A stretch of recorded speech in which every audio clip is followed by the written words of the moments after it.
Parallel World Blue Star. Daxia Qingshan City. Inside the Qi family hall, Qi Luo stood alone opposite the elders of the family and his cousin Qi Ming. The atmosphere had reached a freezing point.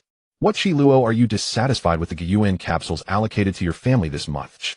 Matriarch Chen Jinsui asked harshly, her copper bell-like eyes fixed on Qi Luo, her aged face full of displeasure. It's not that I'm biased, but the family only gets so many capsules each month. Your elder brother has awakened an A-rank ability.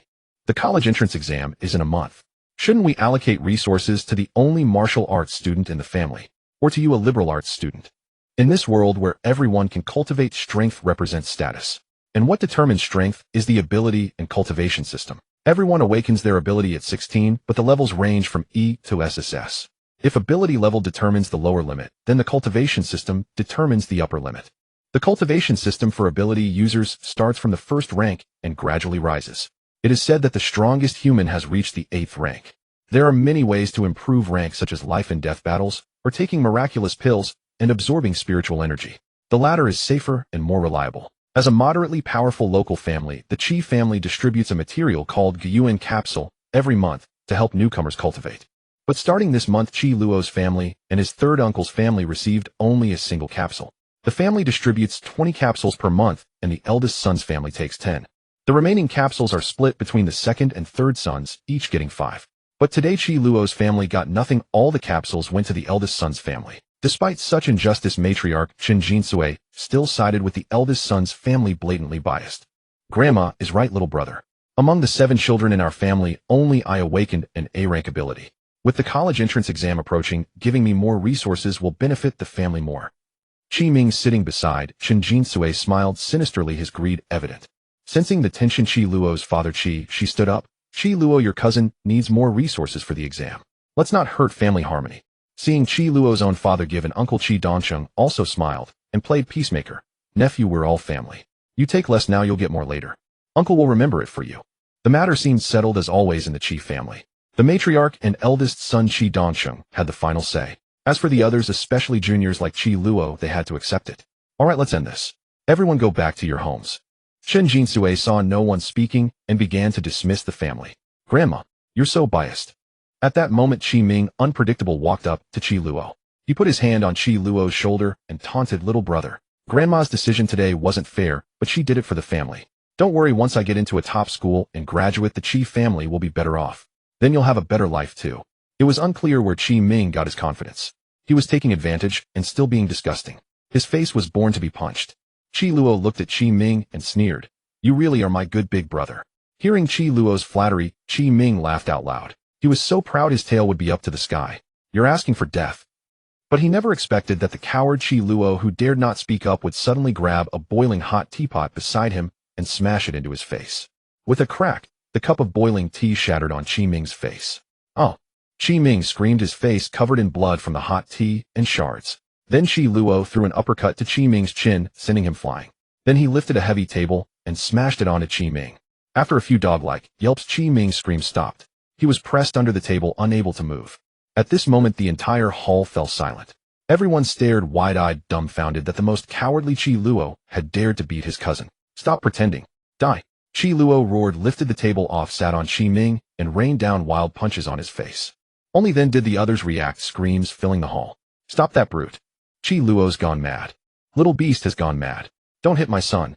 Chen Jinsui sat on the main seat, her chicken claw-like hands scratching her face, having never seen such violence. Seeing their son's teeth knocked out, uncle and aunt rushed forward to stop him. That was their flesh and blood. Little beast, get away. Stay away from my son. They tried to yell at Qi Luo, but were intimidated by his murderous glare. For some reason, Qi Luo hit faster and harder, leaving Qi Ming's face a mess of pits.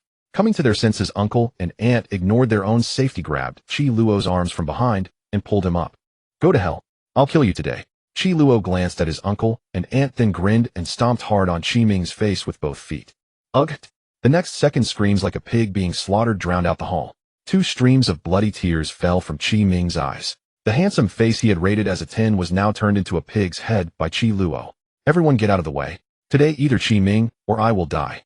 Qi Luo roared, as if venting decades of anger and grievance. Yes, he had been reborn. Back to the summer of 18. Nothing had changed. The biased grandmother, the cowardly father, the arrogant cousin, and the useless him.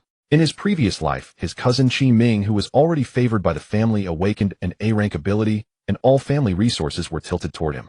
But Qi Luo, with only an E-rank ability, was treated worse than the family dog. Later, he and his siblings were abandoned by the family, forced to fend for themselves, struggling at the bottom of society. After years of hard work, he finally saved some money, but was called back and stripped of everything. At that time, Qi Luo naively thought he could return to the family embrace, foolishly hoping to be treated as a family member. Who would have thought that one day, when beasts invaded Qingshan City and a universal conscription was declared, his cousin, a cadre, was naturally chosen by the army. But this cowardly rich kid was afraid of death, so he used connections to replace Qi Luo's name. On the battlefield, amid blood and wind, Qi Luo was shattered by the beast's shockwave before he could even see it clearly. He didn't even leave a body dying with regret. But heaven gave him a second chance. This time, Qi Luo would not tolerate these hypocritical, selfish family members. He would go completely mad. "Little brat, if you keep acting crazy, I'll slap you to death." If it were uncle who said this, Qi Luo would just laugh it off. But these words came from his own father, Qi Shi. That was his biological father. He didn't help his son when he was bullied, instead saying such things. Although Qi Luo's heart had been frozen when he was abandoned in his previous life, hearing this sentence from his biological father again made the ice in his heart forever unmeltable. "Qi Shi, control your bastard son. Look what he did to my Mingming." Sensing Qi Luo's struggling slowed down, Aunt seemed to regain her temper. In seconds, she returned to her arrogant posture. "Dad, Mom, Grandma, I want him dead. I want that little bastard Qi Luo dead." After being beaten up, Qi Ming had been covering his face and wailing. But hearing his mother's support, he immediately stiffened. "Come on, kill me. Qi Ming, if you don't kill me today, you're my great-grandson." Hearing this barrage, 3 generations of the Qi family turned green with anger. Qi Ming, who had thought to regain his dignity, was also scared by Qi Luo's roar. He could only cover his wounds and wail, waiting for his family to back him up. Enough. At this point, Qin Jinsui couldn't sit still anymore. She stood up and walked into the crowd. "Little beast, you've truly gone mad today. Get out of this family. From now on, you are no longer a member of the Qi family, and you will never receive any protection from us." "Mom, Qi Luo has lost his mind. I'll go back and teach him a lesson, then make him kneel and apologize to everyone with a whip on his back." Hearing that they were about to be driven out of the family, Qi Shijio's knees went weak, and he knelt directly before Qin Jinsui. "You can't abandon me. Your son has always been the most obedient to you." Seeing this utter mama's boy, Qi Luo couldn't help but laugh. His own father, what a farce of filial piety. "You unfilial son. Apologize to your grandmother right now, apologize to your uncle, and apologize to your brother." Qi Shijio turned around and glared fiercely at Qi Luo. That gaze harbored even more hatred than the enemies who were about to slaughter his entire family. "Apologize? Fa." Qi Luo spat on Qi Shijio's face as he spoke. This scene once again shattered the worldview of the uncle and aunt. A son going against his own father, turning the world upside down. Taking advantage of their stunned state, Qi Luo struggled to break free from their grip. He then picked up a sharp piece of the broken teapot from the ground and pressed it against Qi Ming's neck.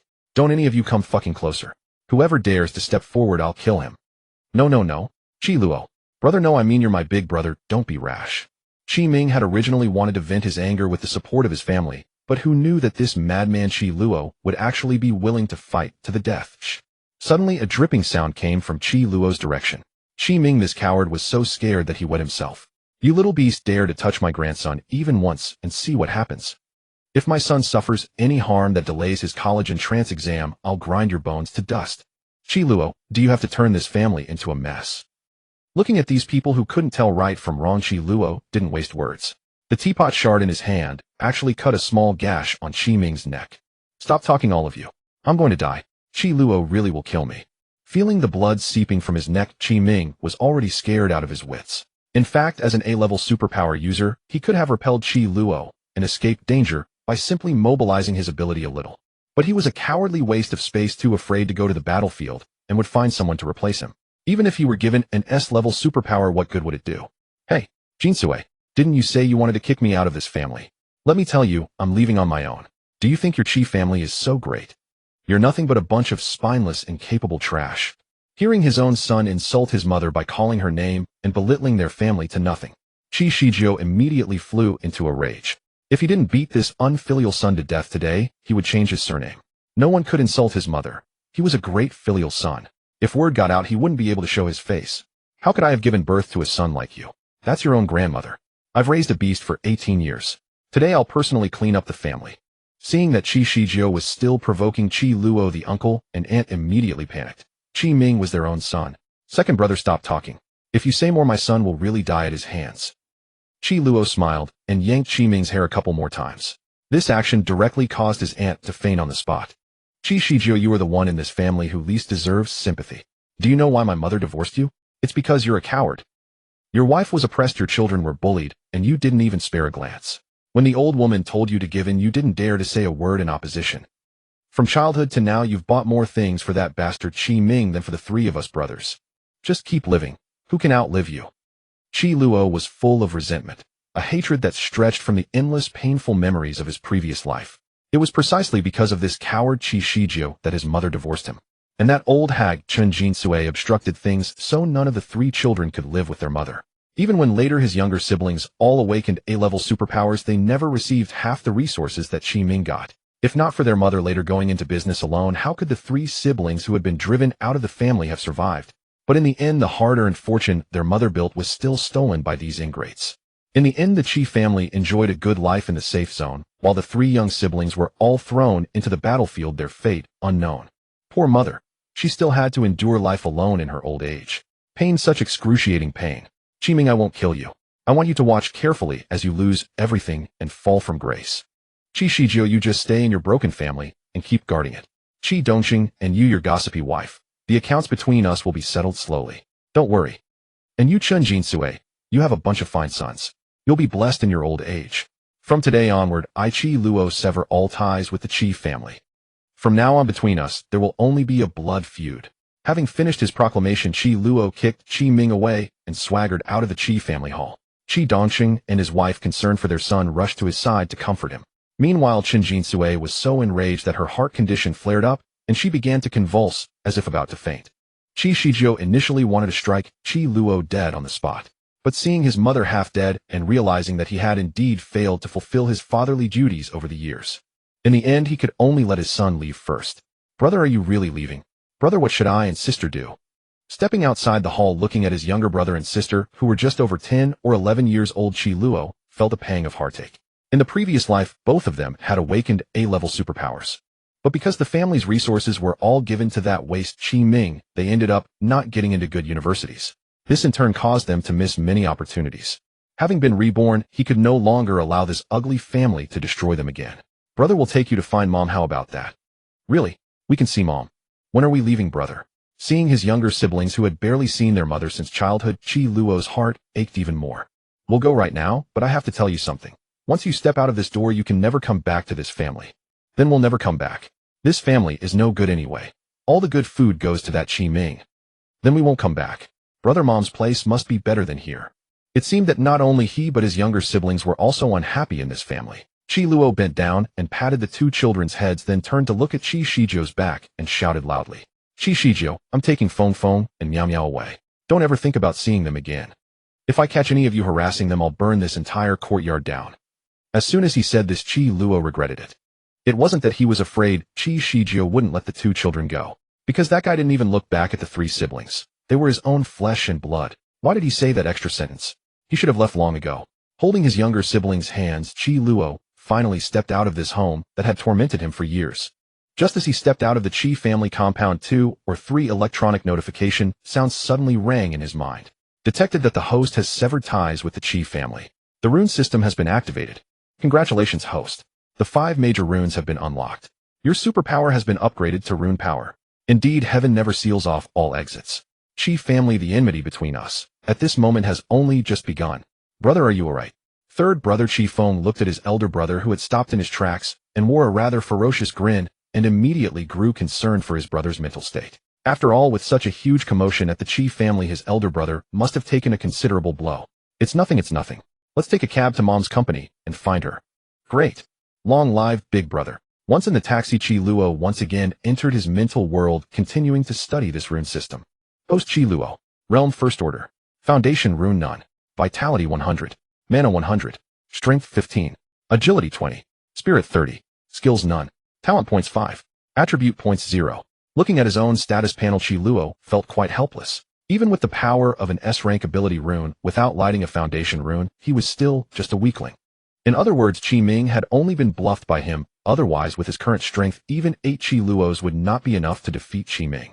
Closing the status panel, 5 floating runes appeared before his eyes. These runes looked exactly like those from a competitive game he used to play. Which rune should I light first? Reality was different from the game after all. The versatility of runes would differ greatly from in-game. Though later with enough talent points he could light all the runes, the beginning was crucial. The lit rune had to be the most useful. Got it, this one. After a moment of thought, Qi Luo reached out and grasped the stone, burning with a scarlet energy. As the saying goes, force overcomes skill. With combat power comes the right to speak. Congratulations, host, for lighting the keystone rune of the domination tree, Electrocute. This consumed 5 talent points. Lighting the keystone rune grants 10 points to each of the 3 primary attributes. Bonus reward: 1 skill roulette draw. Faced with this unexpected surprise, Qi Luo quickly entered the skill roulette interface. Looking ahead, a massive roulette wheel stretched before him. Dense skills covered the entire wheel, roughly counting over 1,000. Starfall, Cascade, Annihilation, Intentional Fist, Sealed Silence, Slash. These are all world-shattering skills. Endless Fury, Lullaby, Unstoppable Force. Holy crap, Green Lotus Sword Song, that's here too. Finally, filled with boundless anticipation, Qi Luo pressed the skill roulette. Give me an ultimate, give me an ultimate. Ultimate. As the wheel was about to land on the super ultimate skill of the Undying Thunder Heavens Roar, Qi Luo's eyes nearly bulged out. If he obtained this skill, he would not only have immense destructive power, but could also greatly enhance his physique for a short time. It was simply invincible. Damn it. What? But things didn't go as he wished. The pointer had clearly stopped, yet it had to shift just a little. Eventually, it landed on an even more top-tier skill. Congratulations, host, for obtaining the skill Soul Draining Strike, proficiency, LV1010. This skill consumes 5 mana and has a cooldown of 5 seconds. This skill causes your next attack to deal double damage, increasing by 3 per ordinary beast slain and 12 per high-level beast or severely wounded human unit. As a skill that grows infinitely, this one was indeed invincible. But Qi Luo knew that he needed a powerful skill to establish himself now. If Qi Ming came to his senses and sought revenge, he would be dead in his current state. Hey kid, we're here. The fare is $50. The driver had watched Qi Luo's wildly changing expressions the whole way. At times indifferent, at times excited, and finally collapsing into despair. It gave him the creeps. Creepy, too creepy. He had to get this guy out of the car. That hour and a half had been sheer torture for the driver. Money was hard to earn. Qi Luo pulled out the last of his pocket change and led his younger siblings to their mother's newly opened company. 5 years ago, their mother divorced Qi Shi and plunged into the business world alone. A few months ago, she finally saved up enough startup capital and opened this John's Weapon Company. But for now, the company was just a 3-story office building. However, following the trajectory of his past life, it would move to a downtown skyscraper in a few years. In this era, where everyone could cultivate the weapons used by ability users, had long broken the official monopoly. Thus, this industry had entered the public eye early on. In the early days, weapon shops on the market catered to mid to high-end users. Ordinary families simply couldn't afford them.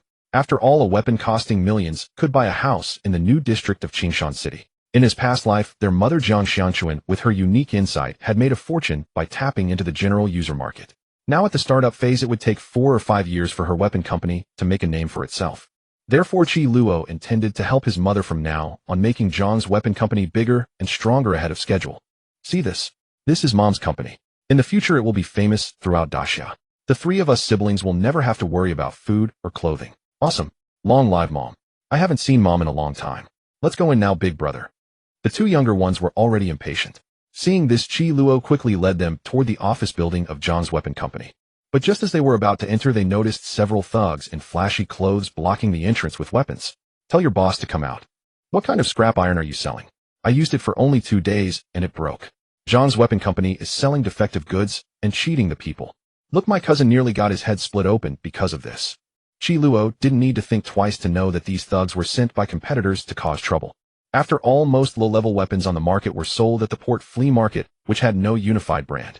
The emergence of Zhang's weapon company was undoubtedly poaching their business. At that moment, Qi Luo recalled that in his past life, his mother had spent a lot of unnecessary money smoothing over connections to stop these troublemakers during this startup phase. But now things were different. Mom, your son is back. Fengfeng Miao Miao, wait here for me. I'll be right back. After settling the 2 little ones, Qi Luo blended into the crowd of thugs, as if he were a passerby. Hey man, what's up with Zhang's weapon company? Seeing Qi Luo come over, the leader with a crest of hair walked over holding a stun baton. This company sells junk.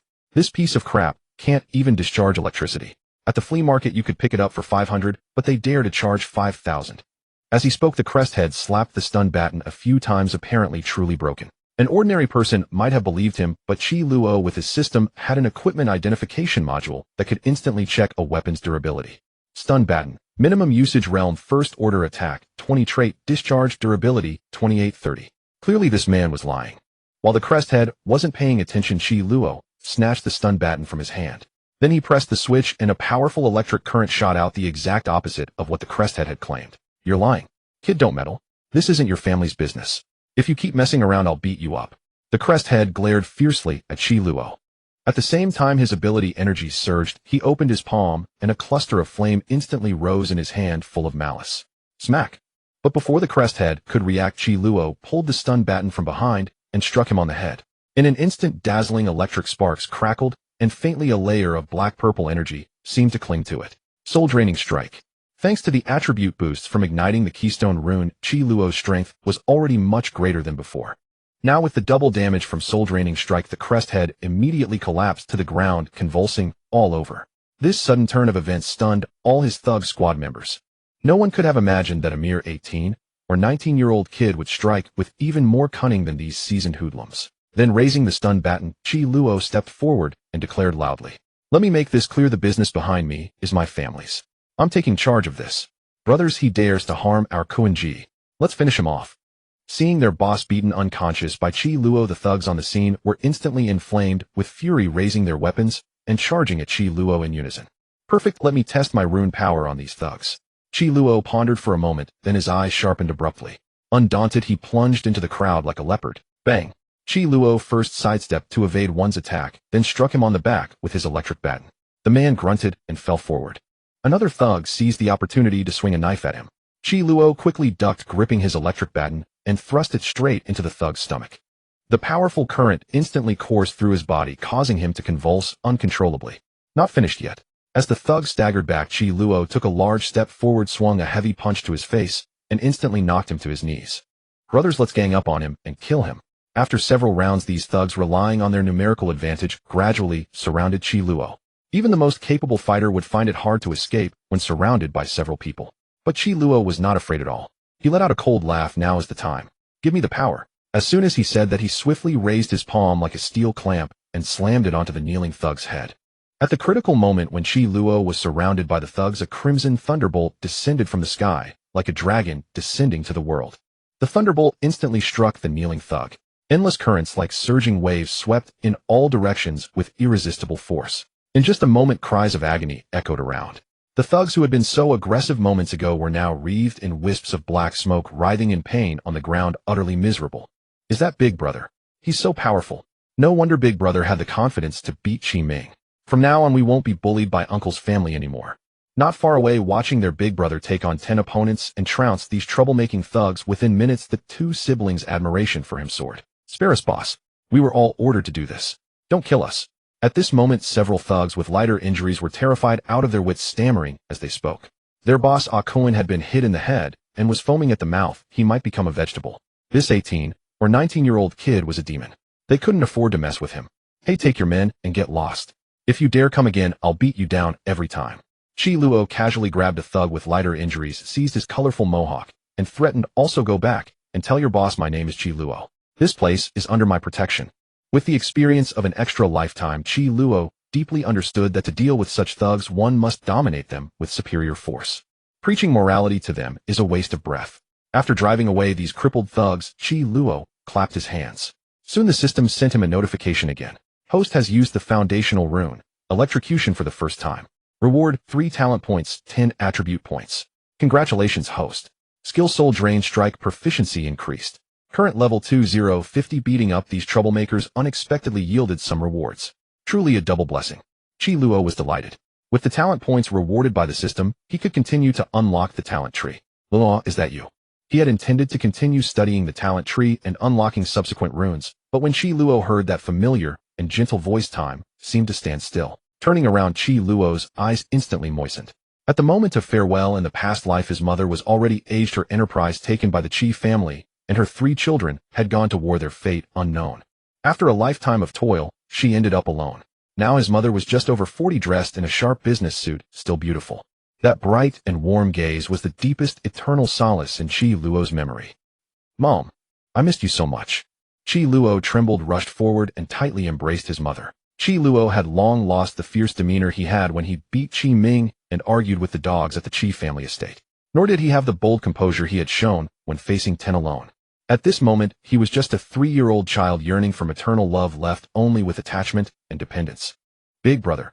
Why is his mood so intense now?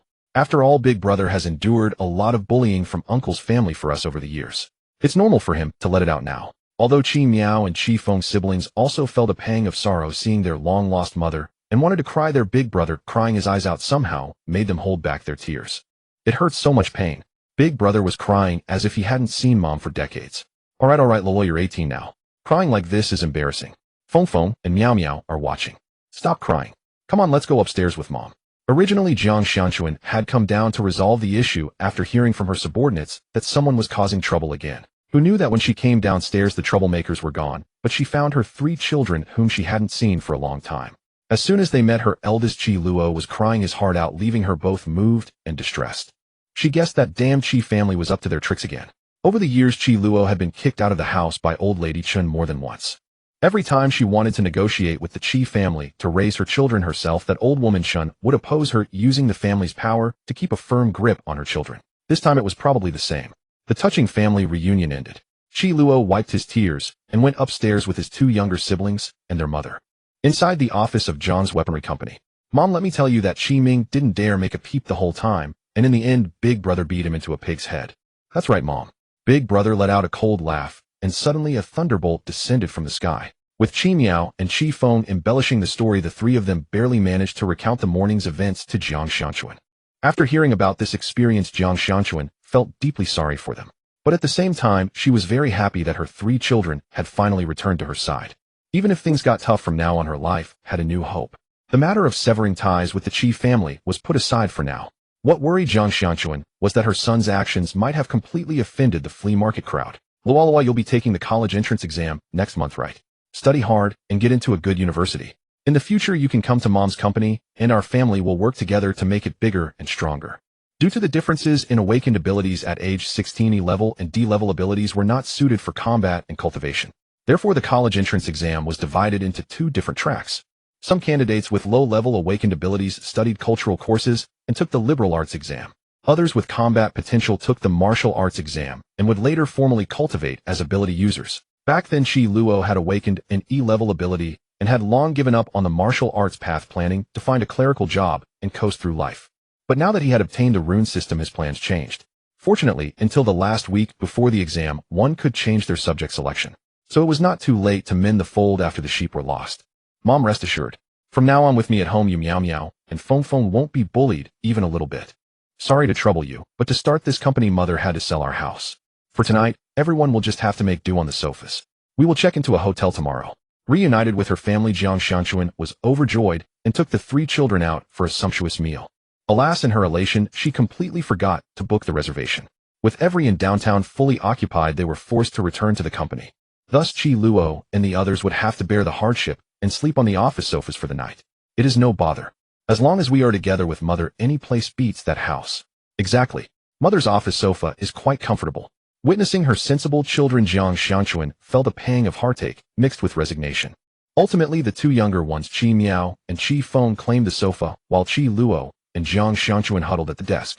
Seated quietly, Qi Luo closed his eyes and centered his focus, probing the next evolution of his rune power. He quickly realized this rune system diverged from the game. Foundational runes could be activated simultaneously, and disparate runes could be layered synergistically. In essence, his dream of chaining lethal tempo in a conqueror had materialized.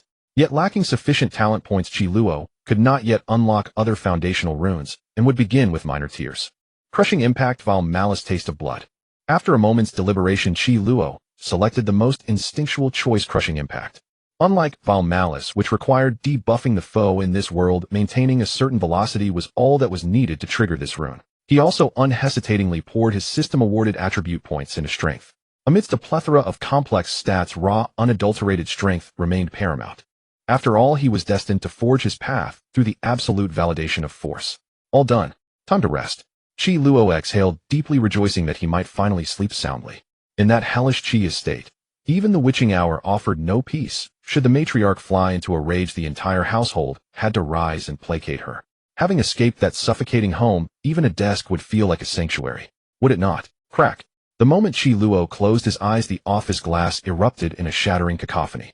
Immediately a deluge of bricks and stones rained down upon the building, many careening straight through the broken windows into the office.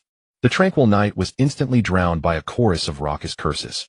Qi Luo jolted upright and hurried to the window. Below, dozens of thugs congregated, brandishing rusted implements looted from the market, viciously battering the roll-up gate. Revenge seekers from earlier. Qi Luo's gaze sharpened, his fists tightening involuntarily. He glanced back at his stunned mother and siblings, his voice dropping to a calm command. Mother, call the police. Leave the rest to me. It will be resolved shortly. Without waiting for a response, Qi Luo snatched an electric baton and leaped through the shattered pane. Brothers, tear this building. Act. Below, the company of flat-top thug waved a machete, roaring loudly. Suddenly a figure dropped from the sky. A baton wreathed in crackling electricity and dark violet energy smashed into his skull. An anguished wail tore through the air as the thug collapsed into a crimson pool. Rejecting my courtesy only to beg for mercy, sneaking attacks at midnight. Unlike the encounter with the spiky-haired fool earlier, Qi Luo's soul-reaping strike now channeled crushing impact alongside the baton's inherent voltage. Augmented by the momentum of his three-story descent, the thug was left either dead or permanently maimed. His ability manipulates lightning. Watch yourselves, brothers. We must kill this kid tonight. Hearing this, Qi Luo finally noted that several men he had lightly wounded earlier had returned. They were clad in insulated gear, revealing meticulous premeditation. In a heartbeat, the 30 or 40 hoodlums surrounding him unleashed a furious charge intent on swarming him to death. Yet Qi Luo remained utterly composed. Following a day of systemic evolution, his physique far outstripped these mediocre first-tier ability users. How did he discern their tier? Who awakens a formidable power only to linger in the slums, engaging in despicable pursuits? Combat erupted in an instant. Qi Luo's form blurred, vanishing into the mob like a phantom. Each sweep of his baton was answered by a chorus of agonized screams. Through several exchanges, his soul-reaping strike accrued significant proficiency and stat growth. Most critically, the activation condition for Electrocutor, 3 strikes upon a single target, was fulfilled. Kneel before me.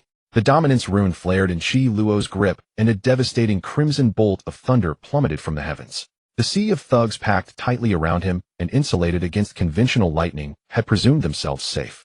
Ugh! Ugh! Help! Me! I am dying. But a second later, as the crimson thunder detonated, the overwhelming majority collapsed, writhing in excruciating pain. This rune Electrocutor channeled pure rune energy. Crude lightning stood no comparison. Within 2 minutes, the piercing wail of police sirens echoed from a nearby intersection. It was thanks to Qi Luo's mother's foresight. Anticipating harassment from local thugs when founding the company, she had strategically chosen this office building merely a few hundred meters from the precinct. Luo, are you unharmed? Having reported the incident, Jiang Xianchuan rushed to the window, too terrified to witness the scene below. She feared her son would be brutally beaten. Yet she could never have fathomed that the dozens of assailants were either groveling in agony or scattering like headless chickens. Qi Luo sat serene upon a stone step, meticulously cleaning the smoke-wreathed baton. Beneath his shoe he pinned a young thug still thrashing futilely. Rest assured, mother, these rabble are no match for me. After reassuring his mother above, Qi Luo seized the hoodlum's hair, yanking his head back. Speak.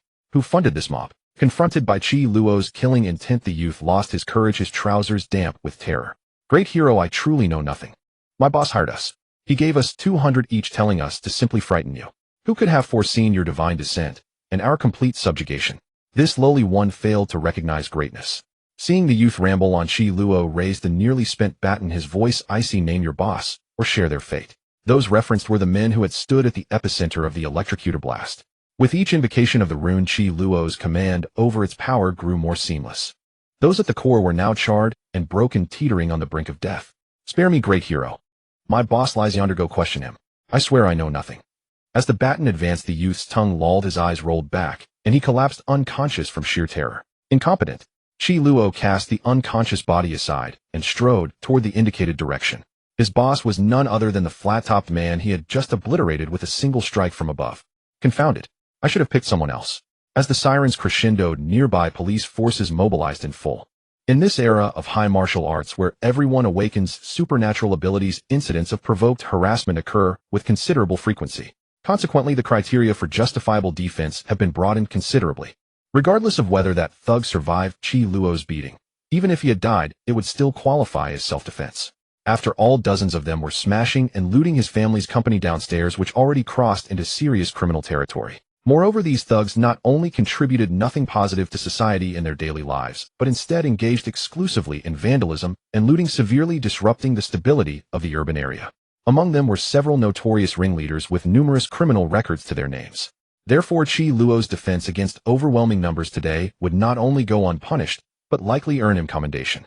His name might even appear in tomorrow's Qingshan City news reports. The police officers who arrived late at night were equally pleased. Qi Luo had not only spared them the trouble of intervening, but also delivered such a significant accomplishment that they were all elated.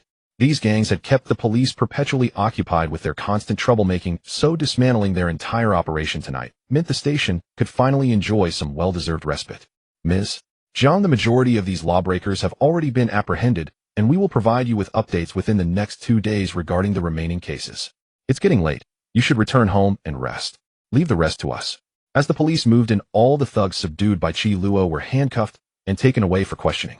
Soon police cars arrived one after another to transport the detainees, leaving the Jiang Weapon Company's office building. Luo, don't act so recklessly in the future, understand? What would mother do if something happened to you? Even though the disruptive thugs had all been dealt with, Jiang Shanchuan remained visibly shaken. She couldn't bear the thought of her child, who had only just been reunited with her, suffering any harm. But brother is so cool. With brother's strength now, Qi Ming would be terrified out of his wits the next time he sees him. Both of the younger ones had gotten a good show today. With their eldest brother around, no one would dare bully them siblings anymore. All right. It's already past 1 in the morning. Go to sleep.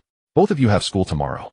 And you, Lu, even though your school lets out a month before the college entrance exam, you still need to study hard and aim for good results. Finally, amid their mothers nagging, the 3 siblings returned to the office. After a flurry of activity, they managed to patch up the windows with discarded newspaper from the office, allowing the family to finally breathe a sigh of relief and prepare for rest. Soon after, their mother and the 2 younger ones fell asleep. However, Qi Luo found himself completely unable to sleep. Today's incident had passed, but what about tomorrow? And beyond that? If they didn't apprehend those pulling the strings behind the scenes, they'd be living in constant fear for the rest of their lives. Therefore, rather than passively enduring attacks, they should take the initiative. Since first using electrocution that morning, Qi Luo had discovered an ingenious application of this rune. Anyone exposed to the rune's dominion would carry an energy trail for 6 hours. Following these traces, Qi Luo could pinpoint their locations. This was also one of the reasons he hadn't apprehended the entire gang at once. At this hour, those thugs were certainly going to report to their mastermind. Mom, I'll be right back. Seeing the moment had arrived, Qi Luo glanced at his sleeping family before quietly leaving the company. Congratulations, host. Following the recent battle, you have earned 20 talent points and 30 attribute points. While following the aura of electrocution to locate the enemy's stronghold, Qi Luo also received the settlement rewards from his earlier fight. A full 20 talent points were enough to unlock Qi Luo's second foundation stone rune. However, as the number of unlocked runes increased, the talent point cost required for each subsequent rune would continue to rise. When he unlocked electrocution, it had only cost 5 talent points, but unlocking this second foundation rune now required 15. Clearly, becoming a versatile warrior would demand a tremendous accumulation of talent points. Returning to the matter at hand, Qi Luo understood that the upcoming battle would undoubtedly be far more challenging than anything before. Until now, he had only faced street-level first-rank Esper users. But at the stronghold of the flea market crowd, there were likely Espers with stronger abilities and second-rank cultivation levels. Therefore, when selecting his second foundation stone rune, he had to exercise extreme caution. Qi Luo reviewed the rune descriptions before his gaze settled on Conqueror and Dark Harvest. To challenge opponents beyond your rank, you need greater destructive power. After consideration, Qi Luo chose Dark Harvest over Conqueror, sacrificing sustained combat ability for its superior destructive potential. With the remaining talent points, he selected the Tier 2 Rune Eye Collection. Congratulations, host. The second foundation stone rune Dark Harvest has been activated. Rune description: the host awakens the Eye of Darkness. During combat, death lines become visible on targets' bodies. Severing these lines inflicts substantial bonus damage and permanently increases the host's damage output by 2. After reading the description of Dark Harvest, Qi Luo's left eye gradually turned dark red, with patterns faintly visible across its surface, emitting an eerie aura that sent shivers down the spine. This rune is significantly more powerful in reality than it was in the game. Qi Luo mused with a knowing smile, then distributed the attribute points awarded by the system across magic power, strength, and spirit. Once prepared, Qi Luo followed the rune's aura and tracked it to a secluded warehouse at the Qingshan City docks. Boss Wang, that kid is too dangerous. We've lost nearly all 40 of our men. You should find someone more competent. Useless. I spent so much money training all of you, and you can't even handle a teenager. Outside the warehouse, a middle-aged man in a black shirt, stout and rotund, was furiously shouting. Among them, one thug who had escaped was hunched over, trembling uncontrollably. The after-effects of electrocution had yet to subside. "Boss Wang, you know our crew doesn't have real skills. That kid's Esper ability is at least A-class at the minimum. We simply can't beat him. Sai, you fools always look impressive when you're showing off, but the moment things get tough you turn into cowardly weaklings. If Lord Wealth God finds out this hasn't been handled properly, all of you will die with me." Before long, the phrase Wealth God from Boss Wang's mouth immediately caught Qi Luo's attention. It appeared that the mastermind behind operating the flea market and controlling the low-tier weapons trade in Qingshan City was none other than this Wealth God. "We really can't beat that kid. Boss, please let us go. Get lost. I've got real matters to attend to now." After speaking, Boss Wang extended his broad, fleshy hand and shoved the thug aside forcefully. "Little bro, no need to hide anymore. Come out." The sound of Boss Wang's light applause echoed, and in an instant bodyguards concealed within various shadows emerged one by one. Qi Luo understood that once he entered someone else's territory, he had likely been spotted from the moment he arrived. He stopped struggling and stepped out from the shadows, brandishing a straight blade he'd taken from his mother. Little bro really is full of youthful bravado, coming alone to someone else's stronghold. That takes courage. Surprised to find only Qi Luo had arrived, Boss Wang couldn't help but feel taken aback. "If you're not bold and reckless, what kind of young person are you? Cut the nonsense. I'll give you two choices. Kneel down and apologize for what you've done, or I'll beat the hell out of your men first, then you kneel and apologize." Witnessing such an arrogant youth before him, Boss Wang let out an exasperated laugh. Having ruled this area with impunity for years, he had never encountered anyone who dared to speak to him this way. "If I get intimidated by some green-haired kid, I might as well pack up and leave Qingshan Market. Seize this arrogant boy. Don't kill him, you can maim him. Breaking a few arms or legs is fine. Remember, take him alive." Detected intense killing intent around the host. Hidden quest now activated. Qi Luo was about to step forward with his blade when the system suddenly spoke. Quest: defeat any target within range that harbors killing intent.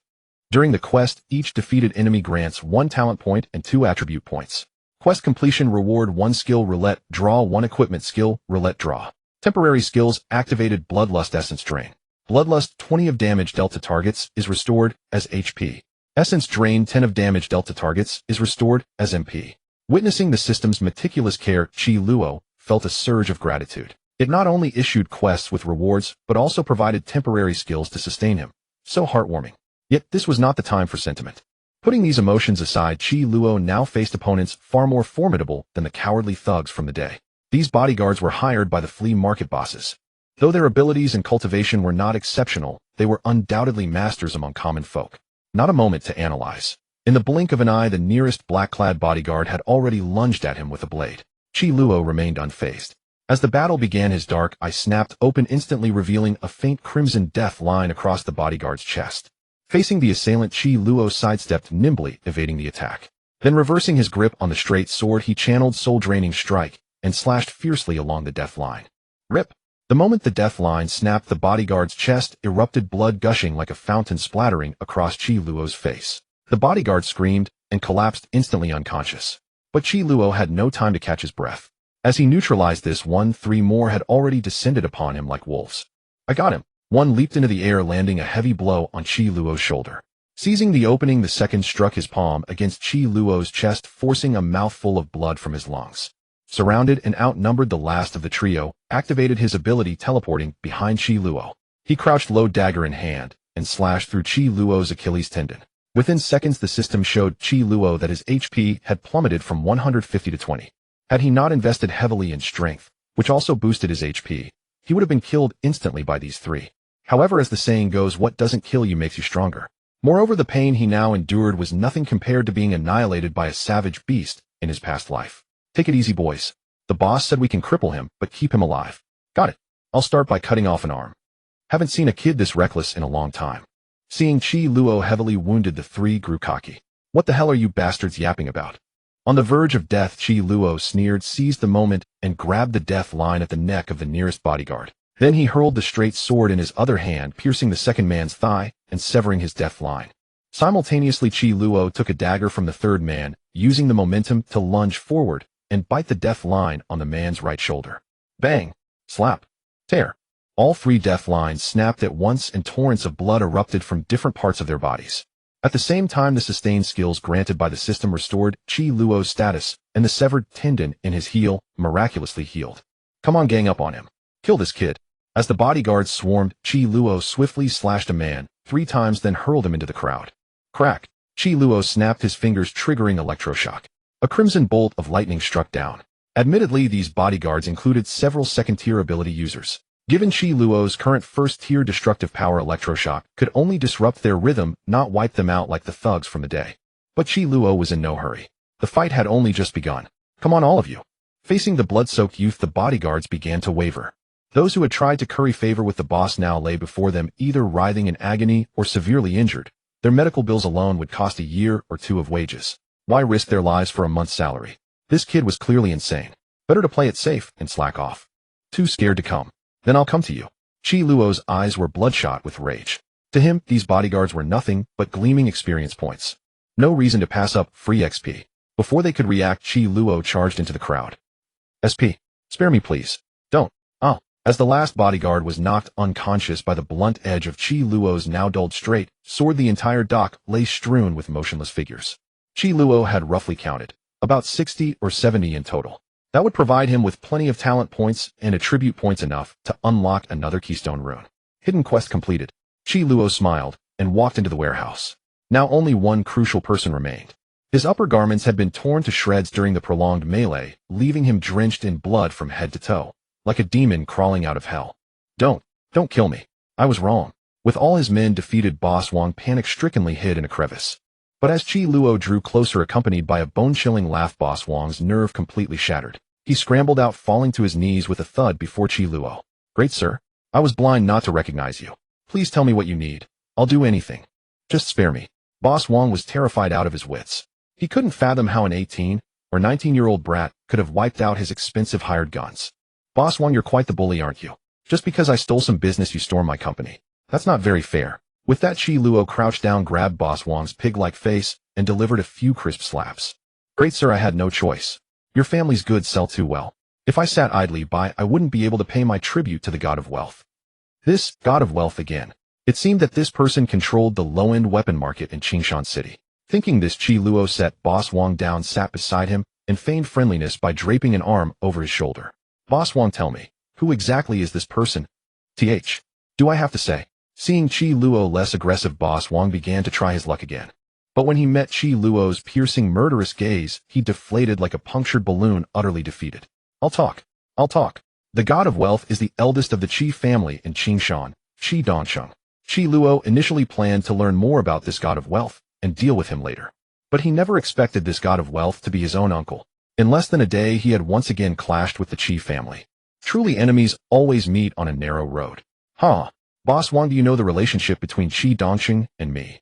My name is Qi Luo. He's my own uncle. My father's biological brother. Elder Qi, it seems we've stumbled into our own temple today. I had no idea the Jiang Arms Company belonged to you as well. If you had told me earlier, would I have committed such a foolish act? Rest assured, I will never bother your territory again. If your sales channels are struggling, I can assist you. I control the most thriving market for low-end weapons across all of Qingshan. Upon hearing that Qi Luo was the nephew of Qi Dongsheng, Boss Wong immediately shifted his stance. This was a perfect opportunity to make amends. Meanwhile, after learning that Qi Dongsheng controlled the lower-tier weapons market, Qi Luo began devising a meticulous plan. Boss Wong, I'll be honest. I'm not entirely clear about my uncle's business either. When you mentioned making tribute payments to my uncle, what did you mean? Aren't you partners? Upon hearing Qi Luo's words, Boss Wong's eyes instantly dimmed. He pulled a cigarette from his pocket, lit it, and began recounting his hardships over the years. When I first came to Qingshan, I was penniless, knowing nothing except crafting shoddy weapons. Although weapon manufacturing yields high profits, it requires materials from ferocious beasts, a resource ordinary people simply cannot access. After searching extensively, we eventually befriended the eldest son of the Qi family. He secured a supply channel for us and leveraged his connections to obtain the Qingshan flea market as our base of operations. Initially, he charged little for facilitating this channel. But as my business grew, so did his greed. All the ferocious beast materials are in their hands. I had no choice. With that, Boss Wong crushed out his cigarette and massaged his temples in resignation. After understanding the situation, Qi Luo realized that Qi Dongsheng's insatiable greed would eventually destroy his business. Boss Wong, my uncle is getting old. It's only natural for him to become more grasping as his mind slows. Expecting this young man named Qi to help reduce his tribute payments, boss Wang lost hope upon hearing only half of Qi Luo's sentence. After all, he was merely a newly adult youth. No matter how capable in combat, what voice could a junior generation hold? Times change. I believe if my uncle continues this way, none of us will have any business left. Let me put it plainly. The Jiang Arms Company only bears my mother's name on paper. In reality, the true owners behind the scenes are my elder brother Qi Ming and I. We're still in school, so it's inconvenient to appear publicly. But that is my uncle's only son. When the time comes, won't the future of the Qi family belong to us young people? Qi Luo spun his tale skillfully, knowing a rift had already formed between Boss Wang and Qi Dongqing. If old Wang, the gatekeeper of the Qingshan flea market, could be persuaded to sell Jiang Arms weapons under his mother's banner, the company's expansion beyond the province would be accelerated by years. Young Qi. No, Elder Qi. Do you mean that Elder Qi is now? With a nod, Qi Luo smiled. In our Qi family, the matriarch holds the final say, and she dotes most upon her eldest grandson. In 1 month, my elder brother will be admitted to a prestigious university. At that point, tell me, will my uncle still hold any voice in this family? Years of oppression had hardened Boss Wang's instincts. Though these were still members of the Qi family, he feared jumping from one devil's den into another. Yet with opportunity knocking, he had to try, for whoever controlled the Qi family in the future would no longer be Qi Dongqing. I understand, Elder Qi. As long as you do not exploit me the way Qi Dongqing does, I, Wang Jingsong, shall follow your lead from this day forward. Seeing Boss Wang's submission, Qi Luo nodded in satisfaction. Boss Wang, you're far older than me. Please don't call me Elder Qi. Just call me Young Qi. Since you've come with such sincerity, I formally invite you to become a partner of Jiang Arms Company. We will handle the refurbishment of those substandard weapons, and once the contract is signed, you'll officially sell our products. Tomorrow afternoon, please visit our company to discuss the details. Rest assured you'll earn far more than you do now. Having painted his vision and persuaded Boss Wang to board his ship, Qi Luo felt satisfied. Though the fight with the bodyguards outside had drained much of his energy, he had gained numerous talent points and attribute points. Now he could also help his mother with her problems, a win-win-win situation. Perfect. No problem, absolutely no problem. I'll follow your lead, Young Qi. Never mind, let me call you Young Master Qi. I have too many injured men to deliver to the hospital. I'll see you tonight. Is there anything else, Young Master Qi? Seeing Qi Luo show no sign of leaving, Wang Jingsong grew nervous once more. After all, the young master outside had suffered considerable hardship, and he had entered here seeking revenge. Though they had reached a cooperation agreement, past grievances were not so easily dismissed. Hey, Boss Wang. You wouldn't expect me to leave your premises in this state, would you? I'd cause you trouble walking out like this. Qi Luo felt utterly helpless. He was covered in blood. If he stepped outside like this in the dead of night, passers-by would likely faint on the spot. Right. I'm getting old and sluggish-minded. Please follow me. I'll arrange a place for you. After washing off the blood in the bathroom arranged by Wang Jingsong, Qi Luo changed into clean clothes and borrowed a bicycle from old Wang to return to the company. So long. Checking the time near the company, Qi Luo saw it was already 5:30 in the morning. The entire round trip had consumed nearly an overnight shift. Qi Luo sighed and stopped at a nearby breakfast stall, purchasing 2 baskets of steamed buns and several bowls of congee to take back. Parking his bike aside, he carried the food back to the company. Unexpectedly, as he approached the company, he spotted his mother standing downstairs, glancing around anxiously. She must have woken up to find him missing. Mom, I went to buy breakfast. The rolling shutters haven't even opened downstairs. How did you get out? You didn't climb out the window again, did you? Next time, don't be so impulsive. You could get hurt. Seeing him return, Jiang Xianchuan's furrowed brows gradually relaxed, though she could not resist scolding her son. I understand, Mom. I saw you were still sleeping and didn't want to wake you. Let Meow Meow and Phone rest a little longer, and we'll have breakfast downstairs. Ultimately, amid his mother's nagging, Qi Luo entered the company with her. You don't have classes during the day. Help Mom with a task. Go book 2 rooms at a nearby hotel. I need to contact the distributors tomorrow morning. Watching his mother's weary figure, Qi Luo felt a pang of tenderness. But by afternoon, when Wang Jingsong arrived, her current difficulties would all be resolved. Don't worry, Mom. Everything will be all right. Though he had been busy the entire night, it was not yet time for Qi Luo to rest. His mother had assigned him the task of booking a room, and that was just one of many errands. This morning, he also had to go to school to change his college entrance examination subjects. He had a meticulous plan for the martial arts university exam, which was only a month away. After finishing these tasks, he had to discuss business with Wang Jingsong in the afternoon. Compared to the college entrance exam, his mother's matters were far more important. In this life, he would never allow his family to suffer even the slightest grievance. That morning, after dropping the 2 younger children off at school, Qi Luo rode his bicycle to the best hotel near his company. Coincidentally, as he walked into the hotel to inquire at the front desk, he spotted an old acquaintance. Qi Ming, the very same guy he had beaten into a pulp the day before. Not only that, but Qi Ming had his arm around a woman with a shapely figure.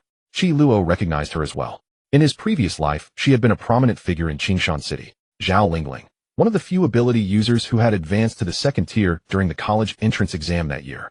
She had scored exceptionally well and gotten into Jingqing University, then returned to work in Qingshan City after graduation. Later rumor had it that she had latched onto a big shot and climbed to a very high position within a few years. By the end of Qi Luo's life, Zhao Lingling had become the chief commander of Qingshan City's strategic operations.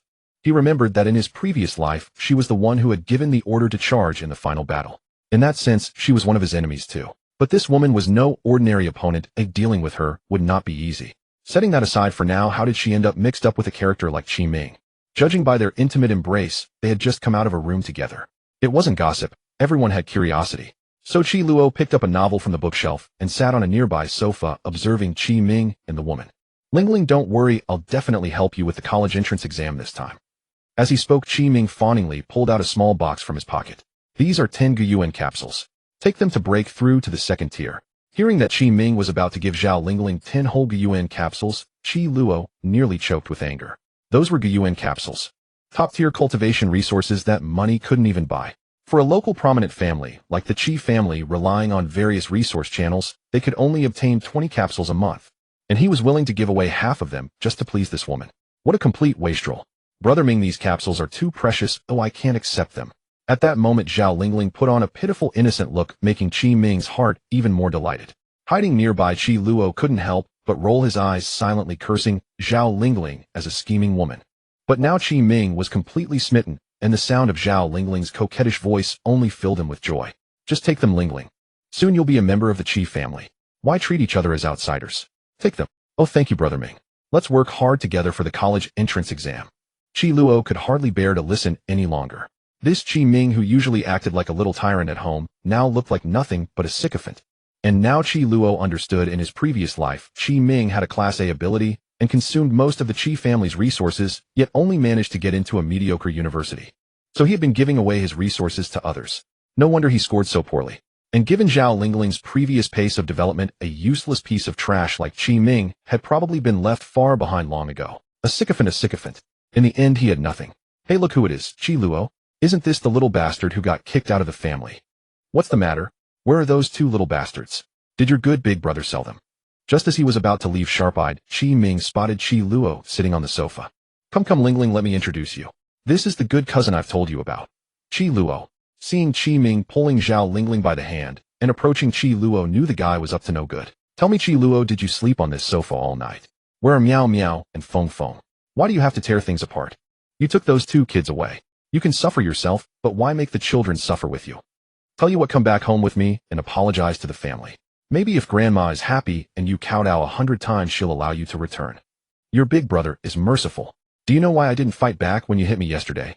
I'm a Class A ability user at the peak of the first tier. Do you really think you could match me in a real fight? That was your big brother giving you a way out. Listening to Qi Ming's endless blabbering, if it weren't for the public place, Qi Luo would have wanted to punch this bastard to death. Just to show off in front of a woman, he could even spin being beaten into a noble act of forgiveness.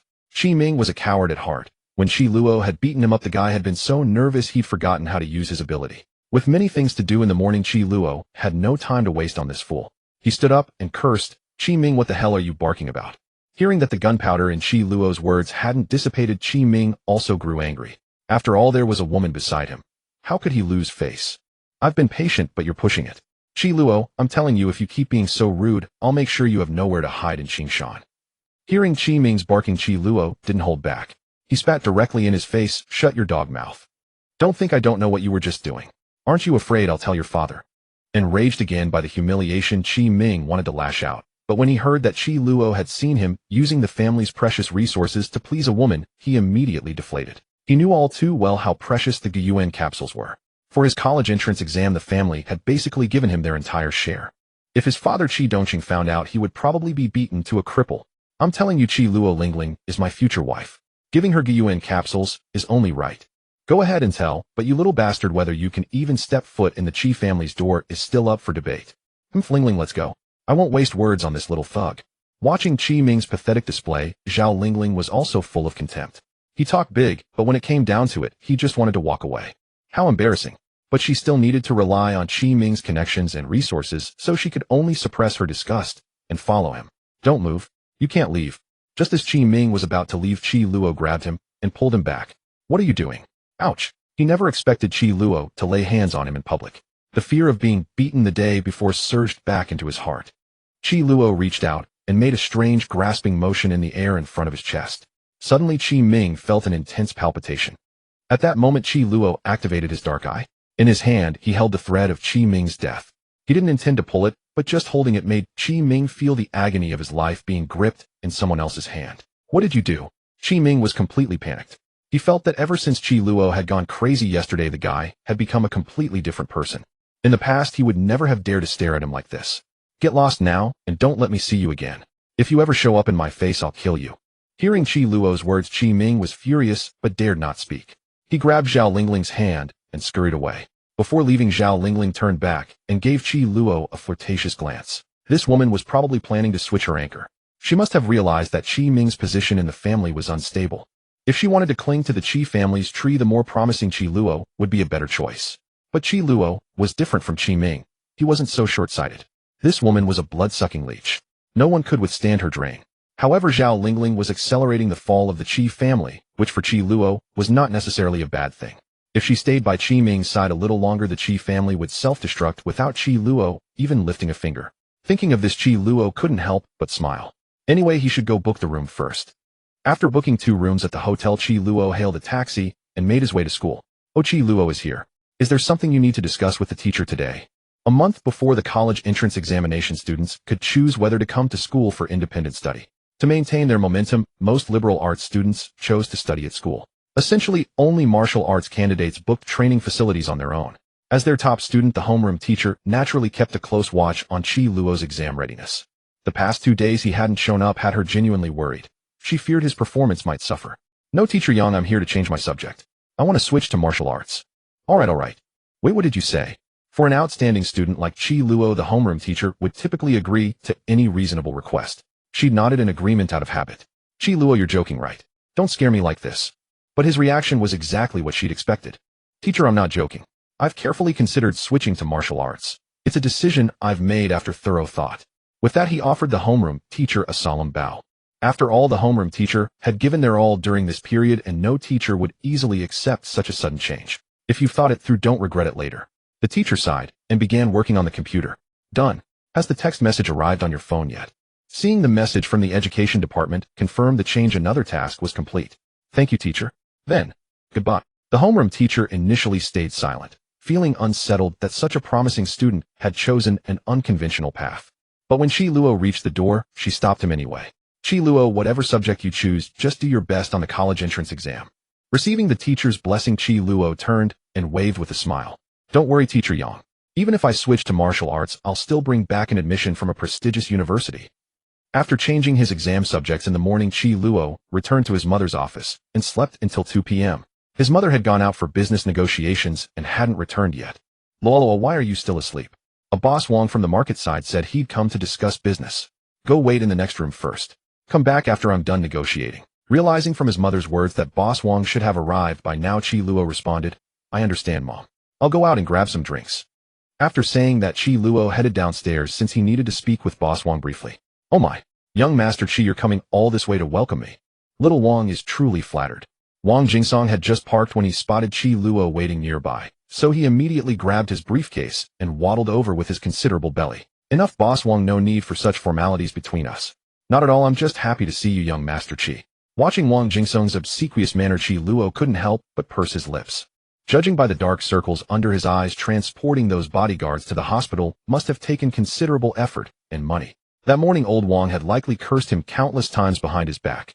When we go inside, my mother will handle the business discussions. She doesn't know about last night's incident, so there's no need to bring it up. As for the financial matters, you can rest assured. The weapons from the Jiang family are top quality, and you'll earn significantly more from this arrangement than you do now.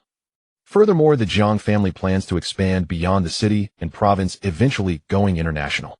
If our cooperation goes smoothly and you become a shareholder, your prospects will soar. That covers everything. Let's proceed, and I wish us a successful partnership. Wang Jingsong understood that while Qi Luo was painting an appealing picture, the potential rewards were real. He'd examined Jiang family weapons himself and confirmed they far surpassed the scrap metal the competition produced. Whether or not Jiang family existed, other manufacturers like Li or Wang would eventually dominate the low-end market anyway. Since Qi Dongsheng was already suffocating him, it made sense to seize the opportunity and find an alternative path. Then I'll thank you, young Master Qi. With that, Wang Jingsong headed to the Jiang family weapons company. Over 2 hours of negotiations followed, during which Qi Luo even found time to pick up Qi Miao and Qi Feng from school. As they approached the building, Wang Jingsong emerged with a grin. You two go up first. I'll grab some drinks. Having the younger ones head inside first, Qi Luo positioned himself in front of Wang Jingsong's car. How did the negotiations go, Boss Wang? Spotting Qi Luo, Wang Jingsong hurried over with eager flattery. Oh, it's wonderful to see you again, young Master Qi. It's done. Very successfully done. I'll work even harder for you from now on. Here's the contract just signed with Ms. Jiang. Would you like to take a look? Gazing at the contract Wang Jingsong extended toward him, Qi Luo gently pushed it away and shook his head with a smile. No need. As long as you understand, that's all that matters. Let's grow wealthy together. Qi Luo certainly couldn't navigate the complexities of these contracts.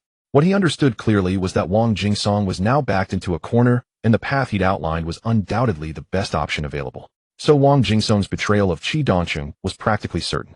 This breakthrough also owed much to his father's brother's lack of foresight. Without it, they wouldn't have resolved the sales channel issue that had plagued his mother for so long in merely half a day. She couldn't fathom why Chen Jinshui showed such favoritism toward the eldest branch. Even though Qi Luo looked down on his own mediocre father, Qi Dongsheng fell far short in terms of ability, cultivation, realm, and character. All right, then, see you around, young Master Qi. Little Wang is heading back now. After parting with Wang Jingsong, Qi Luo picked up a few bottles of drinks and made his way back to the company. As expected, his mother's face lit up with a broad smile upon his arrival. It was indeed a win-win situation. Mom secured a major contract today. Let's go out for a good meal. Hearing they were going out for a proper meal, the two younger ones immediately broke into smiles. After all, within the Qi household, none of them, not even Qi Luo, had ever been granted the privilege of sitting at the table. More often than not, they'd subsisted on leftovers from Qi Ming.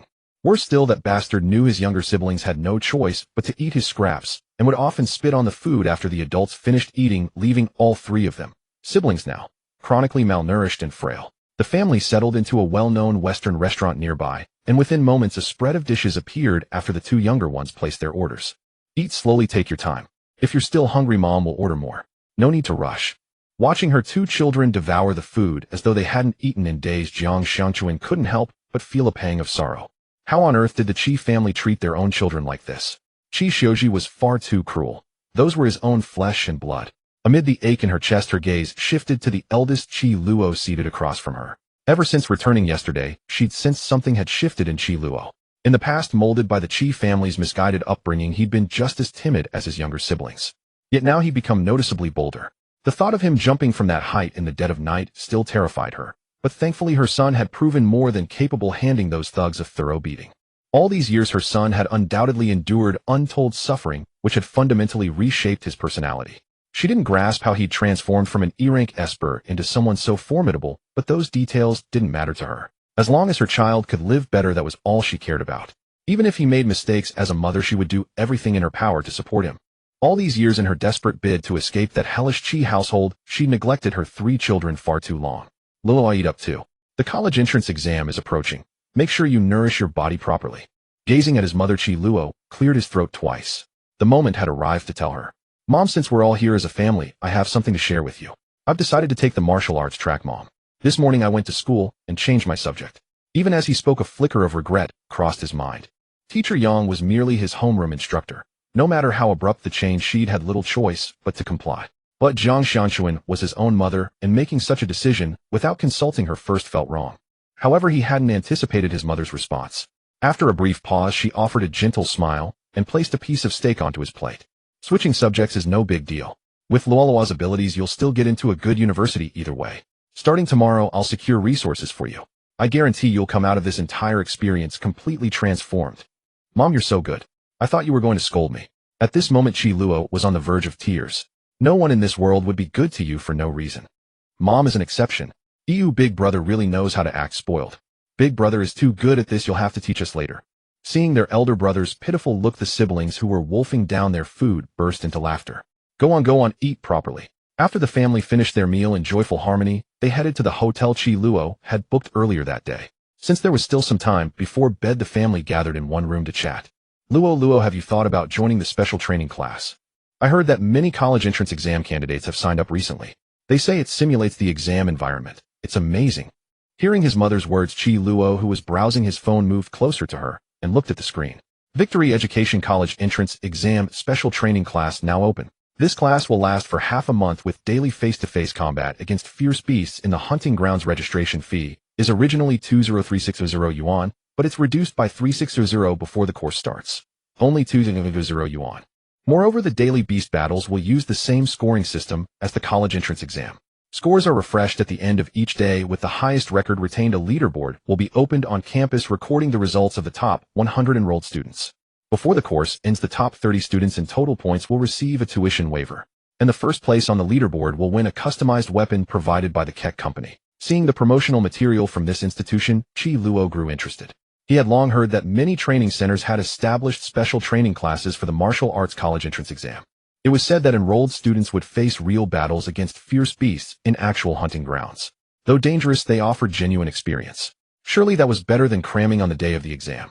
Moreover, in all of Qingshan City, except for the top 2 prestigious schools, other institutions could only simulate battlefield conditions on their own.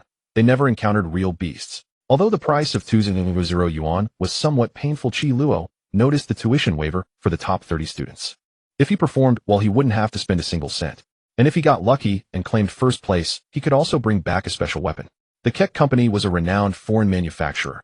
Even an entry-level weapon cost 300,000 to 400,000 yuan. It would be perfect to bring it back for his mother to study. Besides, by hunting beasts, he could earn talent points and attribute points to strengthen himself. Signing up was absolutely worth it. All right, Mom.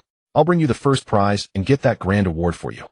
Hearing her son's bold words, Jiang Xiangchuan smiled with narrowed eyes. She stroked Qi Luo's head. Seeing him so sunny and confident now was already enough to satisfy her. All right, I'll sign you up right away. Tomorrow, go check out Victory Education. With his mother's help, Qi Luo completed the contract with the exam preparation institution online and obtained the special class ID code. The special class was scheduled to start the next afternoon. Qi Luo stayed up late with his family playing and chatting before dragging his younger brother Qi Feng to bed. Probably because he hadn't rested well, Qi Luo slept until 10 o'clock the next morning. When he opened his eyes, his brother was not in bed. He must have gone to school with his sister. As for his mother, she should be handling business at the company. But just as Qi Luo was about to get up and freshen up, his mother knocked on his door. "What's up, Mom? You didn't go to work. I just happened to run an errand. Look, what did I bring you?" Taking the small box his mother pulled from her bag, Qi Luo immediately felt a sense of familiarity. "I went to the flea market today to take over from the boss there. He said someone came to sell Guiyuan capsules yesterday, so he bought them. I thought you might need them, so I asked the partner boss to buy them. After all, this stuff is hard to come by. But the boss refused to take any money and just gave them to me. How strange, how generous. I remember it was never easy negotiating with him before. How odd." Hearing his mother, Qi Luo quickly deduced the information. He had seen that box before. It definitely came from the Qi family. Qi Ming had given it to Zhao Lingling just yesterday, and she had sold it to old Wang so quickly. That Zhao Lingling really didn't treasure this thing. Come on, this stuff wasn't something you could just buy with money. Qi Luo opened the box unhurriedly. Only 2 capsules remained inside. After all this back and forth, some of the Guiyuan capsules had ended up back in his hands. "Oh, thank you, Mom." After a moment's thought, this thing was quite important. If his mother hadn't been doing the handover with Wang Jingsong today, he probably wouldn't have gotten it. "Silly child, don't thank me. Get some rest. We'll have lunch early. You have to go out this afternoon." After saying goodbye to his mother, Qi Luo returned to his room, sat on the sofa with the box. This Guiyuan capsule was truly a necessity for him. Even if his mother hadn't obtained it, he would have found a way to get a few. To quickly break through to second order, Qi Luo had to take this capsule. The path of ability cultivation spanned 9 long orders, each demanding enormous resources to advance. The Guiyuan capsule was already the most basic, effective only for advancing from first order to second order. Yet even the Qi family, which had some influence in Qingshan City, could only get 20 capsules a month. This path of cultivation was truly difficult. However, even taking these advancement pills only served as a catalyst. To truly advance, one had to engage in real combat. The vast majority of examinees could only reach the peak of first order before the exam. Without fighting fierce beasts, experiencing life and death trials, and pushing past limits, they couldn't even break through this initial stage. The reason Qi Luo joined this special class was to advance to second order in advance. That way the college entrance exam would be a walk in the park for him. After thinking for a while, he could guess why Zhao Lingling had sold the remaining 2 capsules. Based on that scheming girl's mindset, she must have reached the peak of first order or already broken through to second order. And from Qi Ming's pathetic performance in his past life, that kid had probably only reached the half-step peak of first order. How foolish. With that, Qi Luo swallowed the 2 capsules in his hand. Instantly, a fierce flame seemed to ignite within his body. So this is the process of accelerated breakthrough. That intense flame appeared to burn away the impurities in his body and purify the essence that drove his ability. So Qi Luo let the flame rage within him. Though his body felt a bit hot, power surged ceaselessly. The process lasted an hour and a half. When the flame finally vanished, Qi Luo still felt no breakthrough. It seems I'm stuck at the peak of first order. Without a life or death battle, I'm probably stuck here. Unfolding his crossed legs, Qi Luo picked up the shirt he had taken off earlier and walked slowly into the bathroom. With more strength, even my pectoral muscles have come out. Through the bathroom window, Qi Luo noticed that in just one day, he had transformed from a skinny boy into a somewhat sturdy young man. If I add a little more, will I become a bodybuilder? Qi Luo chuckled to himself, then turned on the shower to wash away the sweat that had just poured from his body. After lunch, he was going to make his mark in the special training class. Keep it up, son. Don't worry, Mom. No need to see me off. I'll be back tonight. Qi Luo had originally planned to take the bus to the training class, but he couldn't talk his mother out of driving him. After saying goodbye to her, he officially stepped into the Victory Education Special Training Class located on the outskirts of Qingshan City. Victory Education, one of the earliest training institutions in Daxiao, was undoubtedly among the wealthiest. It was said that the special training class directly leased an entire beast hunting ground and built dormitories and classrooms near it. Before the formal start of the course, Qi Luo had already read the detailed summary from the institution's email.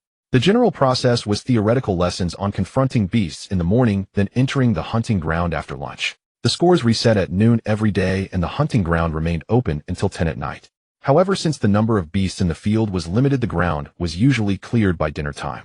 This special training class was said to be very popular in Qingshan City, with nearly 1,000 students already enrolled. Considering that the entire city had only about 10,000 college entrance exam candidates, that was a full 1/10. As soon as he entered the training center's gate, a huge leaderboard stood in the middle of the square.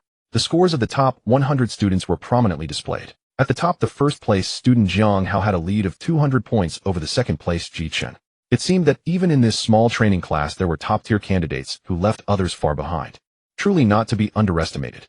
Qi Luo first went to the office to complete a series of procedures, then picked up the testing equipment issued by the institution and walked downstairs.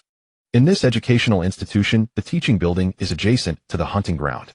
Theoretically, after class, one could walk a few dozen meters and enter the hunting ground for actual combat. The institution's teacher suggested first going to the self-study area to watch a video lesson to understand the specific conditions of the hunting ground. However, Qi Luo thought to himself, since he was already here, he should cherish every day spent here. Kill as many ferocious beasts as possible. If he could advance to the second rank earlier, he could go home earlier to be with his family. But just as he reached the door, he saw 2 staff members supporting a student covered in wounds and walking out. The student's clothes were torn and tattered, his body covered in bloodstains with blood dripping down onto the ground. The sight was so miserable that one could hardly bear to look. Are you a new student? Don't worry, this is all normal. After all, facing ferocious beasts is very dangerous. At that moment, a middle-aged man in a neat suit, seeing Qi Luo carrying large bags, approached and said, "We have the most professional medical team. Injuries like this basically recover after a couple of days of rest, and it won't affect the college entrance exam. However, occasionally students in the special training class are killed by ferocious beasts. There's no way around it. Every examinee wants to seize this opportunity to advance further, and their disregard for consequences is understandable." The cruelty of the ferocious beasts was etched deeply into Qi Luo's memory, unforgettable. In his previous life, he had witnessed countless comrades being devoured by beasts on the battlefield, leaving no intact bodies. That scene could only be described as hell. Even he himself had been instantly annihilated by a high-ranked beast. It could be said that this college entrance exam was a selection of warriors who dared to face the beasts head-on. And the thought of avenging those monsters that had caused him such pain made Qi Luo's blood boil. Detected that the host is about to face ferocious beasts. Permanent quest unlocked. Kill an F-rank beast, gain 0. 25 talent points, 0. For attribute points. 4 B rank and below, each higher rank doubles the reward. Advancement quest will unlock after the host kills any B-rank beast. Qi Luo listened to the system's voice while squatting down to open the equipment issued by the institution. What met his eyes was a black protective suit, a scoring device that needed to be embedded in the chest of the suit, and a standard short sword specially made by the institution. It was said that these configurations strictly followed the college entrance exam standards. Even the scoring device was a replica of the exam device with extremely high sensitivity, uploading the score to the server the moment a student killed a beast. The protective suit and the standard weapon he had chosen were also replicas made according to exam specifications. Though not quite up to par, they were barely adequate. Student, I suggest you study the online lessons first. Entering the hunting ground directly will be very dangerous. The suit man earnestly advised, but Qi Luo couldn't be bothered to respond and walked into the hunting ground without looking back. Kids these days so arrogant. Anyway, he'll probably be scared out of his wits and run out soon enough. Qi Luo, on the other hand, had just entered the exam ground when he unexpectedly spotted a familiar figure. Zhao Lingling. This woman was actually in this institution too. If she was here, could Qi Ming be here as well? But these were not matters for Qi Luo to ponder now. The most urgent thing was to advance to the second rank as soon as possible. Therefore, without even a glance at Zhao Lingling, he strode straight into the hunting ground with the standard short sword in hand. Although to Qi Luo Zhao Lingling was just an irrelevant passerby, Zhao Lingling had remembered Qi Luo from yesterday. He had a falling out with his temporary meal ticket Qi Ming. If she could stir up trouble and hover around the two brothers, she might be able to squeeze more gold coins from the Qi family. So she decided to cause some trouble to test the waters. Hey darling, do you know who I saw at the suburban special training class? It's that useless brother of yours from yesterday. I told you should have come today, otherwise you could have properly humiliated him. Got it, darling. I'll wait for you here. Hanging up the call to Qi Ming, Zhao Lingling's seductive face immediately twisted into a sinister smile. Qi Luo, on the other hand, had not yet received the resources from the last big commotion at Wang Jingsong's dock. Seeing that another big battle was imminent, he first immersed his consciousness into the system. Host Qi Luo Realm First Rank Peak Basic Runes Electrocute Dark Harvest Health 150 Mana, 140 Strength, 45 Agility, 30 Spirit, 50 Skill, Soul Devouring Strike Talent Points, 77 Attribute Points, 154. Seeing such abundant initial resources, Qi Luo felt quite satisfied. However, seeing that unlocking the third basic rune required a full 50 talent points, he calmed down. These runes were all very important, but which one to unlock first needed to wait. In short, talent points needed careful consideration, but attribute points could be spent freely. In the end, Qi Luo allocated the 154 attribute points as follows: 70 to Strength, 50 to Agility, and 34 to Spirit. With the massive attribute boost, he instantly felt his body become much stronger and his whole being lighter. He already possessed the stats of a second rank, just missing that crucial breakthrough. Then he opened the extraction interface. Last time he completed a quest, the system had rewarded him with a skill extraction chance and an equipment skill extraction chance. This time Qi Luo first spun the equipment skill extraction wheel. Compared to the diverse skills, equipment skills were much fewer. Finally, the first will landed on Gale Force. Gale Force, the host will perform a 15-meter dash, scattering 3 energy arrows along the way. Each use costs 30 mana and has a 30-second cooldown. Drawing this skill, Qi Luo was somewhat disappointed. Compared to mobility, he preferred to enhance his actual combat power. With the mindset of, if you don't get it for a long time, you'll get lucky, Qi Luo spun the skill extraction wheel again. There must be a pity system. That's right. This is it. This time Qi Luo finally drew a good skill. Congratulations, host. You have acquired an S-rank skill, Demon Ascension. This is a powerful transformation skill. With this, outnumbering enemies would not be a problem. Demon Ascension, the host can release the demon within entering a demon form. A 20-meter radius Black Crow domain will be generated, consuming demon energy gradually, which can be replenished by draining enemies. After releasing the skill, the host can use a demon flare with the same range as the Black Crow domain. This skill consumes 300 mana, cooldown 12 hours. He was already celebrating, but when Qi Luo saw that this S-rank skill required a full 300 mana to activate, he almost fainted. This is just too unfair. Qi Luo sighed helplessly. If only he had put all his attributes into Spirit earlier. Now, he only had a pitiful 190 mana.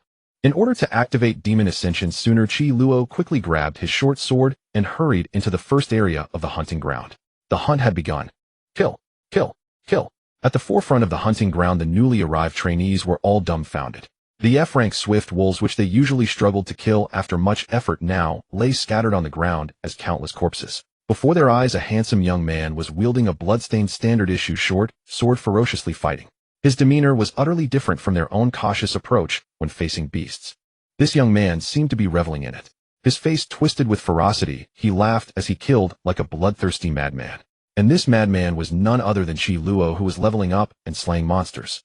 Just moments ago, he had finally unlocked the trump card rune for Protracted Battle's Conqueror and lit up the 2-branch runes Calm, Composure, and Triumph. The Conqueror could greatly increase his offensive power in a short time, and each attack could restore a certain amount of health. As for Triumph, it granted an additional 20 talent points and attribute points upon killing a beast.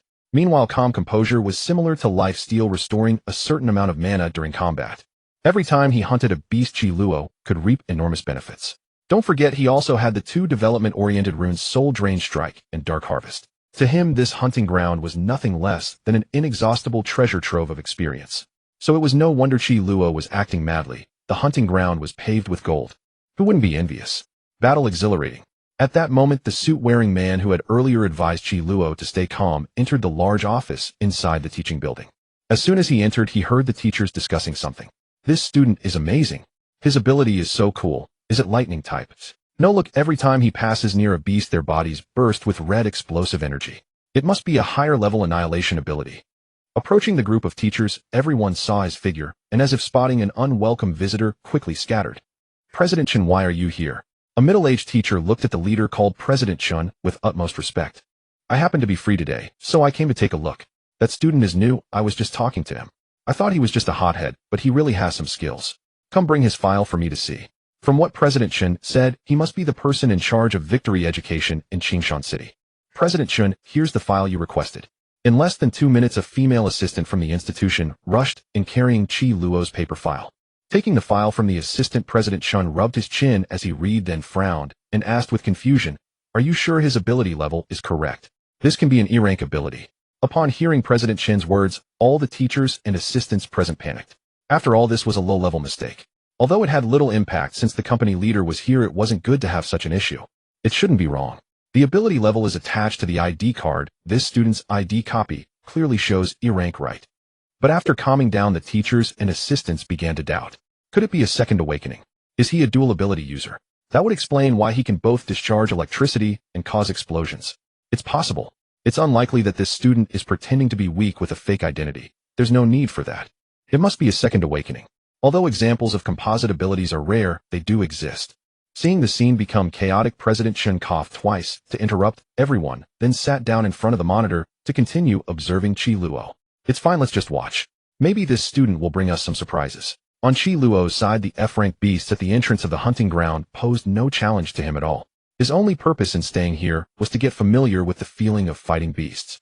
Also, since it was only the first day, there was no rush to climb the rankings.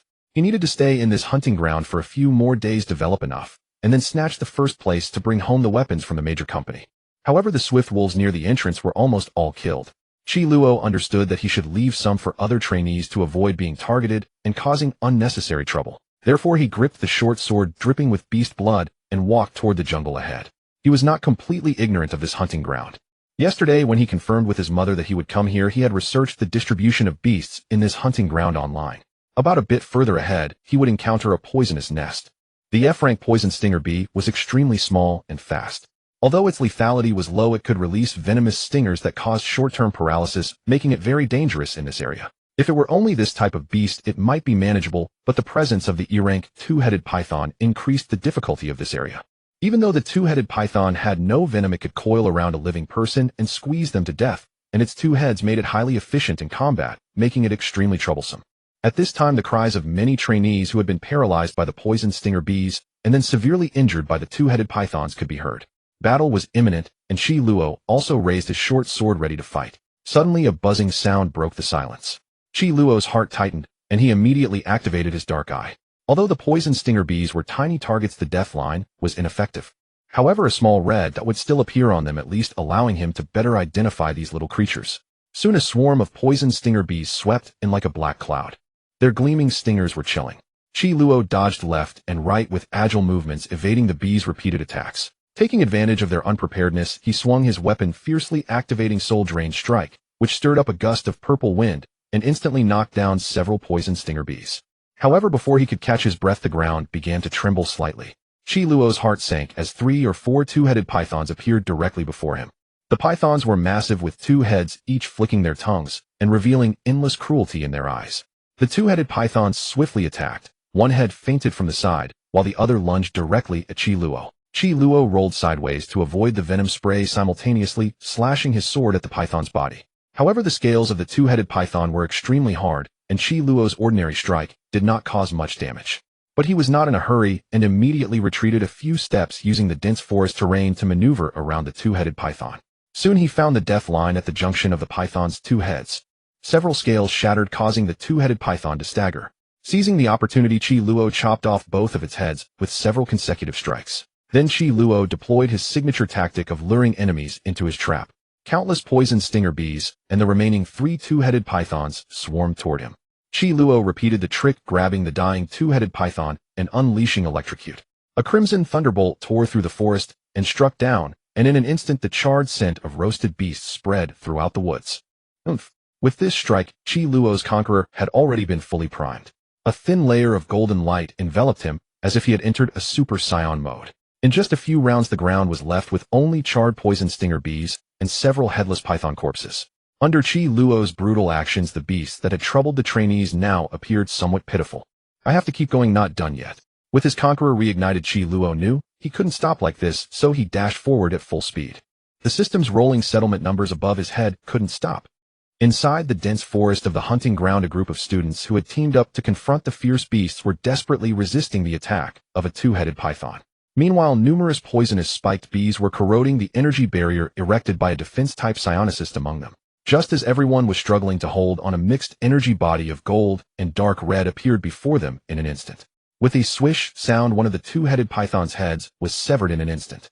When they realized that the owner of this energy was also a student from Victory Education, just like them, Qi Luo had already grabbed the other head of the two-headed python and hurled it toward the nearby swarm of poisonous spiked bees. Snap! With a snap of his fingers, the crimson thunderbolt that had just reverberated through the forest reappeared, directly annihilating the group of fierce beasts within a 5-meter radius. Thank you. The defense-type psionicist among the group was about to thank Qi Luo, but found that he suddenly turned around and charged toward him with his sword. His speed was too fast. He couldn't even open his protective shield in time. This time he was doomed. Why was he doing this? He was going to kill someone. Just as the student despairingly thought he was already dead, he found that Qi Luo had already charged toward the open ground more than 10 meters behind him. Less than half a second had passed. What kind of speed was that?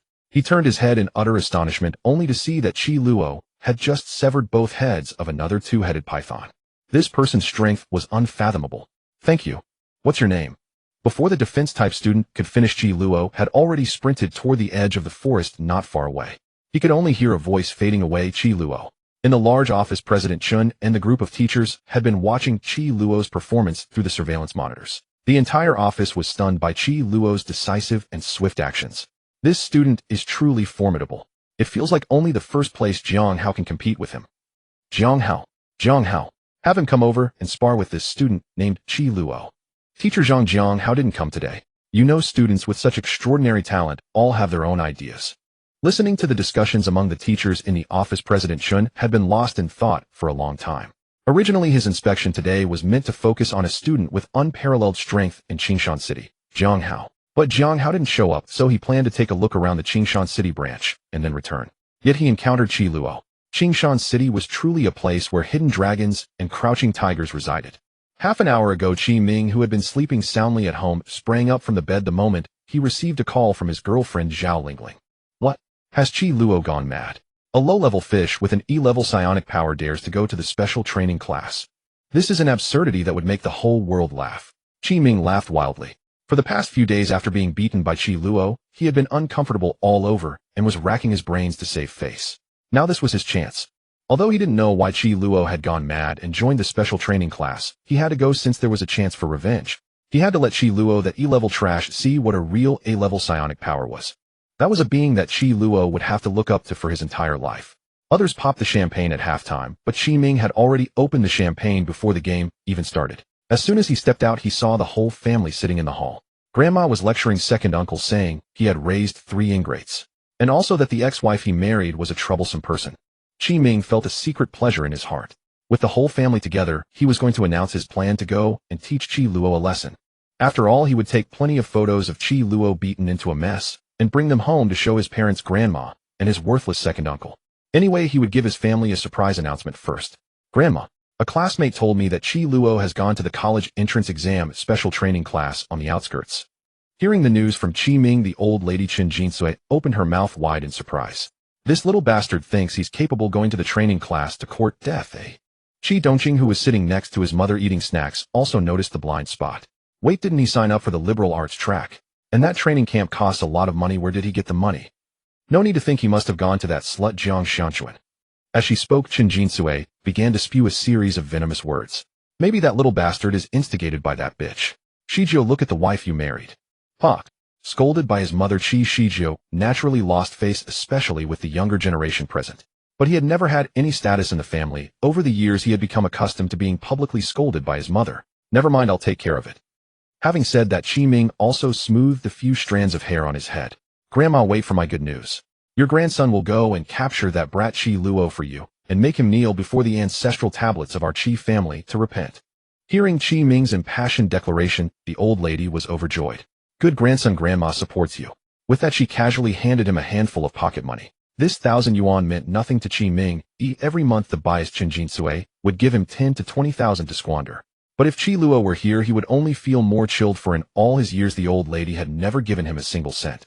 Grandma, Dad's second uncle, just wait for my good news. With that, Qi Ming ran out of the house laughing. As soon as he stepped out, he thought if he went alone to humiliate Qi Luo, it would be too boring without any witnesses. How could he let such a grand scene end so blandly? Hey, is that Xiangzi? Have you gone to the training class? Let's go watch the show. Brotherly. Stop sleeping, see you at the training class, there's fun to watch today. Lao Zhou, call all our buddies who signed up for the training class. I'm going to put on a show for you today. Huh. Qi Ming was different from Qi Luo. He had been doted on by his family since childhood and attended only expensive aristocratic schools. As a result, he had made many disreputable friends. Like Qi Ming, they had all paid to sign up for the training class, but in the end none of them went, they were just fooling around. And after hearing that Qi Ming had something fun, they all rode in their family's luxury cars to the suburban training class. At this moment, Qi Luo had already walked out of the dense forest. He had lost count of how many two-headed pythons he had killed. However, because the core teams had entered the subsequent areas early, the higher-level fierce beasts had already been mostly killed. After thinking it over, he decided to go back and prepare first, and then try to climb the rankings after finishing the theory class tomorrow.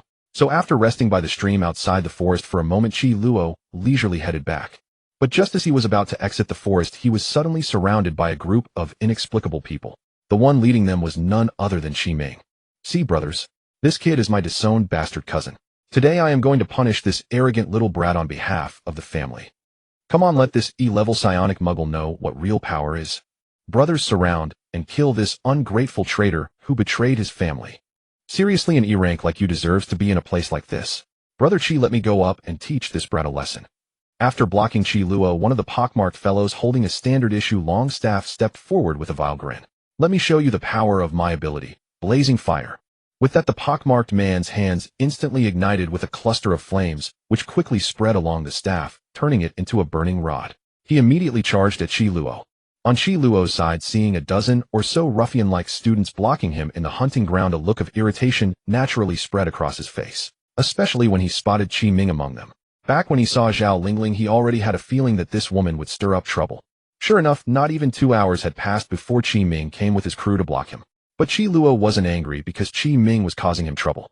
On the contrary, it was Qi Ming who picked a fight, so he would be the one facing disciplinary action. Qi Luo simply understood that with this commotion, he would likely be stuck with this sticky nuisance for the day. Not only would he miss the shuttle home, but he'd probably have to make his mom come all the way here. So Qi Ming, this kid really has no sense of timing. Hey, let me make this clear first. The special training class regulations explicitly state that anyone who causes trouble in the hunting ground will be directly expelled. Hearing Qi Luo's words, Qi Ming thought he was scared and burst into arrogant laughter. Don't worry, brothers. My dad has a cooperative relationship with the higher-ups of this institution, and they're even doing business together now. I'll take the fall if anything happens. Qi Ming's words undoubtedly acted as a reassuring pill for these sycophantic friends. After all, although their families weren't poor, 200,000 was no small sum. If they were expelled, they'd definitely get a beating at home. Mythic weapon. Gale Force. Listen to Brother Qi, I'll go first. Ow. This time, before the pockmarked man could swing his staff, he was stunned to see the E-rank ability user's body flicker with a white light and vanish from the spot. The next second, he silently appeared behind him, accompanied by a powerful knee strike. But it didn't end there. Suddenly, 3 colorless energy arrows surged from Qi Luo's body and violently plunged into the pockmarked man. In an instant, the pockmarked man felt his stomach churn violently, as if all his internal organs were twisting together. Help! I'm dying. Seeing the pockmarked man wailing on the ground, everyone present was stunned. Their expressions froze as they turned in unison to look at Qi Ming behind them. Brother Qi, didn't you say this little brother of yours is just an E-rank ability user? Is this really an E-rank? You're really unreliable, kid. We're out of here. These people were even worse than the thugs Qi Luo had dealt with a few days ago. As soon as they sensed trouble, their only thought was to distance themselves. Truly worthy of being Qi Ming's fair-weather friends. Don't rush off. This kid only has a few tricks. His weapon is rigged. Yeah, he tampered with his weapon. His mother runs a weapon company, and with the weapon industry so advanced nowadays, it's not impossible for him to get something powerful. Brothers, if we go now, this kid will definitely be exposed. At this moment, Qi Ming was already panicking. He hadn't expected Qi Luo to be this formidable now. The unforgettable memory of being beaten to the ground just 2 days ago resurfaced in his mind. I know. He's just an E-rank ability user. You're the strongest here with a noble A-rank ability. You can handle him alone. Brother Qi, this is your family matter. It's not our place to interfere. You handle it yourself. Seeing that the situation was going south, these sycophantic friends hurried to slip away, which made Qi Ming frantic. At this point, his legs were trembling uncontrollably from fear, and he could barely stand.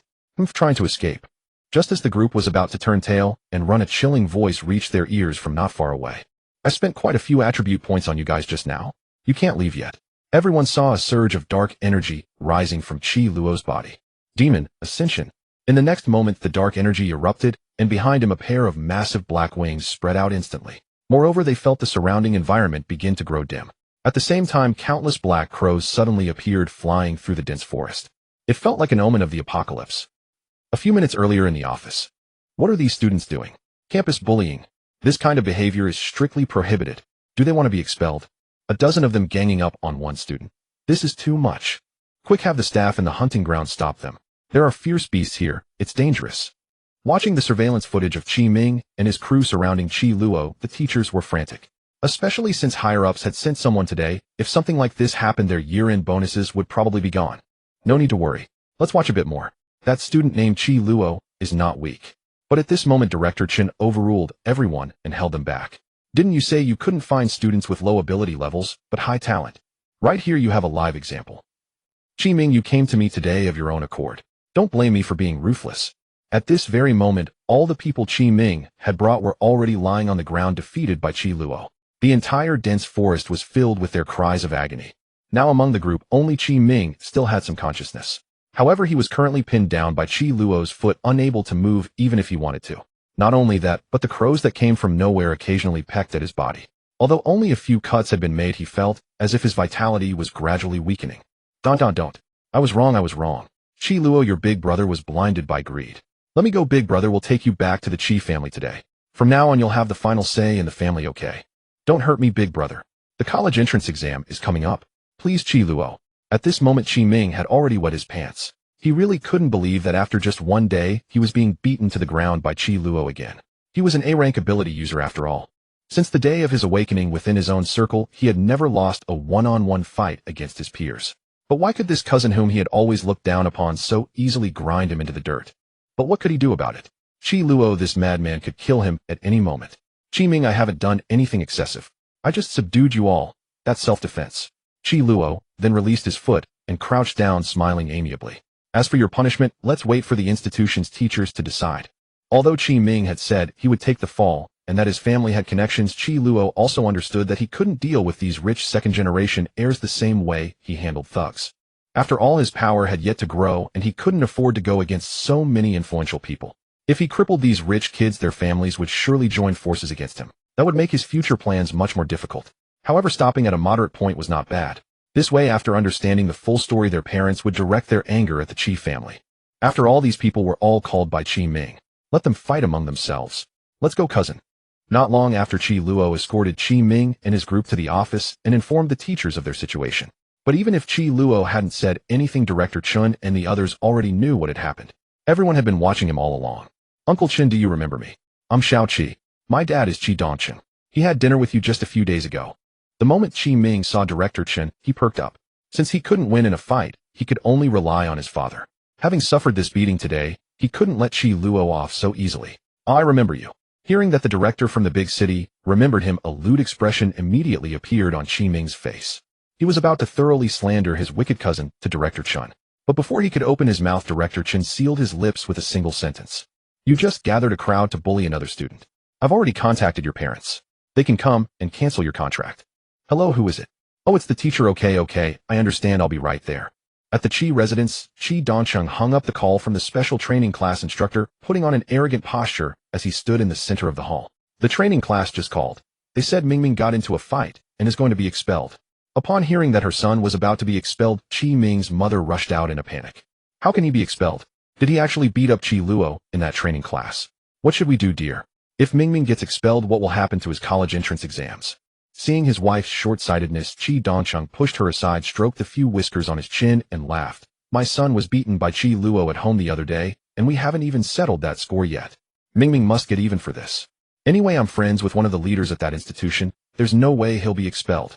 Qi Dongcheng said these words partly to curry favor with his mother. He needed to let the old lady know that after all these years he had accumulated some connections. The other part was aimed at his younger brother Qi Shizhou. That day when Qi Luo went berserk, his father hadn't even tried to stop him.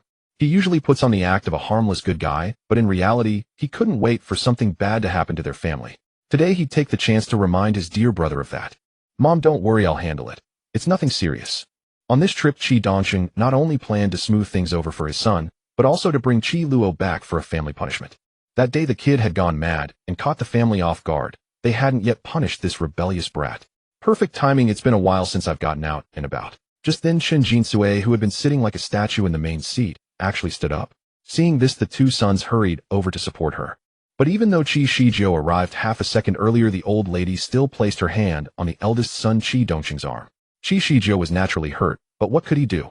Ever since he was little, their mother had always favored their older brother. Even though his ability level was higher than his brother's, he still couldn't win his mother's affection.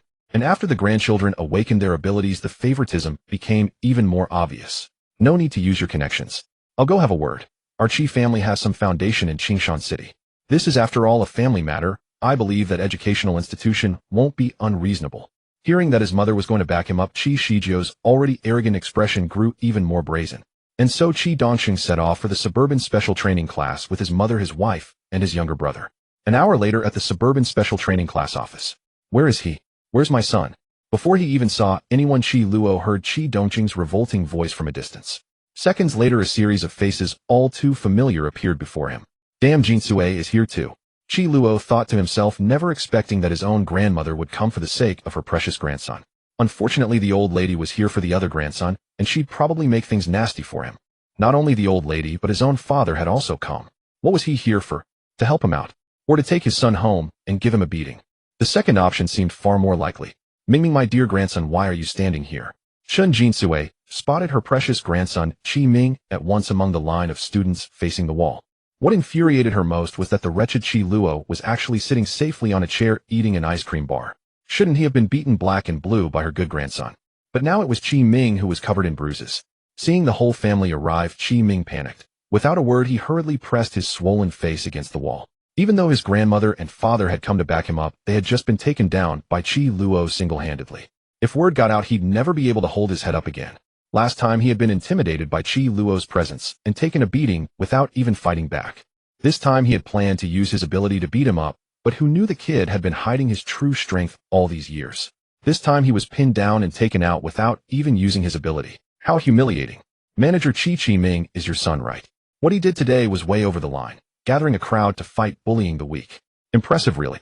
Qi Dongcheng had been about to fly off the handle, but when he suddenly heard President Chen's voice, his arrogant demeanor quickly shrank. Damn, isn't that the big money man? What's he doing here? The moment he saw President Chen, Qi Dongcheng immediately wilted, looking utterly deflated. What kind of talk is that?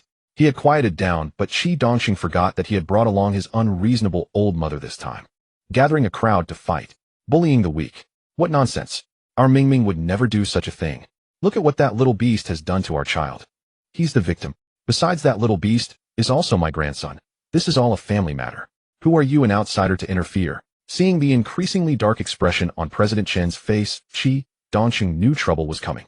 If Qi Ming had come alone to confront Qi Luo, it might have been fine, but the row of trainees standing against the wall were probably all recruited by his son. Mom, stop. What are you doing, Qi Dongcheng? Your son has been bullied like this, say something.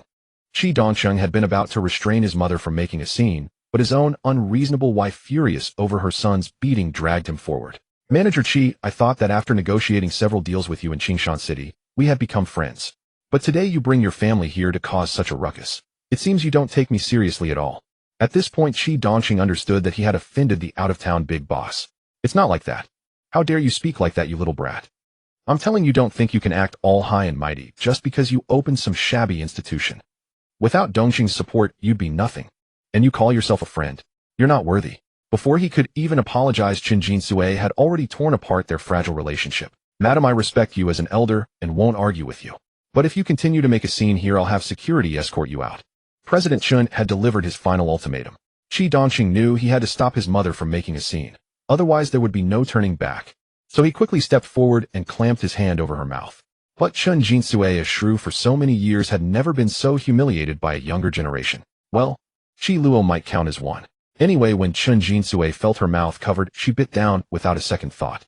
Oh, fine, you little brat. How dare you talk to me like that? Dongqing, I want this man driven out of Qingshan City. Right now. Seeing the old woman had gone completely mad, President Chen couldn't be bothered with them anymore. Let security in. Get this family out of here, they're too noisy. Before he even finished speaking, the office was instantly flooded with security personnel. President Chen, my mother is old. Please don't mind her. I'll come back and apologize properly. Qi Dongqing, you coward. Why are you so meek? Don't touch me. Honey, what's going on? Didn't you say you had people here? Why can't you make the decisions? Faced with this hooligan-like family, President Chen helplessly tapped his forehead and then looked up at the dragged-out Qi Dongqing. Manager Qi, from today on, the transport route for beast materials is cut off. I can't do business with you anymore. Soon Qi Ming's family was escorted out of the institution. But strangely enough, probably because he was the victim's father, Qi Shijie wasn't kicked out. What are you doing? Why aren't you leaving? I haven't done anything wrong. I still need to train. Don't bother me.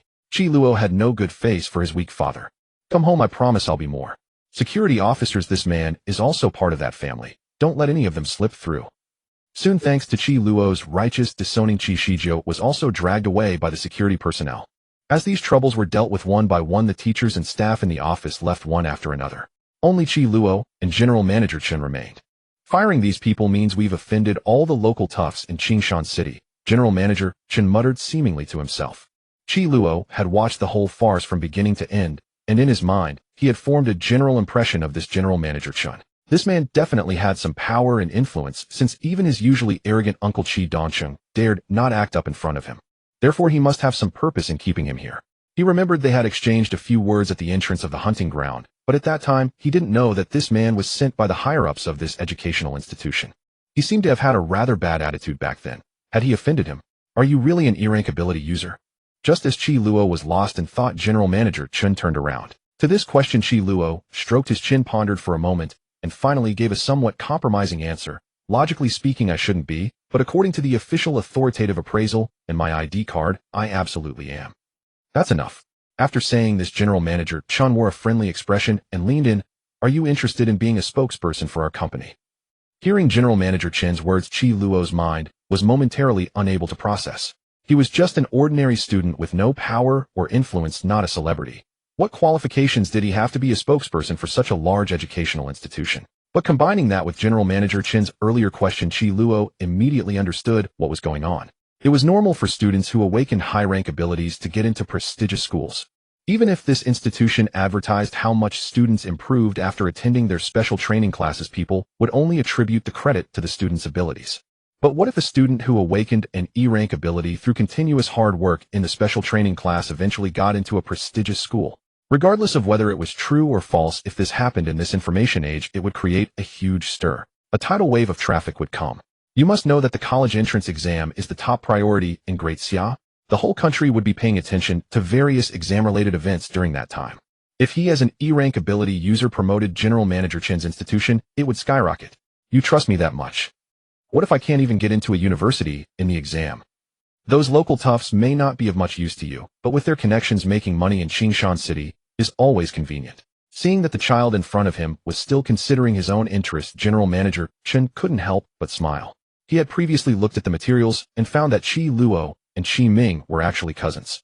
He had also investigated and discovered that Qi Luo had been kicked out of the Qi family just a couple of days ago. Now, seeing this, it was no wonder he was kicked out. The gap in their level of understanding made it hard to live together. I'll be honest with you, I've been in this business for so many years, and I'm good at judging people. Although today you only moved around the periphery of the hunting ground, so I can't gauge your true depth, I believe you definitely have the strength to make the list. Perhaps Qi Luo had lived with the fools of the Qi family for too long, so encountering a smart person was hard to adjust to at first. This endorsement was certainly good because he also had an idea for the college entrance exam. If he could connect with General Manager Chen, his plan might become more secure. But Qi Luo also understood that merely agreeing to be a spokesperson would be a loss for both sides. What he wanted was to use himself as the starting point to ignite the heat caused by this miracle.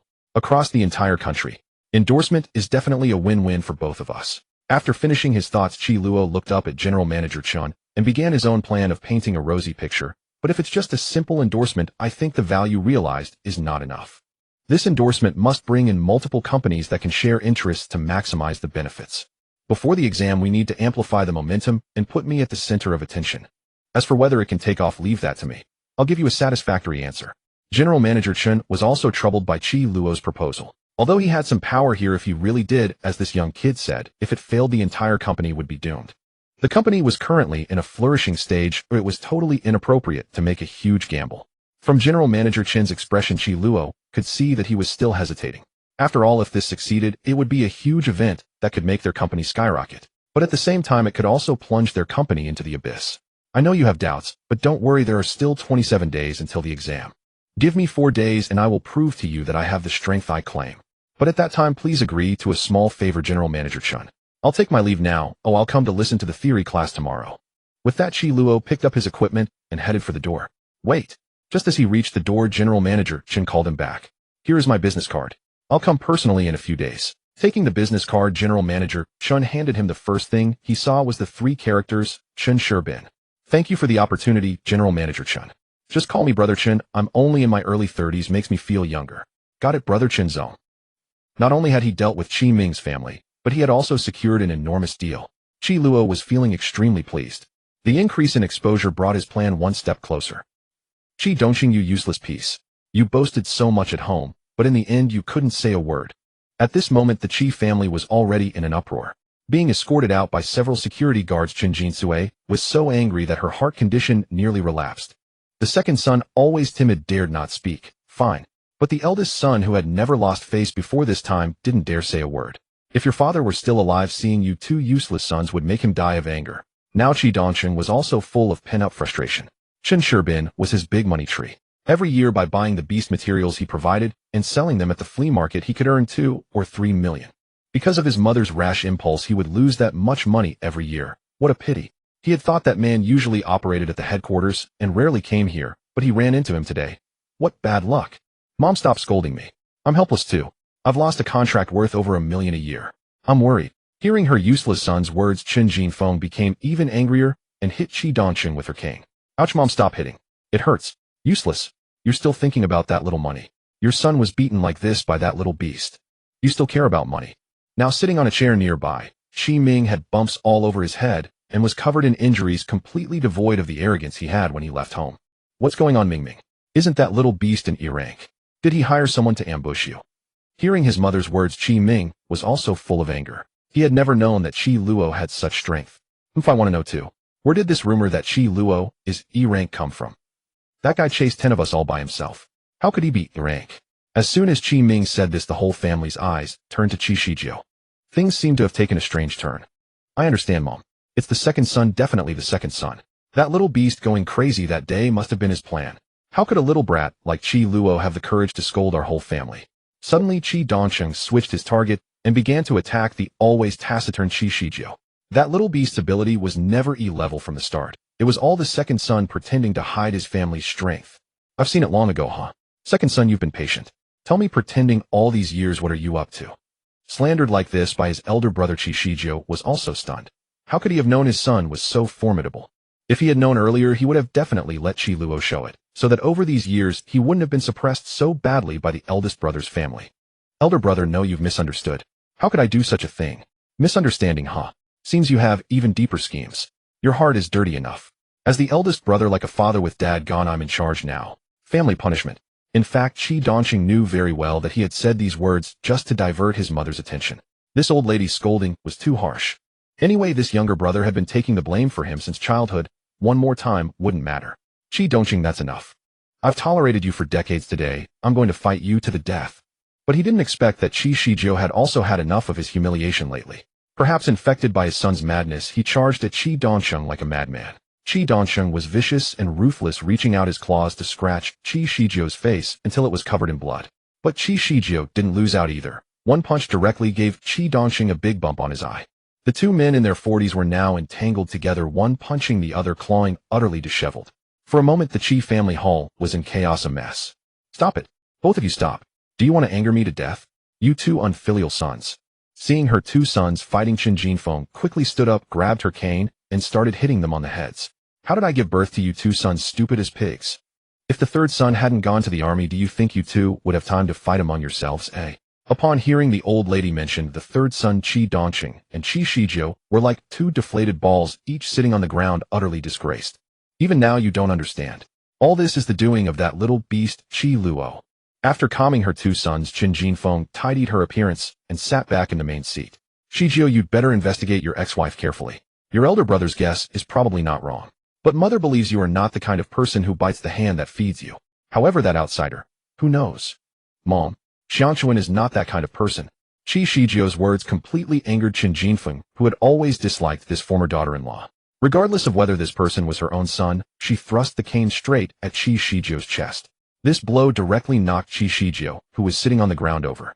Still calling Xianquan. Wake up. Why did I let you divorce her back then? Wasn't it because she had evil intentions? At this moment, Qi Shizhou slumped on the ground, his eyes devoid of any spirit. Wife divorced, children cut ties, now he was completely alone. Having lived half a lifetime, he ended up like this. Alas! Qi Dongqing, sitting on the side, also noticed that his mother's words had worked. He quickly crawled to Qi Shizhou's side and hypocritically apologized. Second brother, just now the elder brother was blinded by anger and slandered you. I apologize to you. Don't take it to heart. We are blood brothers. Even if bones are broken, the sinews are still connected. Mother is right.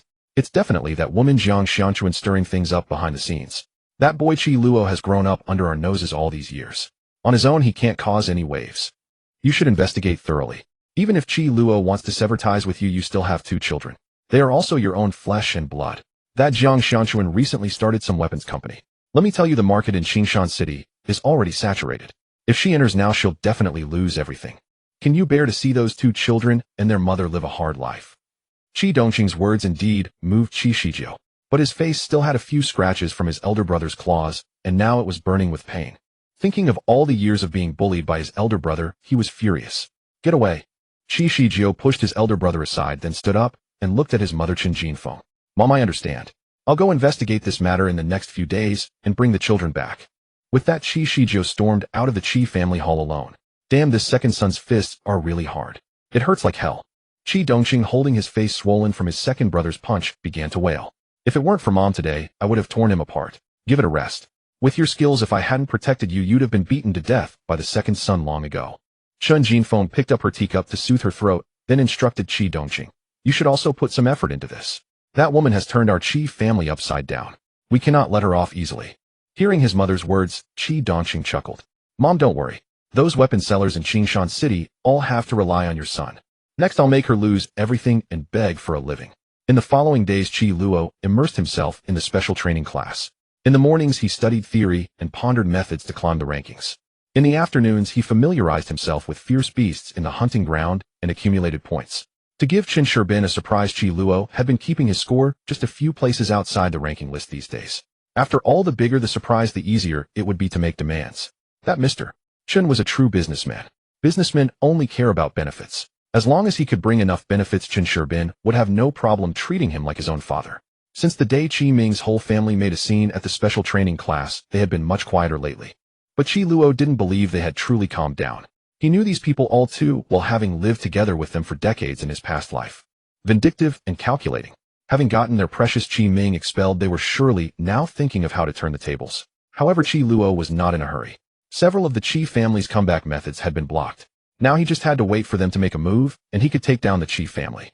What he needed to do now was still to climb the rankings. Although Qi Luo hadn't seen the top-ranked Jiang Hao these days, that guy kept his score very high, making it quite difficult to surpass. To this end, Qi Luo now needed to unlock a keystone rune. However, because the talent points required to unlock keystone runes were becoming higher and higher, their cost-effectiveness had already fallen behind secondary runes.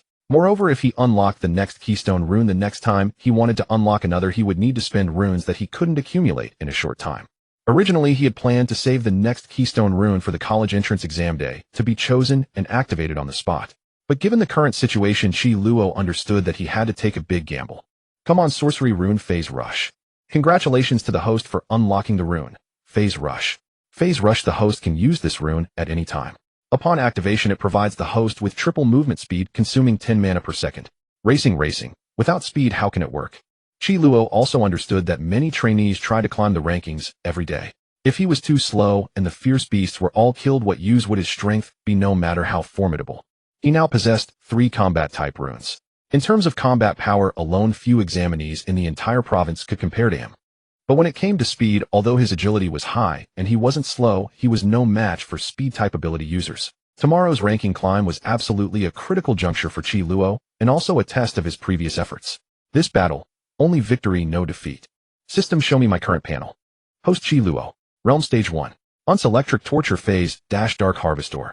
Vitality 280. Mana 350. Strength 100. Agility 90. Spirit 120. Skills: Soul Draining Strike, Power of the Gale, Demon Ascendancy. Talent points 12. Attribute points 0.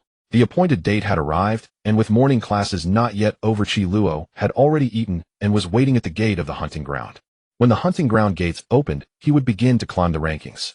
In the days prior to expand his ample mana, Qi Luo had poured all his attribute points into Spirit. That would derail his path to proving the Tao by force. Yet the Demon Ascendancy is so alluring that once activated, his strength could surge threefold instantly, far more advantageous than those few extra points in strength. For today's climb, Qi Luo had prepared thoroughly, even applying for an extra standard issue weapon. Soon, with the class bell signaling the end of period, the students in the teaching building surged downstairs one after another. Some went to eat, some to chase the rankings. In minutes, the teaching building was packed. 15 minutes remained until the hunting ground opened. Already. At that moment, Qin Sherbin appeared from nowhere. Qi Luo turned his head and nodded. The time for talking is over, as showing strength is what matters. You've prepared well. I'm telling you, today's ascent won't be easy. You could save it for tomorrow. Seeing Qin Sherbin's smug expression, Qi Luo felt something was off. Damn, Zhang Hao is here. The top of the rankings. He actually came today. What's going on? Go grab a seat in the hall. I'll pack up the meals and bring them over so we can watch while we eat. In the first floor lobby of the special training building, there are real-time feeds monitoring the hunting ground. Many students could watch others' battles to learn by example. But at this stage, they all had their own ideas. Knowing Zhang Hao is here, many who planned to eat redirected toward the teaching building. Afraid I'll grab the top spot, they sent this guy to guard the arena. Recently, Zhang Hao, who held the top of the leaderboard, hadn't come to the special training class, and Qi Luo had no plan to challenge the beasts against him. Yet this fellow's decision to come today must have a reason. After all, if he planned to topple the rankings, he wouldn't come earlier or later. Today was the day. Humph. Normal. Hardly. A bit of pressure can spur better performance, doesn't it? Qin Sherbin truly is a crafty old fox, giving himself extra difficulty. If I truly have the power to seize the top, then with Zhang Hao's arrival, 2 formidable rivals contending for the same fixed beast would surely exhaust them and keep scores from rising. This is to have leverage when negotiating terms with him.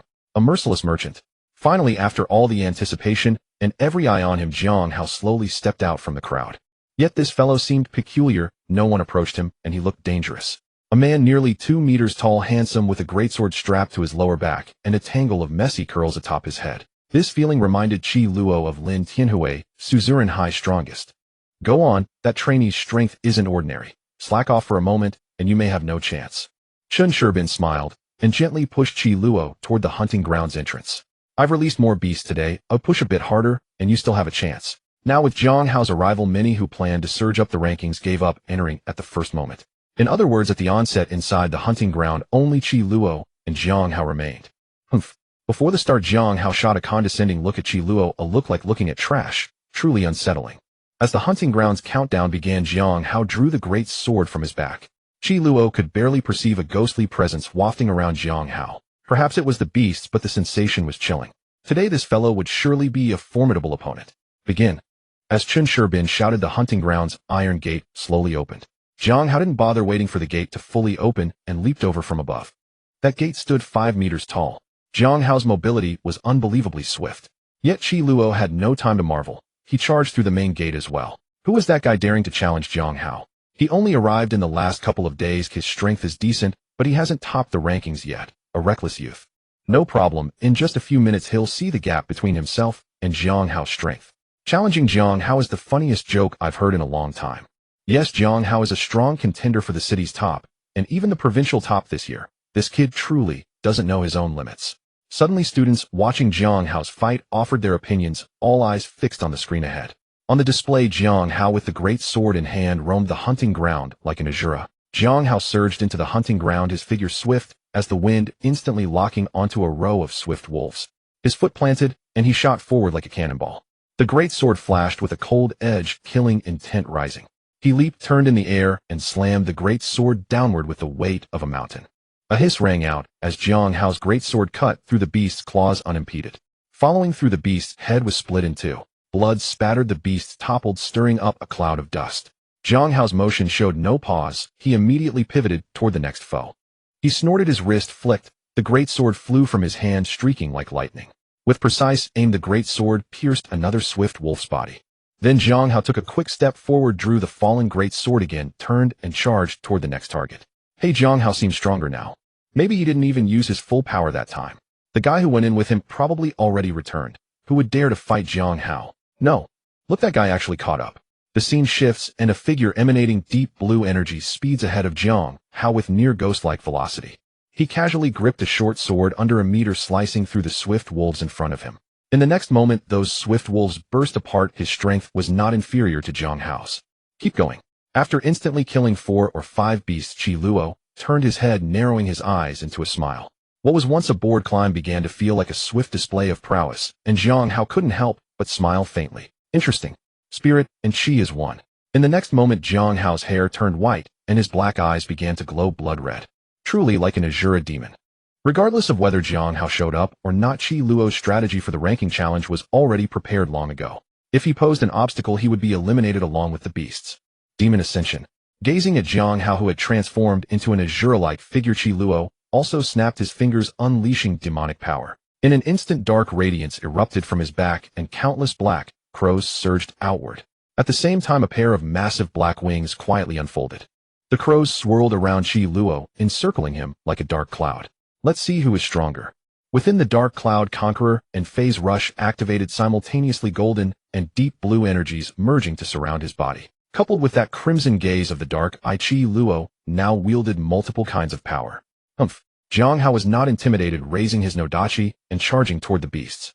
Qi Luo said nothing more and unleashed his full power into his own hunt. Soon the wailing of the swift wolf pack echoed throughout the hunting ground. What is this? This guy looks even stronger than Jiang Hao. Even if Jiang Hao is powerful, he's still just one person. That guy has so many summons helping him. A monster. Qingshan City has produced another monster. The watching students were even more excited. No one could have imagined that those who had been mocking the overconfident student were now being surpassed by him. Inside the hunting ground, Qi Luo and Jiang Hao engaged in fierce competition. Jiang Hao moved like a whirlwind, his Nodachi swinging without any gaps. Wherever he passed, beasts fell one after another. With spirit and Qi merged, his speed was extremely fast, leaving afterimages as he darted through the beast horde. Qi Luo was no less formidable. His black wings beat violently, turning him into a beast-reaping machine. The crow flock operated like a well-trained army, following his commands to strike at the vital points on the beasts. For every beast Jiang Hao defeated, Qi Luo dispatched 2 in faster time. He had never expected Qi Luo to be this strong. Meanwhile, Qi Luo remained fully focused, seizing every scoring opportunity. He simultaneously controlled the crow flock, while striking personally, racking up points with soul-draining thrust. As time passed, their rivalry pushed deeper into the dense forest. Level E beasts possessed far greater vitality than the level F swift wolves, and merely biting through their death lines with crows was no longer sufficient to kill them. Thus, Qi Luo's killing pace slowed somewhat. Jiang Hao, relying on his stronger destructive power, overtook Qi Luo in the scoreboard. But Qi Luo pressed on relentlessly, fueled by his rune-enhanced strength. The beasts scattered in all directions under their assault, plunging the hunting ground into chaos. Jiang Hao roared and intensified his attack rhythm. Qi Luo matched his pace without yielding. The onlookers held their breath, eyes fixed on the screens, sensing that the outcome of this contest was imminent. Unlike the Gaokao arena, where numerous level C beasts served as key scoring targets, the shrunken hunting ground provided some level D beasts as resources for a comeback. Breaking through this dense forest led to the abandoned village at the deepest part of the hunting ground. Their level D beasts, such as steel-beaked birds and minotaurs, had been deployed, raising the difficulty considerably. Jiang Hao is still amazing, 460 points. He might break his own record this time. This Qi Luo is strong too. So he was just playing around before and never attempted the ranking challenge. Now he's already at 400 points. But chasing down 60 points won't be easy. Jiang Hao's attack power is too fierce, and the later zones favor him. Qi Luo is formidable, but he still can't match Jiang Hao. The competition had reached a boiling point, and the watching students were thoroughly electrified. Chen Sherbin unconsciously drifted into the crowd. Although Qi Luo was trailing behind, Chen Sherbin eagerly awaited what other surprises he might produce. As the last two-headed python in the forest fell beneath Jiang Hao's great blade, both of them arrived at the final zone of the hunting ground, the abandoned town. As the area with the highest hunting difficulty and the richest rewards in the entire ground, performing well here could easily compensate for any points lost earlier. After all, a single level D beast was worth 3 times the points of a level E beast. What greeted their eyes was a sky filled with steel-beaked birds. These beasts stood nearly 3 meters tall, their bodies armored in hard feathers, their sharp steel beaks gleaming with cold light. Accompanying them were minotaurs standing fully 5 meters high. Their bulky frames rose like small hills, muscles swelling beneath thick hides. Their massive bovine heads bore sharp, curved horns, and white steam billowed from their nostrils. In their enormous hands they gripped shattered stone pillars, each step causing the ground to tremble faintly. Battle was imminent, and the two competitors each chose their targets. Jiang Hao showed no fear and charged straight at the steel-beaked birds. Leaping high into the air, he brought his nodachi down in a fierce slash, the blade clashing against the steel beak with a piercing screech. Using the recoil, he twisted in midair and swung again, targeting the bird's wings. The steel-beaked bird let out a shrill cry of pain and lunged wildly at Jiang Hao. After evading its attack, Jiang Hao seized the opening and drove his blade straight into the bird's eye, ending its life instantly. Meanwhile, Qi Luo showed no hesitation. His black wings beat violently, and he shot forward like lightning toward a minotaur. He first directed his crow flock to distract the minotaur's vision, then circled around to its rear. Gripping his weapon tightly, Qi Luo swung with full force, aiming for the death line on its back. In an instant, a geyser of blood erupted from the minotaur's back. Enraged by the pain, it spun around wildly, swinging its debris-laden club at Qi Luo. Qi Luo sidestepped the strike and kicked the minotaur hard in the abdomen. Using the momentum, he launched himself into the air, reaching the beast's head, and drove his short sword straight into its eye. At that same moment, electric punishment triggered. A crimson thunderbolt descended, obliterating both the minotaur and a steel-beaked bird in the air. The living beasts lay reduced to charred feasts. As the battle dragged on, Qi Luo noticed Jiang Hao's speed gradually slowing. It seemed the strain of maintaining that state was taking a toll on him. Qi Luo, on the other hand, was different. As long as he kept eliminating beasts at a steady pace, he could maintain his rune skills indefinitely. Even the heavy mana cost of Phase Rush could be recovered through Calm Spirit. In essence, the beasts were his fuel. If the battle turned into a war of attrition, the victor would undoubtedly be him. One beast after another fell, and Qi Luo glimpsed the substantial rewards accumulating in the faint system floating above his head. After hours of relentless cultivation, the harvest was abundant. Gazing at the 4 remaining minotaurs around him, Jiang Hao found himself unable to even lift his blade. His body had reached its absolute limit, his consciousness drowned in endless numbness. It's over. If they both pushed to their limits, he would have to accept defeat. But when he heard those words and looked up to see Qi Luo still strolling calmly amid the minotaurs, Jiang Hao's composure completely shattered. Click. For completeness, Qi Luo snapped his fingers once more. Countless crows gathered into a single mass before explosively dispersing. A crimson nova of blood erupted, instantly engulfing all the surrounding minotaurs. This hunting ground had become a beastly purgatory. Have they killed all the ferocious beasts in the hunting ground? Look, today's leaderboard has been updated. Hearing the shouts from the square, the students watching in the hall rushed out of the examination venue. On the electronic screen, the new top spot had already changed. First place, Qi Luo, 1036 points. Second place, Jiang Hao, 774 points. Third place, Ji Qin, 421 points. What a freak, 1,000 points. That guy is insane. Jiang Hao was already overpowered, and he even beat his own record by 100 points, yet he's still 300 behind. Jiang Hao is no longer my idol. Qi Luo is the one. Bro Luo, please carry me through the college entrance exam. Staring at the astonishing score on the leaderboard, Chen Sherbin was also dumbfounded. That young man had indeed not exaggerated. He possessed the value of investing massive resources to create a prodigy. If I rely on him, I might just gain a say in the Chen family. Chen Sherbin smiled, feeling that he too was about to ascend to the peak alongside this rising young man. Deep within the hunting ground in an abandoned town, Jiang Hao had collapsed on the ground, utterly exhausted and unconscious. As for Qi Luo, he found a stone pier and began fiddling with his system. After this battle, Qi Luo had reaped a bountiful harvest, gaining over 100 talent points and nearly 200 attribute points. This time his attributes were about to explode. However, even now he had not broken through to the second stage. Despite having fought fierce beasts for a long time, he still felt a slight gap from reaching the second stage. Forget it, let's allocate points first. Even if I haven't broken through to the second stage, as long as my attributes are high enough, I can even slay gods. With that, Qi Luo opened the system ready to invest all the attribute points he had just earned. Huh, what's going on? Host Qi Luo. Realm First Stage. Foundation Runes Electrocute Phase Rush Dark Harvest Conqueror. Vitality 300. Mana 350. Strength 100. Agility 100. Spirit 100. Skills Soul Drain Strike Wind Force Demon Ascension. Talent points 147. Attribute points 112. Just as he was about to greatly enhance his strength with attribute points, Qi Luo discovered that his 3 core attributes had reached their peak. Just as he was puzzling over this, the system popped up a prompt: host has reached the peak of the first stage, attribute values cannot be increased. Advancing to the second stage ability, user will unlock the next phase of attribute allocation. It was ultimately a flaw. He hadn't reached the second stage before the college entrance exam, and Qi Luo felt a bit disappointed. But before he could dwell on it, the jeep sent by Qin Shibin to pick him and Jiang Hao had already arrived. Back at the office building, he still had to negotiate terms with this big businessman. Hey everyone, look, they're back. Master, which high school are you from? Join our team. Don't listen to him, his team is full of B rank and C rank noobs. Join our team, Master. We have an A rank ability user. Does ability rank matter? Master, our school has a second stage ability user. If you don't mind, you can team up with us. Before he even reached the entrance of the hunting ground, Qi Luo saw a group of students gathered there. From the sound of it, they wanted to recruit him. Although he had never participated in the martial arts college entrance exam, Qi Luo knew the specifics. To simulate a real battlefield, ferocious beasts always appeared in large numbers in the exam venue.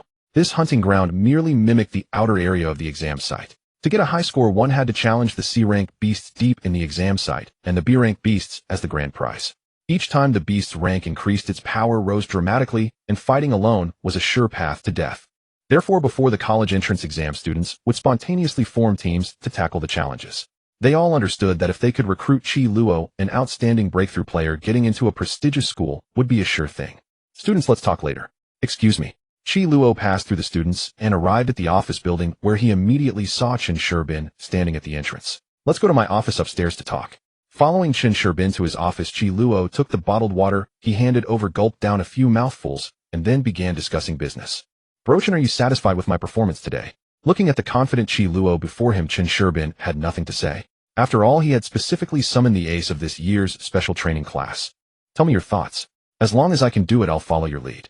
From a businessman's perspective, Qi Luo's identity as an E-rank ability user and his current displayed strength could bring him incalculable wealth, so naturally, he had to indulge this little golden goose. Qi Luo didn't hold back either. He picked up a piece of chalk and scribbled on the small blackboard in the office. First, I need you to find a filming crew to record a few videos at the training camp. Specifically show a progression from struggling against ferocious beasts to easily killing them. Although it might seem a bit magical, it will definitely be effective for publicity. Then find a marketing team to spread the news, preferably making it visible nationwide. During the marketing, it's best to create some negative buzz, like questioning whether I'm just a hype and actually not an E-rank ability user. A few days before the exam, help me open an account. I'll reveal my information with my ID card and tell everyone to wait and see on the day of the exam. As long as the promotion is thorough, the buzz that day will be explosive. At that time, you can get me some endorsements.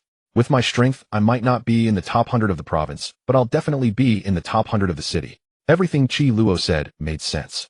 This was indeed an opportunity for both of them to make a fortune. But Qin Shibin understood that the reason Qi Luo had worked so hard today to take the top spot in the special training class was to negotiate terms with him. What are your conditions? Hurry up and tell me so I can have a plan. As soon as Qin Shibin finished speaking, he heard Qi Luo draw the bladed weapon at his waist with a clang which startled him. Could it be that he held a grudge for setting up traps and increasing the difficulty? Just when I get to decide the weapon I bring on the day of the exam. Realizing that Qi Luo's drawing of the blade was only about this, Qin Shibin relaxed a bit. He stroked his chin, still a little doubtful. Could it be that Qi Luo had already contacted other weapon manufacturers and was secretly making a profit on the side? But if that were the case, given this young man's character, he would have stated it outright. Only a fool would engage in such self-deception. Perhaps sensing the doubt in Qin Shibin's eyes, Qi Luo sheathed the blade and prepared to explain the reason directly. Brochin, to be honest with you, my mother runs a weapons company, and it's still in its early stages. If I can use the weapons produced by the company to take the college entrance exam and make a name for myself, the development will definitely be much faster. Seeing the sincere look in Qi Luo's eyes, Qin Shibin felt a moment of admiration. He hadn't expected that all the effort Qi Luo had put in was ultimately for his mother's company. This kid was truly a filial son. However, when Qi Luo mentioned the weapons company, Qin Shibin began to think. His family ran educational institutions, and because of the martial arts college entrance exam, they also managed hunting grounds. Every day the carcasses of slain beasts could be processed into valuable materials, providing an additional source of income.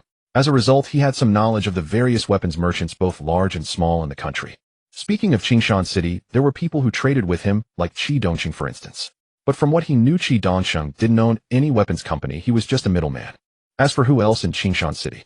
Could it be? Chen Sherbin suddenly recalled something, and hurriedly said, Zhang's weapons company, is it your family's? Hearing that Chen Sherbin knew his mother's company, Qi Luo first nodded, then shook his head. It's mine, but it's my mother's. My mother and father divorced long ago, we have no connection. That day you saw it too. The Qi family is a crooked bunch, every one of them monsters. We have nothing to do with them. Qi Luo's words matched what Chen Sherbin had witnessed himself, but he still had some doubts. I know that, but I'm responsible for transporting materials to Zhang's in Qingshan City. That supply line was arranged by the Qi family, wasn't it? What's going on? At Chen Sherbin's words, Qi Luo was also baffled. He hadn't really looked into where the raw materials for his mother's factory's weapons came from. Such materials were hard to come by, so the Qi family had provided the resources. But that made no sense. The Qi clan would love nothing more than for his mother to go bankrupt. Why would they help her secure such a good supply line? Moreover, when he had stormed Wang Jingsong's lair earlier, he hadn't known that his mother's resources aligned with his own path. Otherwise, Wang wouldn't have dared to send people to suppress him, since if the resources were all from the Qi family, he wouldn't have risked it. So this supply line definitely wasn't given by Qi Dongsheng. At least not now. Otherwise, with all the trouble Qi Luo had been causing, Qi Dongsheng would have used it to threaten him by now. Brother Chen, the person who negotiated with you about transporting beast materials to Zhang's wasn't Qi Dongqing, was it? Can you tell me who it was? Chen Sherbin thought for a moment, then slapped his forehead and laughed. It's that guy, that man who looks kind of timid. He's been the one handling the specifics with me these past few years. From Chen Sherbin's description, Qi Luo knew exactly who he meant. His own father, Qi Shijiu. In the entire Qi family, everyone was a vengeful villain except for his cowardly father. Who else could be so easily identified as timid? Was this done out of guilt? How hypocritical. Qi Luo gritted his teeth. He wouldn't forgive his father just because of this. When his 3 children were cast out of the house, he hadn't even tried to stop it. From that moment, the bond between father and son was severed. I understand now. Brother Wang, this is just hypocritical compensation from my cowardly father. You should cut ties with the Qi family without hesitation. But I need to ask you for one more favor. I'll owe you one. From what had happened that day, Chen Sherbin could roughly deduce the situation. He also knew what Qi Luo wanted to ask. No problem. It's trivial. I'll sign a separate contract with Zhang's. We've said all we need to. I'll go draft a contract, and we'll start tomorrow. There are only a few days left until the college entrance exam. We must hurry. Just as Chen Sherbin was about to leave, Qi Luo's phone rang. Hello, Meow Meow. What's up? I'll be back soon. Brother, come back quickly. Uncle. Uncle is at Mom's company now. Got it. Try to stall that old geezer. I'm on my way. And if he causes trouble, call the police. Hearing that Qi Dongqing had unexpectedly shown up at his mother's company, Qi Luo's heart tightened. He quickly stood up to leave the training class. After he had humiliated the Qi family at the training class last time, he knew they would seek revenge. He just hadn't expected them to go directly to his mother's company to cause trouble. What's wrong? Why the rush? Nothing, Brother Chen. I'll come back tomorrow to sign the contract. I have something to deal with. I need to go now. With that, Qi Luo leaped directly from the 3rd floor window, startling Chen Sherbin. Are you okay? He just said he might have to call the police. How is that a minor matter? Watching Qi Luo's receding figure, Chen Sherbin rubbed his chin, still uneasy. Hey, bring the car around. I'm coming down. Follow that kid. Since Qi Luo had beaten up those thugs that day, there had been no more trouble at Zhang's weapons company. For a while, things had been peaceful.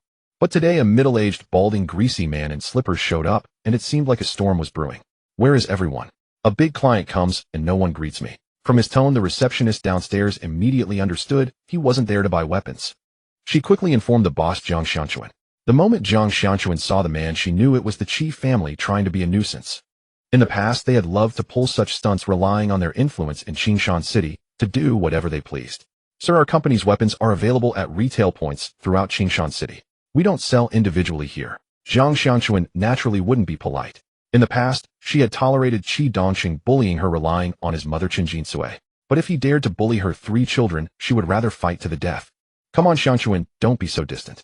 Even though you divorced my second brother, I'm still Qi Luo's uncle. You should call me big brother, shouldn't you? The 3 children have cut ties with the Qi family. There's no need to bring up that relationship. Hearing Zhang Xianquan's cold words, Qi Dongqing's face twitched, and he pulled out a cigarette. Sorry, smoking is strictly prohibited in this company. If you must go outside. In his 40-plus years, Qi Dongqing had never been spoken to like that except by his deceased father and his mother. In just half a month, Qi Luo, Jiang Xianchuan, and even that cowardly second brother had all dared to curse him. Was the world turning upside down? But he held back, not yet ready to explode. Don't be so heartless. I'm a customer too. Is this how you treat customers? My son is about to take the college entrance exam, and he doesn't have a suitable weapon. I thought since we were relatives before you could sell me one at a discount. Seeing Qi Dongqing's shamelessness, Jiang Xianchuan had no intention of indulging him. Besides, he wasn't really there to buy a weapon. The old lady of the Qi family had probably already spent a fortune on a top-tier weapon for her precious grandson. Our weapons are aimed at the lower market. Your young master is of noble birth if our weapons are not worthy of him. Jiang Xianchuan's retort made Qi Dongqing's already ugly face turn a shade greener. Jiang Xianchuan, you're really full of yourself. When you were in the Qi family, you never dared to talk to me like this.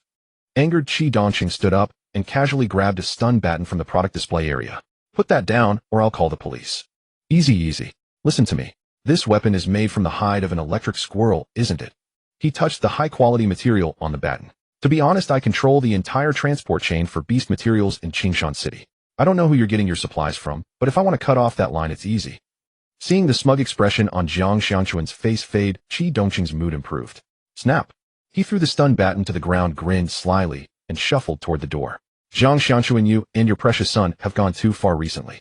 Just wait for your company to go under. As Qi Dongqing reached the door of Jiang's company, a crimson thunderbolt streaked down from the sky and struck the ground precisely at the tip of his slipper.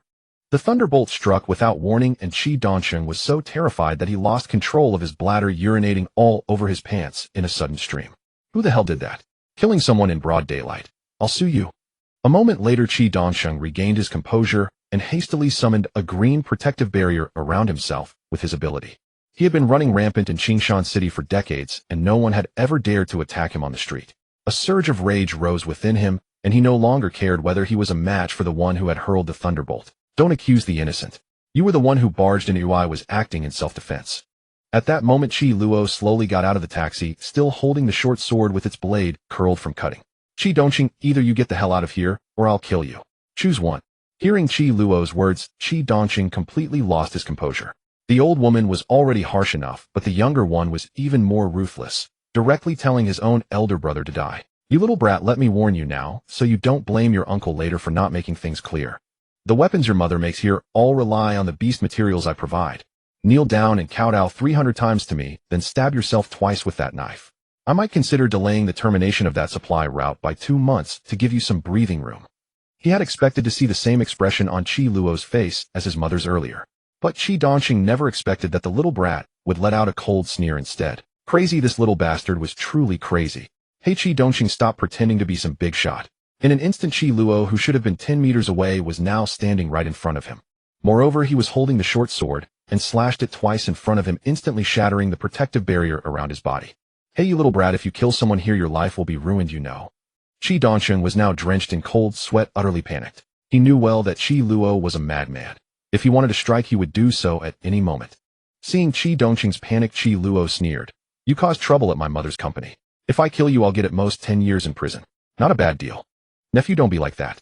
Your uncle was just joking. We're family after all. Even though your parents are divorced, I'll never cut off this supply chain. Qi Luo couldn't be bothered to listen to his nonsense. He kicked Qi Dongqing in the back of the knee. With a thud, Qi Dongqing was forced to kneel before his own nephew. Qi Dongqing wanted to lash out, but seeing the short sword in Qi Luo's hand, he softened. Nephew, this is not right. Since when does an elder kneel to a younger one? Qi Dongqing, you're truly shameless. Boss Chen already said he's terminating the contract with you. Why are you still pretending to be a big shot here? Only then did he remember that Qi Luo had also been present at the training class that day. He had planned to give Chen Sherbin some gifts to maintain their relationship, but he had been too busy with the family mess and forgot. He had also instructed Wang Jingsong from the flea market to send people to cause trouble, but now it seemed that Zhang's company had not been affected at all.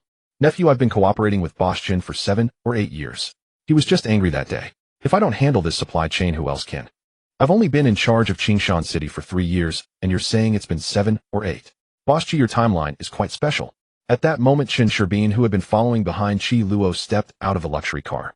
The moment he saw Chen Sherbin, Qi Dongqing's flushed face turned pale in an instant. He stumbled to his feet and reached out to grab Chen Sherbin's arm, but Chen Sherbin sidestepped to avoid him. Boss Chen, my family members were ignorant before. Please don't take offense. How about I give you an extra 10% of the profits? 20% is fine. Chen Shirbin ignored Qi Dongqing looking at him, as if he were an idiot, then turned to Qi Luo. Don't get too worked up. We have bigger things to do. Leave this small fry to me. Hey brother Chen, it's no big deal. Sorry to trouble you to come all the way. Why don't you come in and take a break? Alright, let's go in and sign the contract. From now on the material supply chain in Qingshan City is yours. With that, Qi Luo and Chen Shirbin chatted idly as they walked into Zhang's company, leaving Qi Dongqing standing alone in the wind, utterly bewildered. In the end, he returned to the Qi family home, fuming with anger. Damn it, that little brat is getting more and more outrageous. As soon as he entered the house, Qi Dongqing stormed into the main hall. At that moment, Qi Shizhou had just returned from his outside work and saw his elder brother in a rage, immediately sensing trouble. What's wrong, dear? Didn't you say you were going to teach that bitch a lesson today? Qi Dongqing's wife looked at her husband's disheveled appearance, his pants still wet, and her face instantly darkened. I don't know how that little bastard managed to get in touch with Chen Shirbin. Now I've lost the supply chain, and that kid scared the hell out of me. I'm furious. Qi Dongqing slammed his thigh in anger and took deep, heavy breaths. No need to guess. Maybe Zhang Xianquan, that slut, hooked up with some rich guy?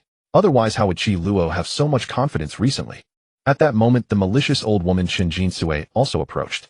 Shizhou, your children might soon call someone else father. I told you not to marry that woman, but you wouldn't listen. Son. Chen Jinsui scolded her second son as she took the seat of honor. It's come to this. I think if we don't use some drastic measures, the Qi family won't be able to survive in Qingshan City anymore. Qi Dongqing gritted his teeth. After a long pause, he spoke. I'll have to find some people to kill the little bastard and that woman. Otherwise, who knows what other trouble they'll stir up. Driven mad by Qi Luo's harassment, Qi Dongqing even forgot that his younger brother Qi Shizhou was present, uttering such reckless words. Before Qi Shizhou could speak, Chen Jinsui threw her cane at Qi Dongqing's face. What nonsense are you talking? That little bastard is still Shizhou's own flesh and blood. Wanting to kill him? Have you lost your mind? Struck by the cane, Qi Dongqing calmed down, realizing his younger brother was still there. Even if he truly wanted to kill Qi Luo, he should wait until Qi Shizhou was not around. Enough. Let's stop causing trouble for now. The college entrance exam is less than half a month away. That's the most important thing for our family. Taking the cane that Qi Dongqing handed back, Chen Jinsui took a sip of tea and continued, everyone disperse. Go about your business. Dongqing, you stay. Soon after Chen Jinsui dismissed everyone, only Qi and Qi Dongqing remained in the hall. I told you, how could you say such a thing in front of your second brother? Where is your brain? Mom, you don't know how that little bastard humiliated me today. I've lost all face. I'll be straightforward with you. As long as he's in Qingshan City, I won't have a single comfortable day. Looking at her 40-year-old son, who was acting like a big baby, Chen Jinsui was somewhat speechless. She poked her son with her cane and said slowly, how did I give birth to such an idiot? Tell me, do you know the rules for the martial arts college entrance exam? Hearing his mother mention the exam, Qi Dongqing couldn't think of anything. Your son is about to take the exam and you don't even know the rules. I, a 70-year-old woman, know them. Scolded by his mother, Qi Dongqing had no excuse and could only awkwardly scratch his head. Some father you are. Son. Chen Jinsui sighed and continued, in the martial arts college entrance exam, due to its danger and competitiveness, if candidates fight and get injured, no one can be held accountable. So if you really want to make a move on that little bastard, just wait until the exam. Mingming will be there to watch him. You won't even need to clean up the mess. Thank goodness for you, Mom. This family would fall apart without you. While Qi Dongqing conspired with his mother Qi Luo at Zhang's weapons company, recounted to his own mother everything that had happened during that time. Zhang Xianquan initially harbored misgivings about Qi Luo's plan, but with the matter already set in motion and beneficial to her, as well, she chose to lend her full support to her son. Soon Chen Shirbin at Zhang's signed a contract with Qi Luo's mother for regular transport of ferocious beast materials, then went back to draft a contract with Qi Luo. Days passed, and through the operations led by Qi Luo and Chen Shirbin's team, the news that Qi Luo and E-rank Esper would challenge Wu Ke Gaokao sparked a storm online. This online marketing is insane. An E-rank Esper can actually take part in Wu Ke Gaokao. All of this is fake. Qi Luo is certainly not an E-rank Esper, perhaps not even a Gaokao examinee. This Qi Luo is my high school classmate. He truly is E-rank, and he enrolled in the humanities Gaokao. Everyone, don't be fooled. I knew it was fake. Everyone reported. These people just want fame and have gone crazy. 4 days the online world has been flooded with doubts and insults toward Qi Luo. The scene is utterly unsightly. At this moment, there are fewer than 3 days left until Wu Ke Gaokao, and the next steps of Chen Shirbin and Qi Luo's plan are about to go into effect. I say to you, have a masochistic streak.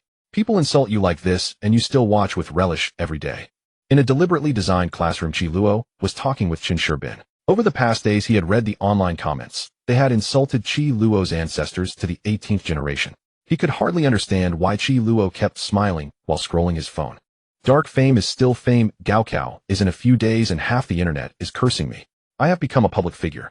Qi Luo smiled, placing his phone on the table, then waved to the staff nearby. Alright, start now. Soon Qi Luo began his performance. Hello everyone, I am candidate Qi Luo. Recently there have been many videos online claiming I will participate in Wu Ke Gaokao. I want to clarify that these videos have nothing to do with me. During these days, Qi Luo deliberately revealed parts of his own information, inviting people to pry into him. Many netizens are now holding onto his phone number. Moreover, he had Chen Shibin's team release messages that he would livestream today to clarify. Consequently, within less than 5 minutes of going live, his livestream room had gathered nearly 1,000 viewers. Since I was a child, I dreamed of taking Wu Ke Gaokao and entering a university, then graduating to join the army to serve the country. But because of the awakened ability level, that dream was put on hold. Until this April, my family found an educational institution through intermediaries that could help me enhance my strength. Therefore, I temporarily switched the Gaokao subjects.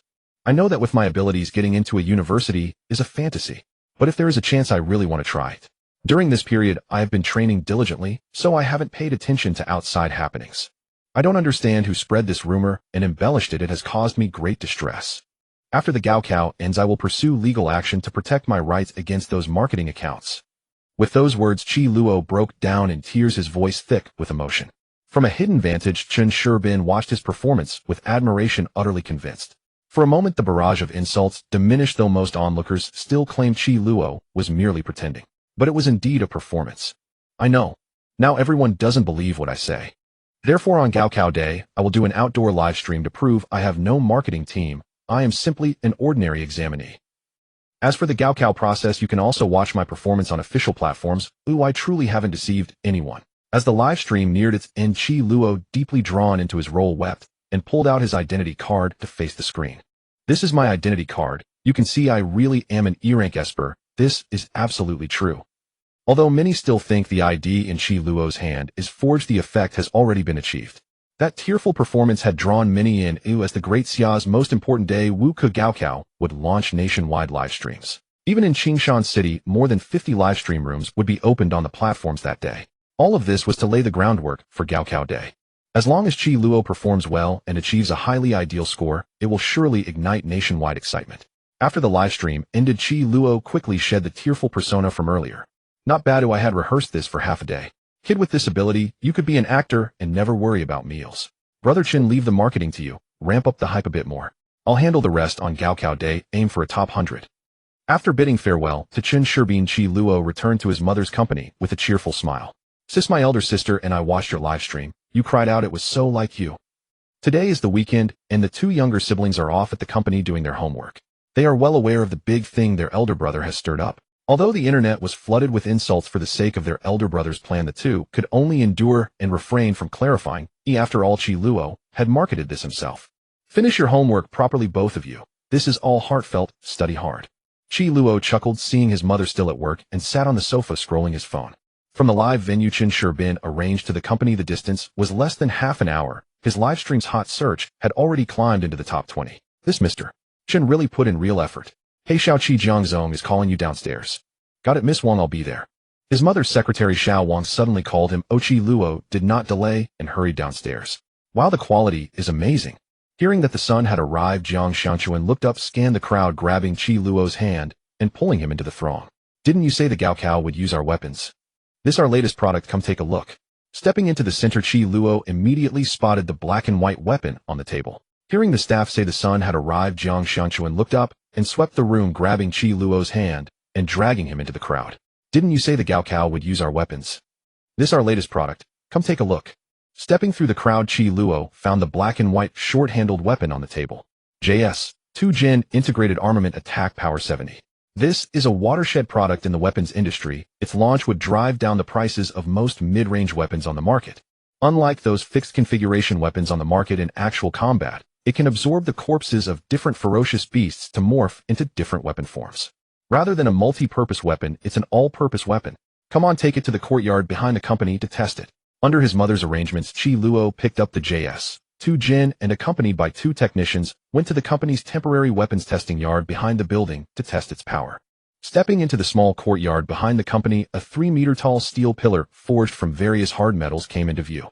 Scattered across the ground were several different materials from ferocious beasts presumably used to transform the weapon's form.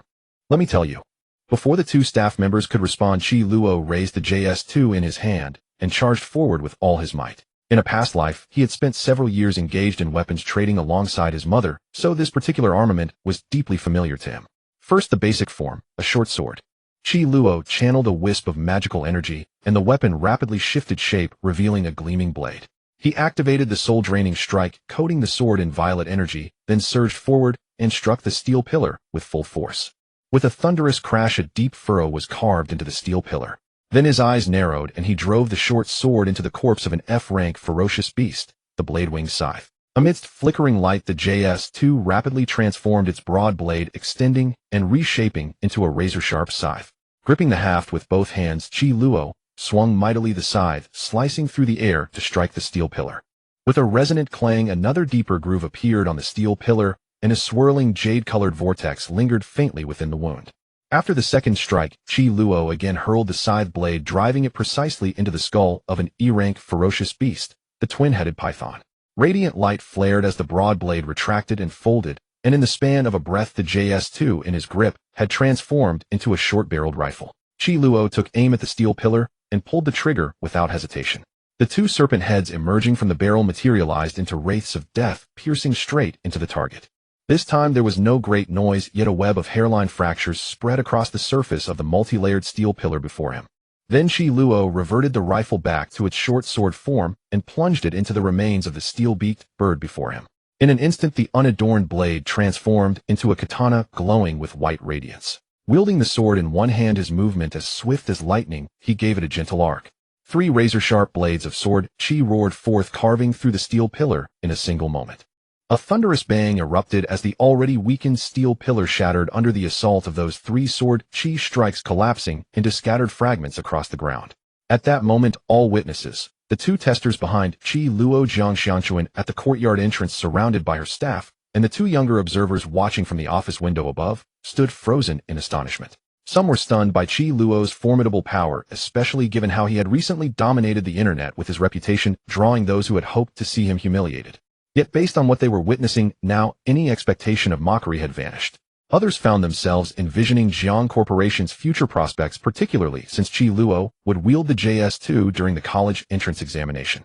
With Qi Luo's inherent visibility and the prowess he had just displayed, Jiang Corporation's rise to prominence seemed inevitable. Meanwhile, upstairs in the office, Qi Miao and Qi Feng, siblings watching the display, were filled with near-obsessive admiration for their elder brother. Ever since that day when their elder brother had courageously led them away from the Qi household, he had become their idol. He's so powerful. If people are watching on exam day, our company will take off. These weapons of ours are going to sell like hotcakes. We're taking off.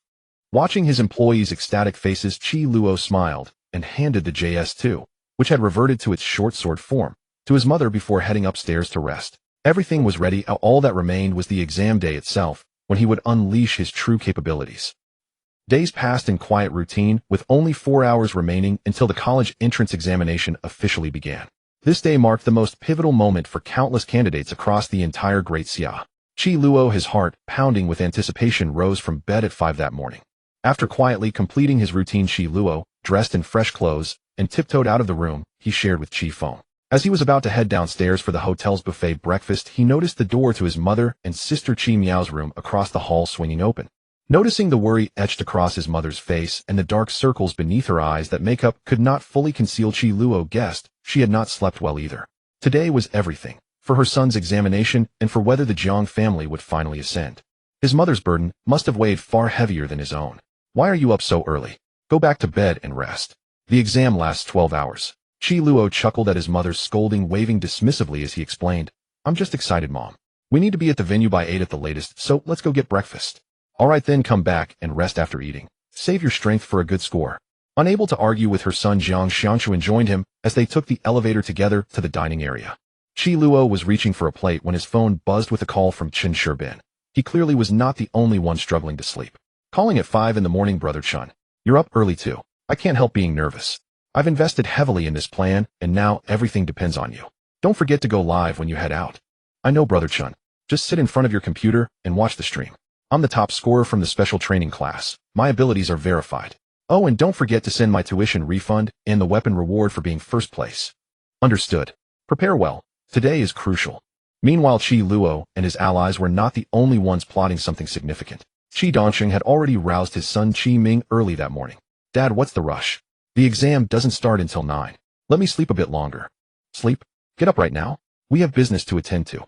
Qi Dongxing stared at his son's groggy, unmoving state, fury building within him.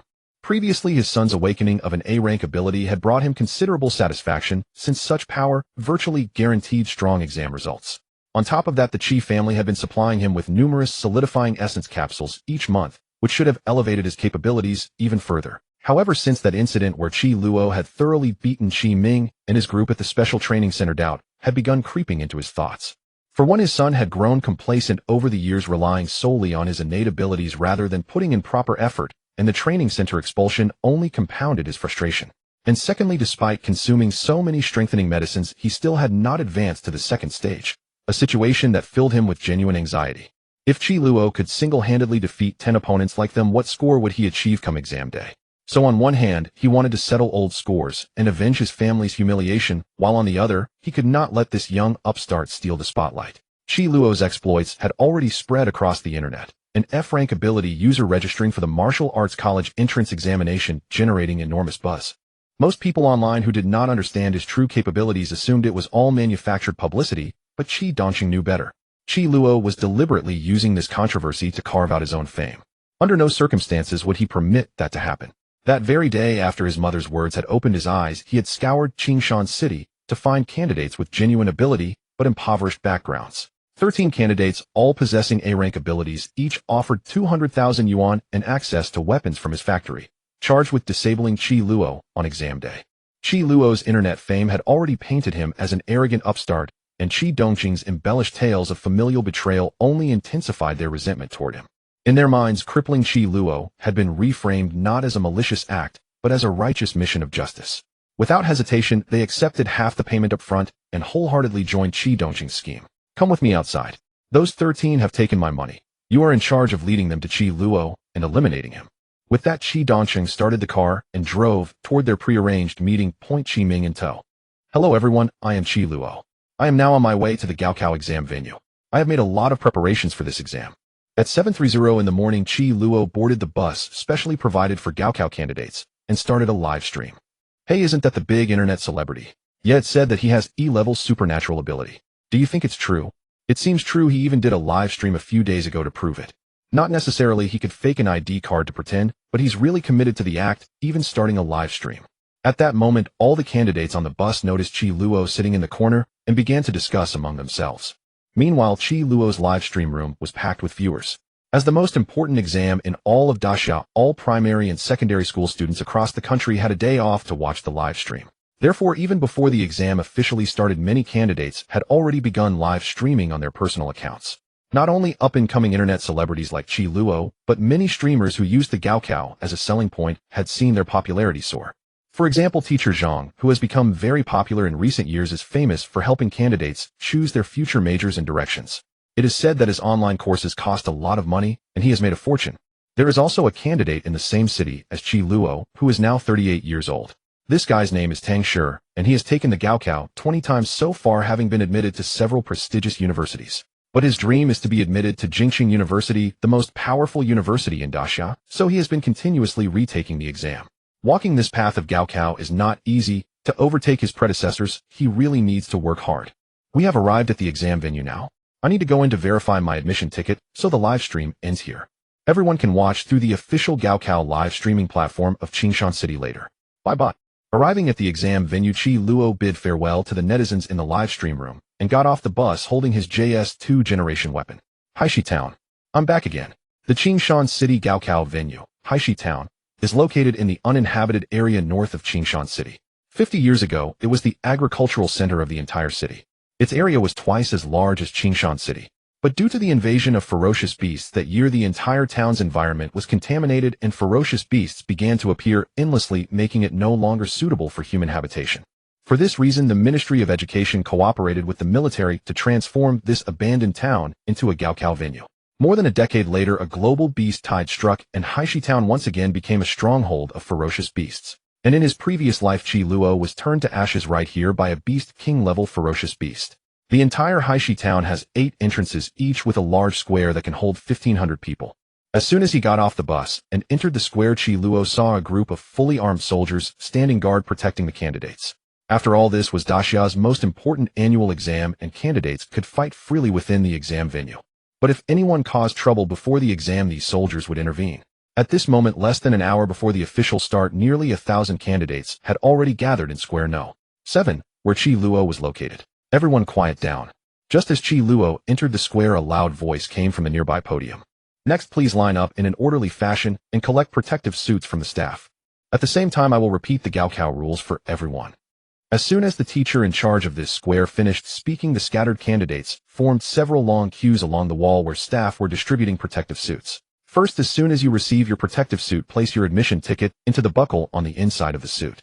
If you forget this, killing ferocious beasts will not earn you any points. Second, if you encounter insurmountable danger, press the emergency button on the collar of the suit and tear off the admission ticket. This will cause the protective suit to deploy a defense bubble.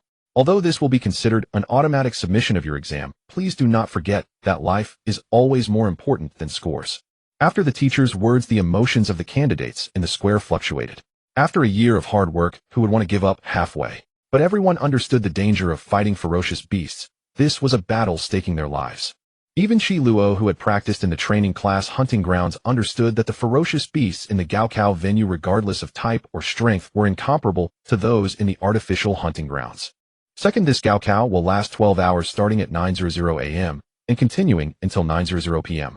Please make sure to allocate your stamina properly. After the exam starts, everyone will advance towards the depths of the town. The deeper you go, the higher the level of ferocious beasts, and the higher the scores you can earn.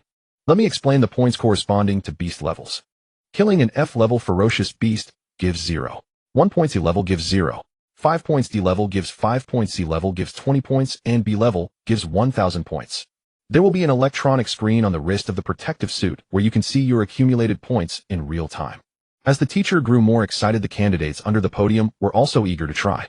Finally, I wish you all to perform to your best and show your true style. Alright, go for it in the Gaokao. As the teacher finished, the candidates applauded. After 10 years of hard work, the moment of verification had finally arrived. Qi Luo, now wearing the black protective suit, finished his preparations, gripped his JS2 generation weapon tightly, and looked up at the countdown clock. This verification trial was about to begin. Meanwhile, at Square No. 2 on the other side of the Haishi town entrance, Qi Ming, carrying a 2-meter steel spear on his back, was also raring to go. For this Gaokao, the Qi family had pulled together over $1 million to buy him this weapon. It was said to be made by a foreign manufacturer using advanced metals and B-level ferocious beast materials.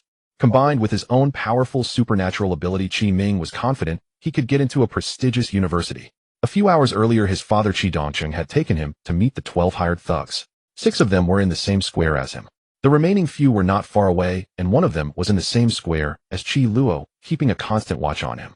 They had long planned to gather first after the exam started, farm a wave of ferocious beasts for points, and then encounter Qi Luo when they were closer to the depths of Haishi town. Then they would cooperate to take down Qi Luo. Wait for death, Qi Luo. I will extinguish all your previous arrogance. Qi Ming slapped his thigh, his eyes fixed on the countdown clock. Apart from the matter of Qi Luo, his beloved girlfriend, Zhao Lingling, had not paid him any attention these past 2 days. To pursue this goddess, Qi Ming had secretly taken several boxes of Gyuan capsules from home. He was also a bit worried that Zhao Lingling might only be after his family's wealth and resources, using him as an ATM. But blinded by love, he continuously beautified Zhao Lingling's image in his mind. This guy was beyond saving. Lingling, once I kill that brat Qi Luo, I'll come to help you.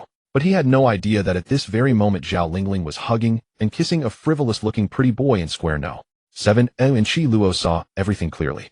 At this moment, Qi Luo actually felt a bit sorry for Qi Ming. Honey, you have no idea how many Gyuan capsules that fool from the Qi family gave me. Without him, we wouldn't have been able to advance to the 2nd rank. Yeah, that eldest young master of the Qi family is really a fool. I remember his family has been feeding him capsules for 2 years, and he still hasn't reached the 2nd rank. Alright, the exam is about to start. We'll definitely get into Jingxing University this time. Watching this slut and her lover cooing and cuddling, Qi Luo sighed helplessly. This Qi family probably wouldn't need his effort. They would die at the hands of that brat Qi Ming. But all that was none of his concern. The Gaokao was about to begin, and the locked iron gate at the end of the square had already opened. The Gaokao officially begins now. Please enter the exam venue in an orderly manner. Charge. This time I will surely get into Beijing University. For all the years of effort I have poured into this. Kill. Qi Luo drew the JS second gen from his belt and tucked within the crowd walked toward the gate in a calm, unhurried pace. Meanwhile, thousands of Gaokao livestream rooms lit up in an instant on the platform. The Wuke Gaokao had officially begun. Inside Zhang's weapon company today was Gaokao Day, and Zhang Xianquan had granted the employees a day off.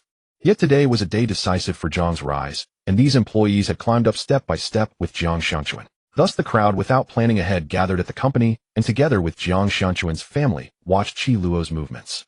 In the Qi family hall, Grandma Chen Jinshui and Qi Dongqing and his wife were watching the television, tracking their son Qi Ming's progress. Mom, look, we're clearly brimming with energy today, and with a long spear slung over your back, doesn't it resemble a battle-tested general plotting the strategy? Qi Ming's mother laughed warmly, hoping to strike up a topic with her mother-in-law, but was met with a cold glare from the old lady. I tell you, you foolish woman, spending so much money on such a heavy weapon for Mingming. Aren't you afraid it will tire out my grandson? Chen Jinshui sipped her tea and continued scolding. The exam lasts half the day, and that's your own son. How could you be such a mother? Qi Dongqing, seeing his wife being berated, quickly diverted the topic. Mom, why didn't the second son come today? His son is taking an exam as well. Should I call him over? Today would be Qi Luo's death day.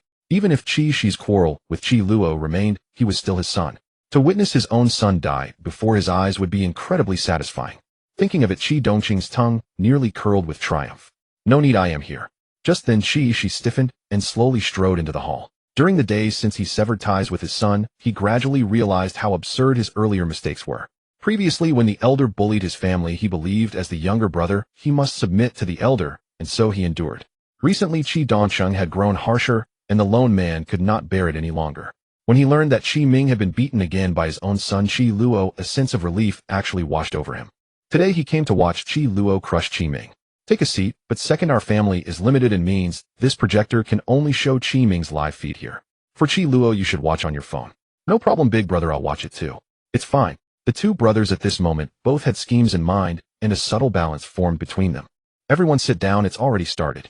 Prompted by Chen Jinshui, the family settled in to watch the live stream, each with their own motives. As soon as they stepped into Blackstone Town, the contestants began to show their prowess. Facing the entrance swarms of F-rank ferocious swamp cat demons, the Gaokao stalwart, Tang Shi took the lead. 20 years of Gaokao had wrought Tang Shi's vigor to perfection. His muscular frame carried a great sword weighing over 100 jin, surrounded by a halo of golden light, like a war god. Meanwhile, the Gaokao commentator from Qingshan City directed the lens toward Tang Shi. After all, compared to the rookie Qi Luo, this one had 20 years of Gaokao experience, and his viewership would only rise. Tang Shi's strategy this year is the same as last year's. He shows his edge from the very start. Although his ability Golden Light Power is only C rank, it is undoubtedly a combat-type ability. On the livestream, Tang Shi could be seen lifting the great sword and leaping into the cat demon swarm, the blade plunging into the ground. In the next instant, golden light erupted and countless cat demons soared into the air, wailing. Instantly, the gazes of the surrounding examinees fixed on the middle-aged man, who seemed somewhat out of place. Tang Shi's exam from last year I watched as well. This year his strength has again. Okay, let's switch the footage here. As Tang Shi basked in the admiring eyes of the surrounding examinees, he suddenly noticed that the cameras hovering above had dwindled in number. The commentator's feed quickly switched and moved to Qi Luo's room, for his assistant had just told him that side's heat was rising rapidly. With the screen switched, a blue silhouette weaved through the beasts, yet no cries could be heard. Those beasts, one moment snarling at the examinees, the next moment bored deep wounds and died in agony. Unlike Tang Shi's swamp cat demons, the F-rank beasts outside Plaza 7 were goblins.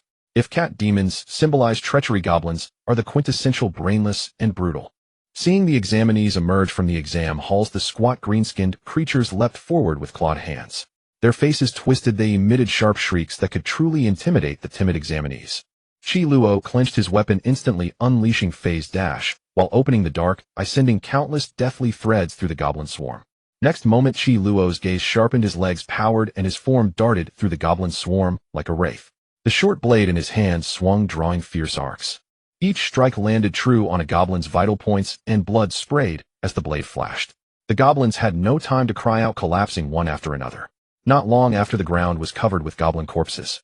Then he crouched deliberately and inserted the JS second gen into the corpse of a goblin. In an instant, a radiant light flashed, and a surge of energy poured from the weapon. The JS second gen began to morph, elongating by about half a meter, its materials seeming to melt and reforge. A goblin skull hung from the top, reshaping into a formidable bone club. This Qi classmate I think everyone knows is the only E-rank Esper in this Wu Ke Gao Kao. From what we've seen, it certainly invites doubt as to whether this examinee is actually E-rank. But compared to the power he showed, this morphing weapon is even more interesting. To my knowledge, there isn't such a weapon on the market yet. Although vanquishing the goblin swarm in seconds isn't difficult, both the surrounding examinees and the livestream audience found their impression of Qi Luo shifting for the better. This E-rank Esper seems capable of conjuring miracles. For Qi Luo, slaughtering these goblins is merely a warm-up. These F-rank beasts yield a mere 0.1 points each and are hardly worth the effort. Most capable examinees should now head deeper to hunt C-rank beasts. And so Qi Luo did not delay, pressing onward into the depths. And the thug Qi Dongsheng had hired, seeing Qi Luo depart this area, hurriedly tailed him. At 9:10, the central auditorium of Qingshan City. Leaders from the local education bureau and principals from various secondary schools gathered together, all intently watching their students' performances with bated breath. As the saying goes, the expert observes the craft while the layman watches the spectacle. Unlike the masses who regarded this day's examination merely as an epic beast-hunting reality show, these luminaries of the educational circle were diligently analyzing the shifts in each year's university entrance examination. The principals assessed the fruits of 3 years' labor, wondering whether the admission rate would improve. Meanwhile, the Ministry of Education analyzed data and coordinated with major universities to recruit outstanding talents from Qingshan City. Just as these educational dignitaries were deep in thought, a middle-aged man in an expensive suit, slightly plump, stepped forward below the screen. His name was Li Zhenbang, the principal of Qingshan No. 1 High School. No. 1 High School attracted the best students due to its highest admission scores each year. The man was capable, yet somewhat boastful, always flaunting his students' achievements in front of everyone during the annual examination. This year was no exception. He activated the microphone and instructed his assistant to merge the 7-panel display on the large screen into a single frame. Forgive my presumption, distinguished leaders. This year our school has a student with an S-rank ability, a true talent. I hope you'll pay special attention to examinee Yang Ting. On screen, a burly, dark-skinned man wielding exquisite arm bracers stood resolutely amidst ruins and shattered walls. 10 meters away, a 4-meter warthog with fangs gleaming crimson energy stared at him with predatory intent. An E-rank ferocious beast, Blood Surge Boar. Though merely E-rank, it was a rare variant, far stronger than ordinary beasts of the same tier. Its unique ability allowed it to drain the blood of any creature to nourish itself.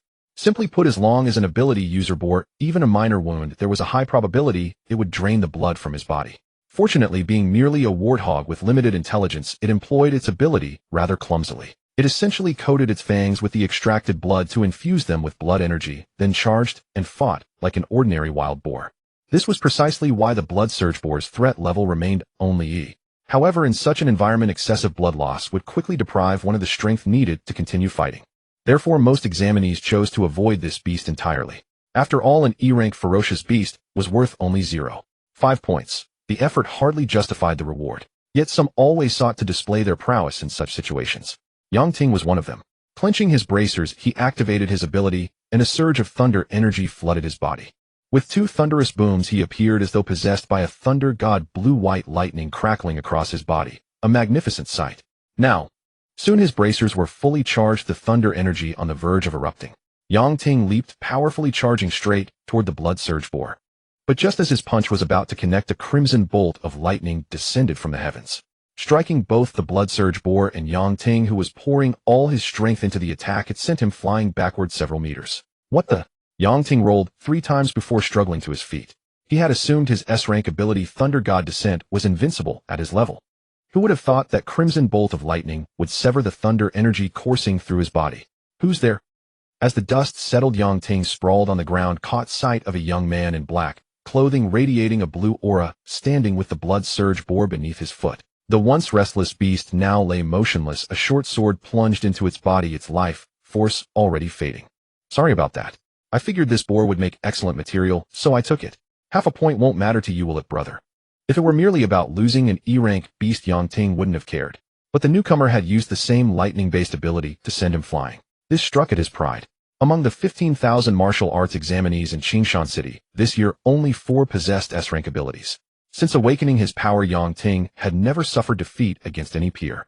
Yet today some unknown upstart had casually smashed him aside with a single strike. Unbearable. The examination score had become irrelevant. What mattered now was recovering his honor. Come, fight me. Upon hearing Yang Ting's battle declaration, Qi Luo sighed inwardly. If he had known the fellow was so petty, he never would have taken this blood surge bore. It's not worth it. Fighting earns no extra points. What's the point? Qi Luo had barely finished speaking when Yang Ting raised his fist and charged. Yang Ting, wreathed in thunder energy, was incredibly fast, but Qi Luo, activating Phase Rush, was even swifter. Qi Luo effortlessly deflected his attacks, instantly invoking wind force to circle behind Yang Ting and delivered a kick to his back, sending him stumbling forward. Meanwhile, the JS Mark II completed its absorption of the blood surge bore's remains. The short sword unfolded, rapidly transforming into a massive crimson greatsword. Humiliated by that mocking kick, Yang Ting's fury surged. His eyes bulging with rage, he pounced again, arms covered in crackling lightning, delivering a devastating punch toward Qi Luo. Qi Luo, unruffled, swung the greatsword to meet the attack. The collision produced sharp metallic ringings. Yang Ting felt a tremendous force surging through the blade, numbing his entire arm. Don't look down on me. Yet he refused to yield, launching another assault, his arm bracers fully charged with thunder. Enough of this nonsense. Facing the unreasonable opponent, Qi Luo's expression turned cold. He activated Soul Drain Strike and swung the greatsword downward. After sustained training, Soul Drain Strike had reached max proficiency, level 10. Combined with the bonus damage from his previous ferocious beast kills, this strike was absolutely devastating. With a thunderous crash, the greatsword slammed into Yang Ting's left arm bracer. Purple shockwaves exploded outward, and the bracer, unable to withstand the impact, shattered on the spot. Yang Ting let out a pained groan, clutching his left arm, and collapsed onto the ground. That's enough. We're in the middle of an exam. Stop causing trouble. With those words, Qi Luo activated Phase Rush and quickly departed the area. That rune consumed a full 10 mana per second. Unless he hunted beasts to replenish it, the drain would be devastating. Inside the auditorium, Li Zhenbang, who had hoped to showcase his school's prestige through his star student Yang Ting, was now utterly dumbfounded. This is an accident.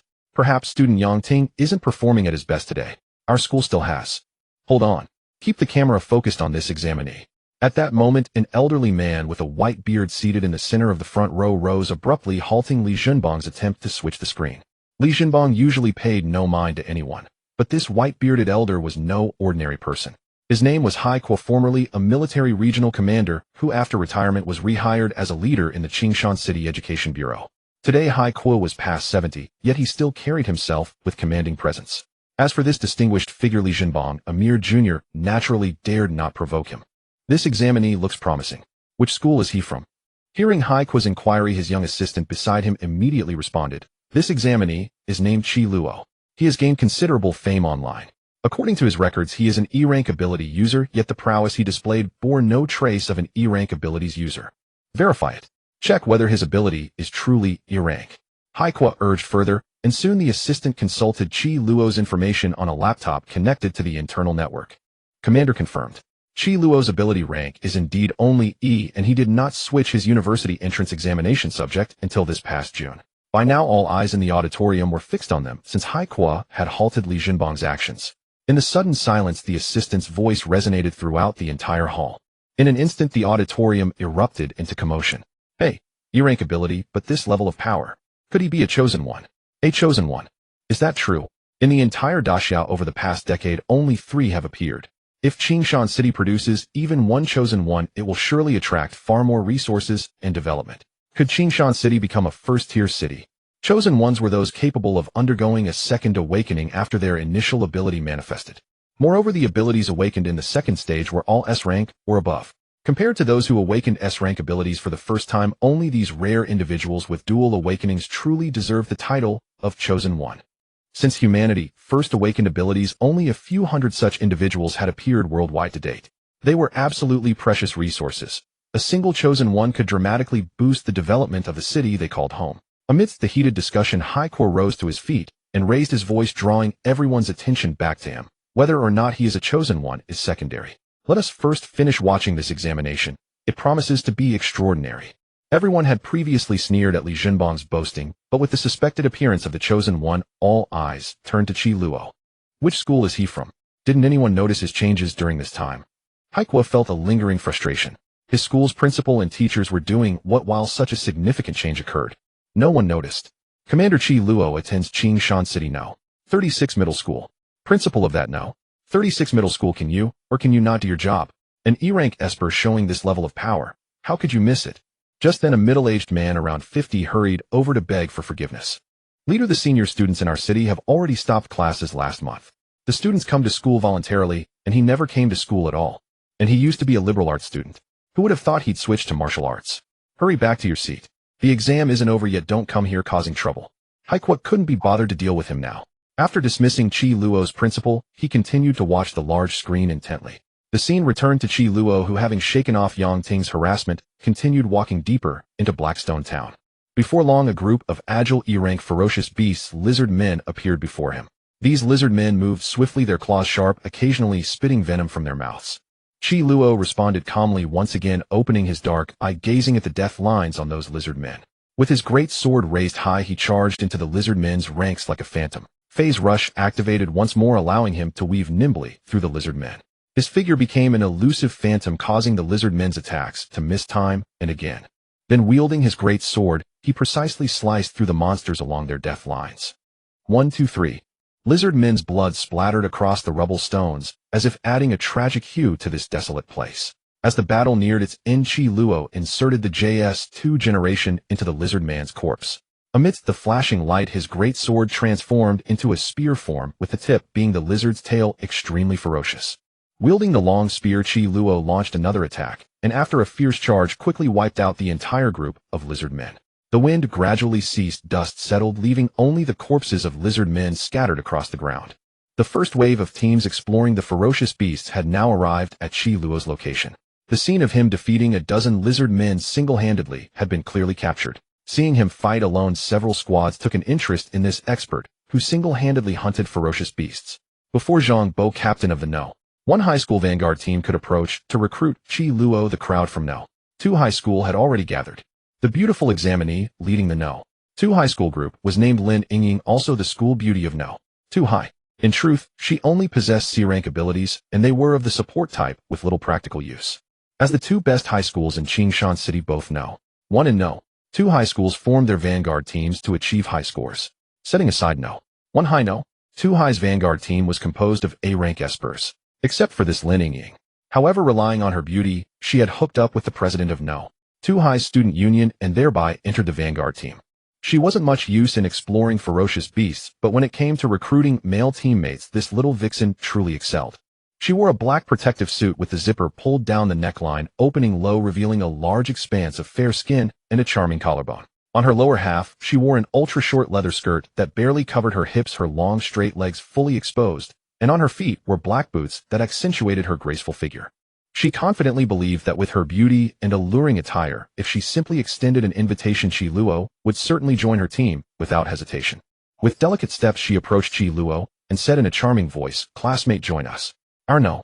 2 high strength is not inferior to theirs from No. 1 high." She tilted her head slightly, her lips curving into an enchanting smile. Qi Luo could easily discern her thoughts. No. 2 high was No. 2 high precisely because its strength was weaker than No. 1 high's. Even if he were to join a team, he should join No. 1 high's team. This was the college entrance exam, a trial that determined one's future. How could he abandon a better choice for mere physical attraction? Moreover, Qi Luo hadn't taken a fancy to No. 1 high's vanguard team anyway. The martial science college entrance exam scores were based on killing ferocious beasts, so a team needed to properly distribute the killing rights. Therefore, although teaming up to kill ferocious beasts was faster, the scores ultimately had to be shared. Thus, for Qi Luo, solo exploration had the advantage. Get lost, don't block the way. The woman was stunned by Qi Luo's words. No one had ever dared to speak to her like this all her life. From childhood, due to her good looks, both teachers and classmates had treated Lin Yingying like a treasure. Not only was she burning with anger, but those examinees from No. 2 high behind her were equally furious. This kid is too arrogant. Yingying invited him, and he actually refused to join. This kid, I think his skin is itching. Since he doesn't know what's good for him, brothers, let's take him out. Look, doesn't this kid's face look a bit familiar? Isn't he that Qi Luo who's been so popular lately? That E-rank esper. With that performance just now, could he be an E-rank esper? Seeing that the alluring Lin Yingying's seduction had failed, the examinees from No. 1 high laughed heartily. Oh my, you guys from No. 2 high are using a beauty trap, ridiculous. Zhang Bo walked towards Qi Luo with a smile, feeling extremely smug inside. Brother Qi Luo, don't be afraid. As long as you join our No. 1 high team, they from No. 2 high wouldn't dare to make a move. As for Qi Luo's identity, Zhang Bo didn't care, since the college entrance exam only focused on scores. If he could rely on Qi Luo to help them get more scores, that would be an excellent thing. The examinees from No. 2 High were all clenched their teeth in anger. In terms of strength, they really were not as good as No. 1 High. If a real fight broke out, No. 1 High could make these people repeat a year again. Thanks for the kindness, never mind, I'm better off alone. Originally, those examinees from No. 2 High felt quite unbalanced in their hearts, but upon hearing that No. 1 High was also rejected, they instantly felt much better. He Zhongbo, your No. 1 High isn't that great after all. He didn't even take a fancy to you in the first place. Hey, you from No. 2 High, don't start trouble. It's not that easy for someone to join with just a couple of words. Originally, it was about competing for Qi Luo, but the result was that the examinees from these two schools argued more fiercely and were about to fight. Qi Luo smiled helplessly and walked towards the depths alone. But suddenly he discovered a thick dust cloud slowly rising from the distant horizon. The dust cloud was initially relatively thin, but under the guidance of the wind it was becoming denser at a speed visible to the naked eye. Faintly a low and oppressive roar sounded from that dust cloud, as if countless ferocious beasts were gathering in the depths, brewing a destructive storm. At this moment, a restless aura permeated the air. Summarizing the experience from his previous life, Qi Luo remembered, the beast tide was about to arrive. To simulate the scene of a real battlefield, many random events would also appear in the college entrance exam venue. Although the scale was not as large as the tens of thousands of high-level ferocious beasts in the battlefield, at least they were facing an attack of 1 or 2,000 E-rank, D-rank, and even C-rank ferocious beasts. Qi Luo could accept a dozen, but hundreds indeed, it would require giving his all. Stop arguing. The beast tide is coming. Now is not the time for infighting. Finally, under Qi Luo's angry rebuke, the two teams finally snapped out of it. Now more dangerous battles awaited them. How could my luck be so terrible?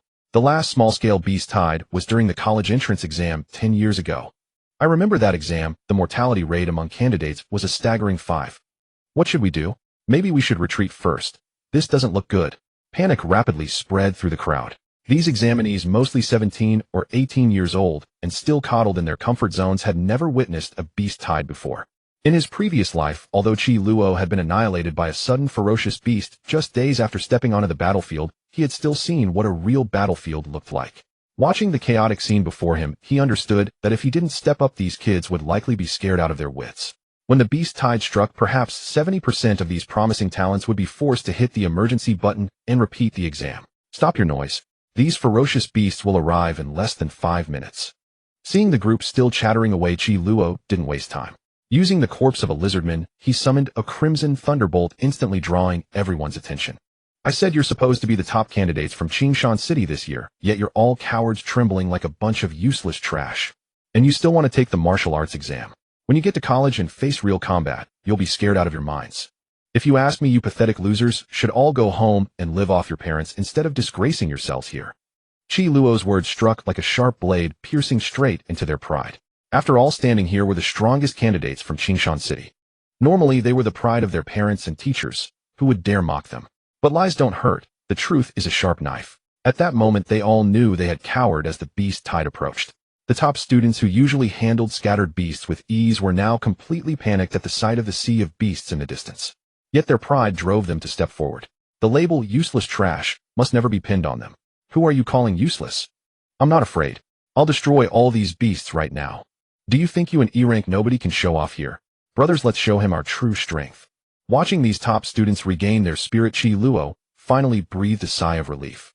With their help, surviving the beast tide would no longer be an impossible task. Talking is cheap, let's fight with real weapons. The others have arrived as well. Gentlemen, set an example. The rear echelons had also caught up. Now with 200 to 300 candidates on the front line, they had the capital to face the incoming beast tide. Meanwhile, all spectators watching the college entrance exam observed the grim beast tide defense battle with bated breath. A beast tide, one of the unexpected incidents during the exam, has appeared. The last time Qingshan City saw a beast tide during the exam was 10 years ago. I remember that exam. I had just started working as a commentator for Qingshan City. That day, the entire Blackstone town was stained red with blood. The casualties among the candidates were immense back then. How will today's candidates cope? On the Qingshan City livestream, the two commentators were passionately narrating the situation. The beast tide during the Qingshan City exam was undoubtedly the biggest news of this year's college entrance exam. Mom, look. Big Brother is standing at the front. So cool, Big Brother. So majestic. I want to be like him when I grow up. Unlike Qi Miao and Qi Feng, who were captivated by Qi Luo's imposing presence at the forefront of hundreds of examinees, Jiang Xianchuan stood with clenched fists, her face full of worry. Although the exam was different from a real battlefield, the scale of the beast tide was no easy matter to handle. Not to mention these candidates who had just taken their first steps in life. Even well-trained soldiers would need considerable effort to deal with it. In a hotel suite in Qingshan City, Chen Sherbin was also watching the grand spectacle. Unlike most people who were tense, he was now extremely excited. It seemed that even before the beast tide began, the candidate he had bet on, Qi Luo, had already become the soul of the group. Whether they could withstand the tide or not, Qi Luo had undoubtedly become the center of attention. The higher the buzz, the happier he was. Some were tense, some excited, and naturally some were gloating. Qi Dongsheng sat in his chair, beaming with delight. He had originally feared that Qi Luo might hold back and come after him and his men. After all, he had personally witnessed Qi Luo's strength. But after this beast tide, Qi Luo would be utterly exhausted.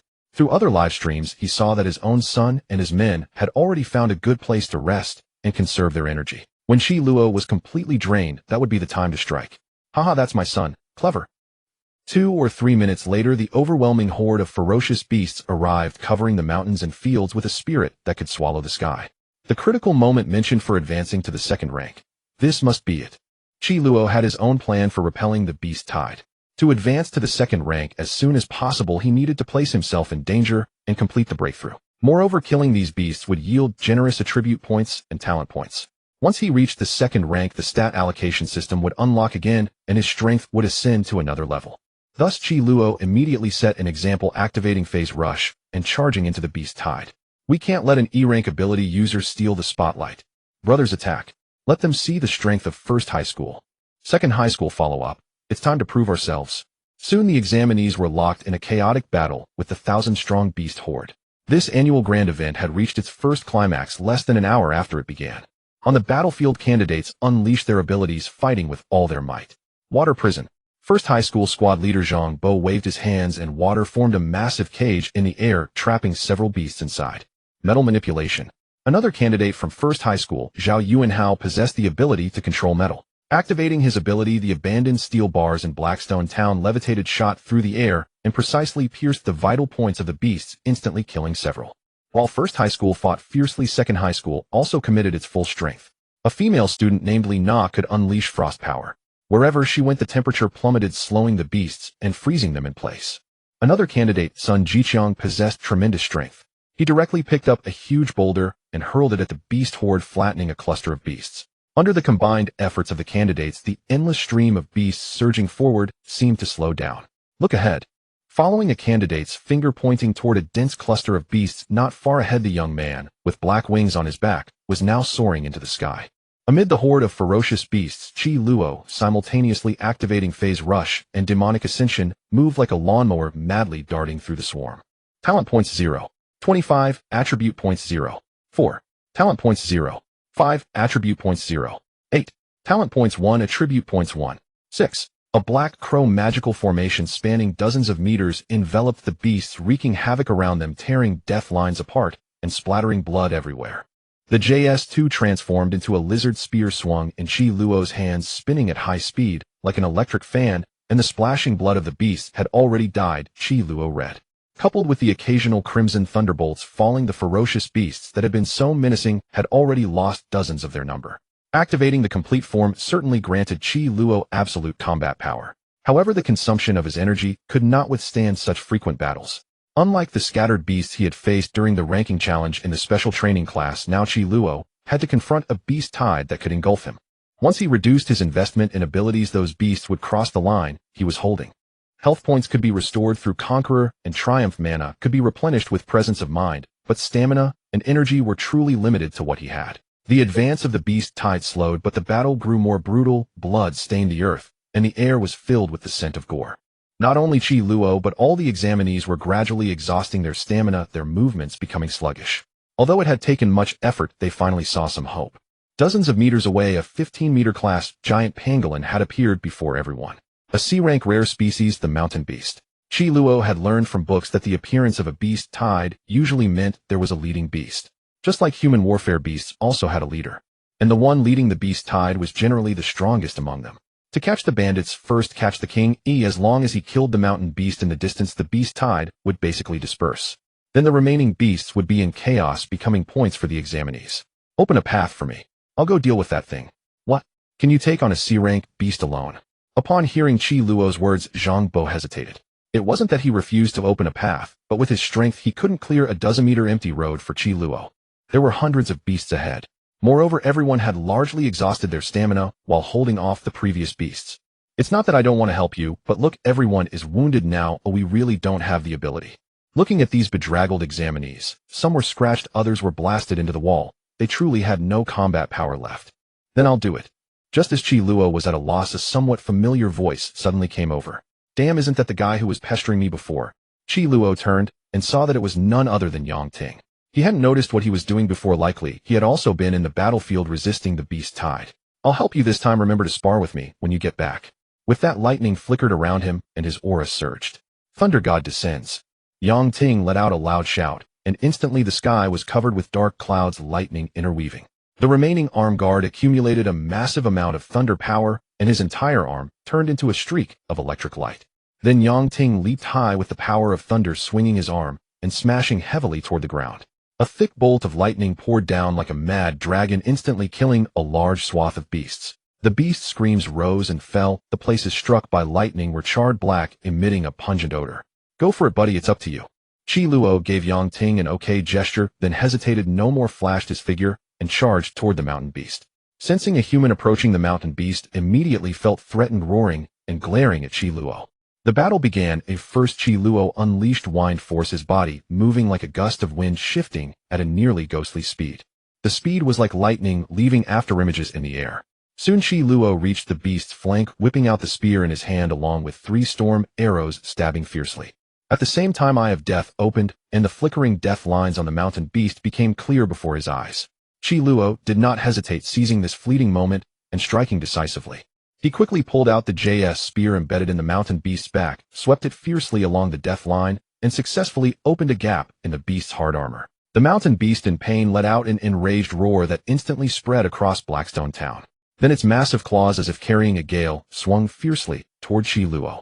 Facing such an attack, Qi Luo flashed his figure, twisting his waist and sidestepping to deftly evade the beast's strike. The many examinees present, watching Qi Luo's thrilling battle with the mountain beast from afar, all had their hearts in their throats.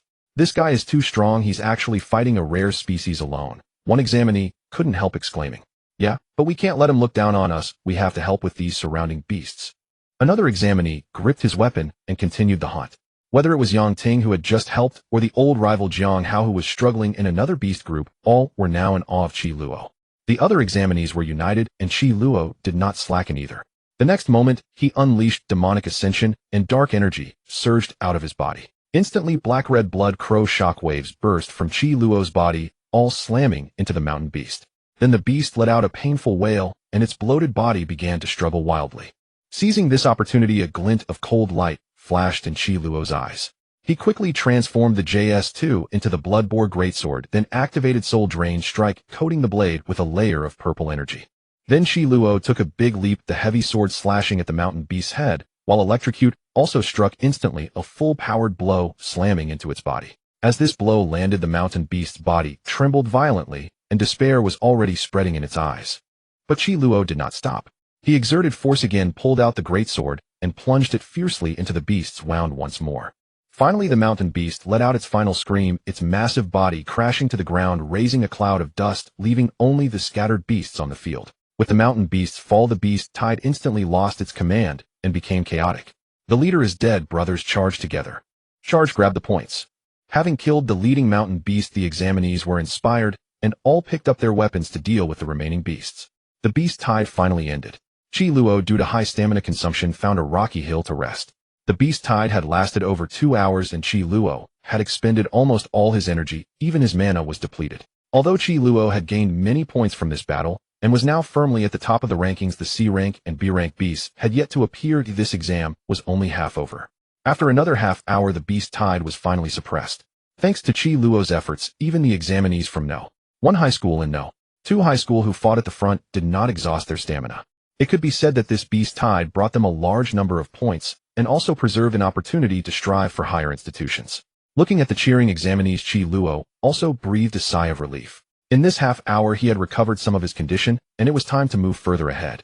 He had promised to achieve a top 100 ranking in the city in this college entrance exam. That old Chun was still waiting for him to make big money.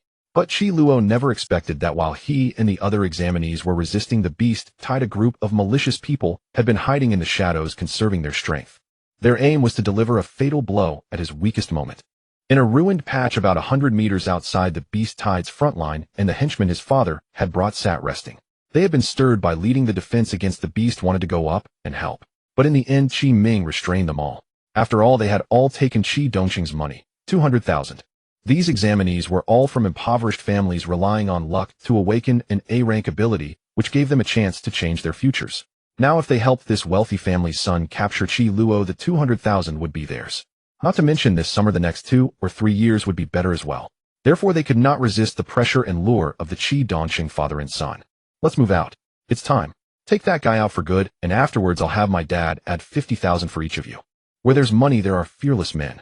After Qi Ming finished speaking, the dozen or so people grew excited, each grabbing a weapon and charging toward Qi Luo, who was still moving forward slowly. Qi Luo, you've been flaunting yourself for so long, your moment in the spotlight has come to an end. Behind the mob of henchmen, Qi Ming raised his steel spear and leaped toward Qi Luo. In a single step today, I will kill you right here. Though his ability is speed, the eagle's edge, he keeps getting snatched and beaten by Qi Luo. Oh, what a waste. Qi Luo sighed just as he was about to move forward. The captains of Yizhong and Erzhong approached again. On the Erzhong side, they understood that Du Yingying's beauty ploy had failed and sincerely urged their captain to persuade him. Not only them, but many candidates from various schools also wanted the leader of these experts to join them. But Yizhong and Erzhong were too strong. Going would be to invite humiliation. Thinking it through, Qi Luo wouldn't join their ranks.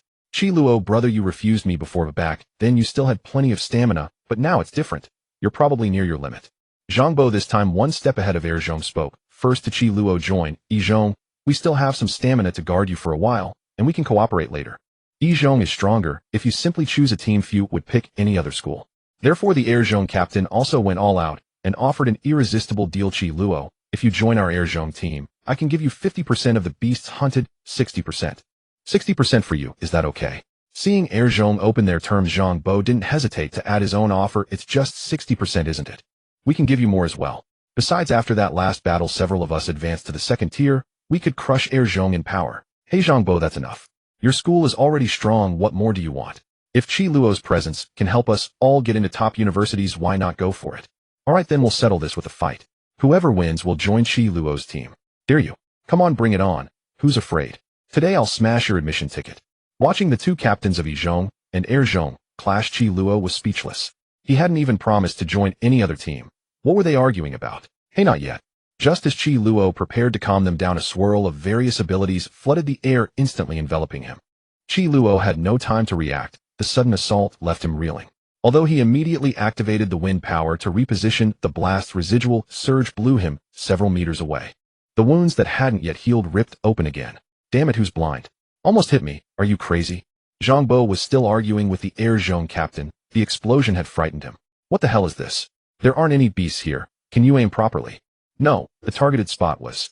The Erzhong captain suddenly broke out in a cold sweat. He understood at once that this assault wasn't aimed at beasts, but at Qi Luo. Could someone have seen Qi Luo's moment of bravery, and out of jealousy, seized the opportunity to take him down?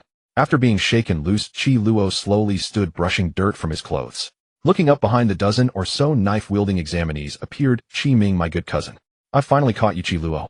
Qi Ming stepped out from behind the crowd, his face full of smug arrogance. You little brat, you still dare to act tough like this. Looking at this pig-headed fool, Qi Luo couldn't help but smile. He knew Qi Ming wouldn't let this go. He was waiting for him here. If not for exhausting so much energy resisting the beast tide earlier, he might truly have forgotten this good cousin. Why aren't you speaking? Are you scared? Qi Ming twisted with a malevolent smile. Kneel and kowtow 1,000 times, and I'll consider letting you go. How about that? One could say that Qi Ming was indeed a bit clever, knowing to come out, while Qi Luo was weak. The problem was that while he lurked behind enjoying himself, he forgot one thing. Qi Luo already had a gang of supporters fighting at his side on the front lines. Damn, I've seen despicable, but I've never seen someone so vile, you little brat. Come on, try me. Before Qi Luo could speak, Yang Ting stepped forward first. Unexpectedly, the man who had been beaten by Qi Luo before not only bore no grudge, but stood in front of Qi Luo at this moment. Likewise, Zhang Hao, who had previously challenged Qi Luo, came forward with his great sword. Not just them, but the two captains of Yizhong and Erzhong also gathered around Qi Luo to protect him. 2 S ranks and 2 top A ranks. This display, how could Qi Ming and his scattered group resist? Don't make trouble without distinguishing right from wrong. Do you know who this little rascal Qi Luo is? This guy ignores family insults and beats his kin, was expelled from the family, and yet keeps slandering the family that raised him for 18 years. Such a person now pretends to be a benevolent elder. You're all being deceived by him. This is a Qi family affair. Today your Gaokao is important. Please don't block us. Tend to your own matters, and let me handle the household matters. Qi Ming also trembled. He didn't recognize the two captains from Yizhong and Erzhong, but in Qing City this year, he knew those two S ranks well. They were not to be trifled with. It was unbelievable that Qi Luo's luck was so good to have so many backing him.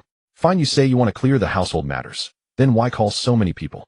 Why not a one-on-one? Your words are noble, yet you keep doing these underhanded things. Zhang Bo's rebuke left Qi Ming flustered. Could he win in a one-on-one against Qi Luo anyway? Even in Qi Luo's current state, he might still be hard to defeat. Thank you all for your help, but that guy's right. This is a family matter, I'll handle it. At Qi Ming's moment of desperation, his greatest foe Qi Luo unexpectedly lent him a hand. Qi Ming, one last thing, while I'm sick you don't deserve to take my life. Qi Luo wiped the blood from the corner of his mouth, holding the JS second generation in his hand, and resolutely walked toward Qi Ming and his group. I'll give you a chance. Bring all your lackeys and come at me together. Hey, don't push yourself, bro. He only has this many people, there's nothing to fear. That's right, today is the college entrance exam. Scores are what matter most. We can settle this after the exam. The two captains from No. 1 and No. 2 high schools were extremely anxious. If this pillar they were clinging to fell here, it would be a loss for everyone. No worries, that guy is just a coward who bullies the weak. Rest assured, the reason Qi Luo acted this way was not because he truly wanted to fight 10 opponents alone. Rather, he was about to break through to the second rank. Perhaps because his base attributes were too high, breaking through to the second rank was much more difficult for him than for other ability users. But he could also see the summit of this rank. As long as he remained in a state of crisis for a while longer, he would definitely complete the advancement. Since Qi Luo is seeking death today, brothers, let's join forces and take him down. Hearing Qi Ming's orders, these thugs, though already in a dilemma, had no choice but to charge forward to collect the remaining payment. At this moment, far beyond the examination hall, all the viewers watching the fierce battle were condemning Qi Ming's inhumane actions. Although this examinee seems to be abusing public power for personal revenge, the rules of the college entrance exam are designed to test examinees' ability to handle various emergencies. Therefore, their actions are not considered foul play. At this point, even the commentator in the main live broadcast room couldn't hold back. He had seen people settle personal scores, but never one who gathered a bunch of thugs to do so. Moreover, the heroic image of Qi Luo, leading the examinees to resist the beast tide, was deeply etched in their hearts. Qi Ming's actions had now aroused public outrage. Not only in the commentary room, but the entire Zhang family had fallen into dead silence. No one dared to make a sound, fearing that Qi Luo would be beaten to death by those dozen examinees. Zhang Xianchuan's hands were clenched tightly. For her, she wished Qi Luo would press the emergency button now. At worst, he could repeat a year. What was the future of the Jiang family compared to her son? Which examinee is this? So shameless. Seeking revenge in the exam hall. But that examinee is really something who so many people want to help him. Why is he so stubborn? I'm so anxious. Can't let the bad guys win. Meanwhile, in various entertainment venues in Qingshan City, the audiences were also indignant, wishing they could go up and pull Qi Ming down and beat him up. As for Chen Sherbin, he had been watching with champagne in hand when Qi Luo led the defense against the beast tide. But now, seeing this scene, he clenched his teeth and dared not move. My dear brother Qi, you can't let anything happen. If the vast majority of people strongly condemned Qi Ming's behavior, there were a few who were absolutely thrilled at this moment. In the Qi family hall, Qi Dongsheng was watching with gleaming eyes as Qi Luo was being beaten by a group of examinees, muttering, "Beat him to death, beat him to death." His expression was utterly repulsive, to the point that even Chun Jinsui couldn't stand it. Enough. You're over 40, act your age. Old Madame Chun was also concerned that her second son Qi Shijio was still present. That day he had fought with Qi Dongsheng over that beast Qi Luo. If Qi Dongsheng continued like this today, and Qi Shijio started a fight with him, it would be disastrous. Shijio, don't blame your elder brother for this. Since Qi Luo has severed ties with us, the father-son bond between you and him ends here. To appease her second son, Chen Jinsui hypocritically sat beside Qi Shijio and continued brainwashing him. Don't forget you still have a pair of children. After Mingming cleans up the family, you can bring them back. Miao Miao and Feng Feng are young, it's normal for them to be misled. I won't blame them. After hearing his mother's words, Qi Shijio understood that Qi Ming's gathering of a gang to besiege Qi Luo had long been tacitly approved by the old lady. At that moment his heart died. I understand, mother. Qi Luo and I no longer share a father-son bond. Whether he lives or dies has nothing to do with me. But what use was a dead heart? Qi Shijio had been subjected to twisted education since childhood. This man was cowardly to the bone. Even if he knew his mother was partial and didn't even treat him as a person, what could he do? Away from the Qi family, he was nothing, would have nothing. He simply didn't have the courage of his ex-wife and son to leave this family. Feng feng meow meow, don't ever come back to this family. If the vast majority of netizens could only fume at Qi Ming's behavior, the Ministry of Education officials with real power in the Central Hall were about to lose their composure. Is that examinee crazy? This is a chosen one. If Qi Luo dies, I'll skin him alive. Don't talk about the rules of the college entrance exam anymore. In this world, the chosen one is the rule. I want to suspend the exam. I can't take it anymore. We can't let the chosen one fall here, or we'll be sinners of the entire Qingshan city. The entire Great Xia. Because of this incident involving Qi Luo, the officials present were jumping with anxiety, and the exam was about to be suspended. They all knew that the fall of a chosen one was not something Qingshan city could bear. If discovering a chosen one could elevate Qingshan city, a third-tier small city, to first tier, then the death of a chosen one would also reduce the entire city from third tier to eighth tier, and the entire leadership would be replaced. Even if they had to stop this college entrance exam, they couldn't watch Qi Luo die here. I say, all of you, what are you so anxious about? At that moment, old man Haiquo once again used his booming voice to silence the crowd. This is nothing. If he truly is a chosen one, he won't die in a place like this. With that, the old man rose from his seat and quickly walked to the front of the big screen. Haiquo stood before the stage in a sharp suit, his robust physique belying his age of 70 or 80. In this world today, which chosen one didn't crawl out of a pile of corpses, hey? The old man, filled with righteous indignation, denounced the officials who had lost their composure to protect their own interests. Suspend the exam. Are you even speaking human language? Can a chosen one have privileges? Then the rights of these examinees will be trampled. I ask you, for what purpose are chosen ones born? Haiquo's words instantly silenced the entire hall. The officials were flushed and exchanged uneasy glances. After a long pause, a young official finally spoke, to protect the masses. So you do know? In our Great Xia, there are only chosen ones who die for the people, not profiteers who hide behind the people. The old man roared angrily and slammed the table heavily. All of you watched the live broadcast quietly. Chosen ones are not as fragile as you think. It could only be said that this old man, retired from the military, was truly awe-inspiring and fierce, instantly subduing the officials until they were all meek and none dared to utter a word. Please stop resisting and press that button. Qi Luo, whose mana had already been depleted, was unable to activate phase dash anymore. A series of attacks had left his body covered in wounds. One of the henchmen could no longer bear to watch. He had greatly admired Qi Luo for leading the defense against the beast tide. But the 200,000 commission offered by Qi Dongsheng was far more tempting, so he devised a compromise. Make Qi Luo press the emergency button. Once the protective bubble activated, no one could harm him. With his current strength, even if he repeated the year, he could still score high. Xiao Xian, you're from our one high school, and you have the nerve to do this. I'll kill you. The examinees recruited by Qi Dongsheng were all skilled fighters, several from both one and 2 high schools, so Zhangbo naturally recognized them. However, Qi Luo had given a strict order not to interfere. But Zhangbo had also made up his mind, if Qi Luo were truly about to die, he would step in to help. For that reason, he even told the vanguard unit to continue advancing while he stayed behind, which he considered a fair compromise. Stop chatting and kill him. Do you still want the rest of the money? Although the main force had dispersed to chase higher scores, several top fighters remained. If Qi Luo hadn't given them a chance, Qi Ming would have felt those people were about to finish him off.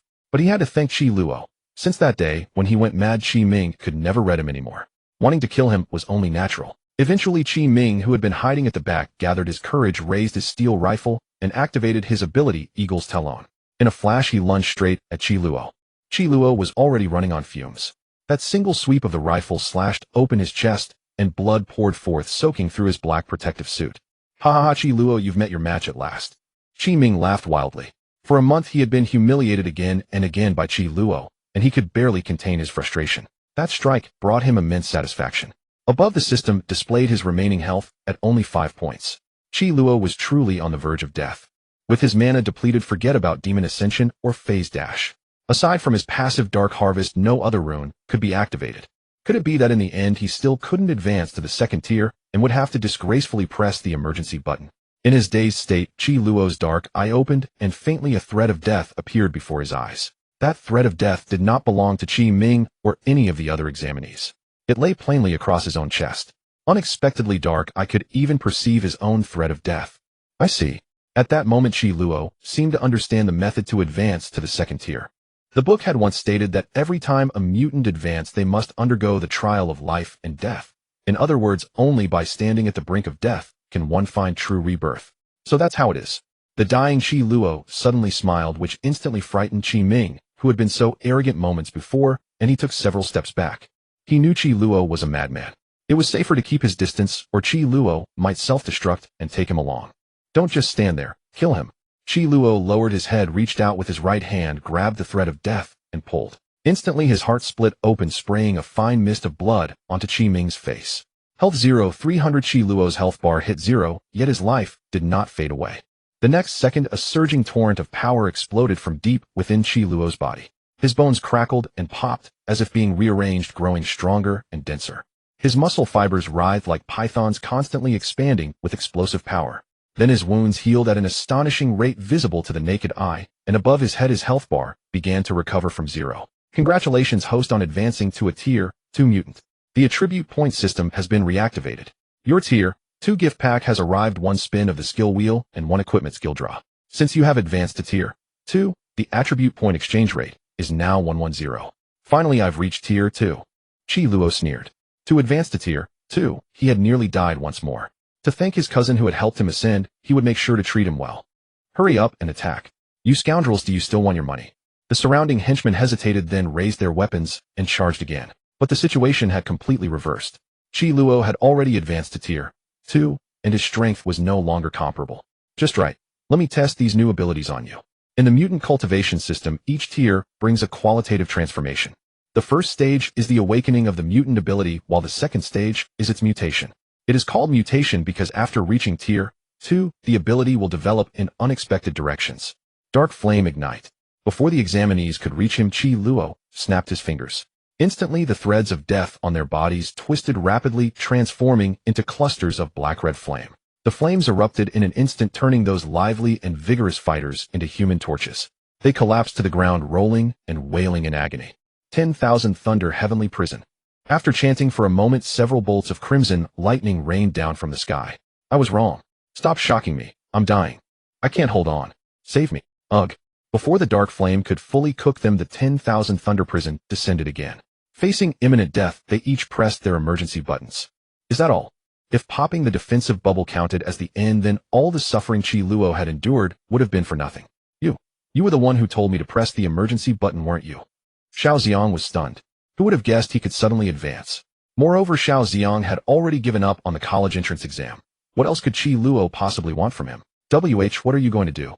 I've already pressed the emergency button. You can't touch me. Does the exam say you can't be touched? You can attack me, so why can't I attack you? Don't help.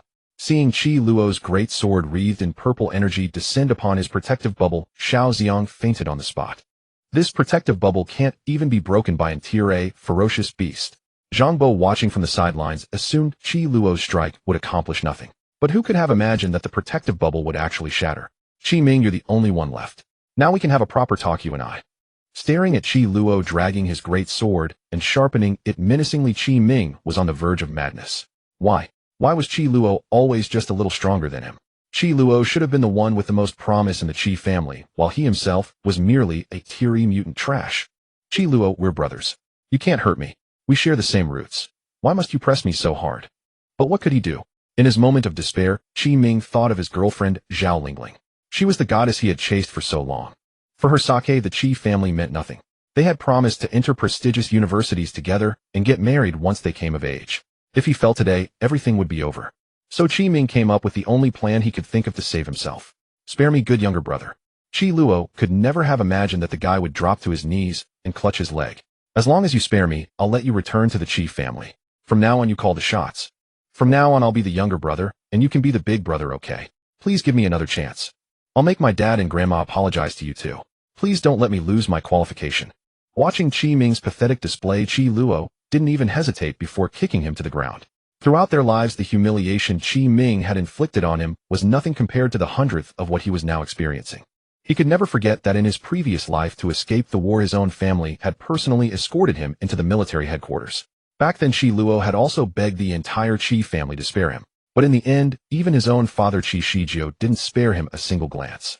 In this life, just minutes ago, he had been trying to kill him, and now he knelt here weeping. Scum. Worse than scum. Let me tell you something, Qi Ming, when you point a gun at someone, you must be prepared to be shot yourself. Cough. Qi Luo had no intention of executing Qi Ming outright. He would torment him slowly, settling the debts of both lives thoroughly. The threat of death was easily snapped, and a painful scream instantly tore from Qi Ming's mouth. Then Qi Luo stood up and kicked Qi Ming square on the jaw, knocking him unconscious. Don't play dead. It wasn't over yet. Qi Luo summoned several black crows in his hand. Since advancing to the second rank, he could activate part of his demon ascension without consuming a large amount of mana.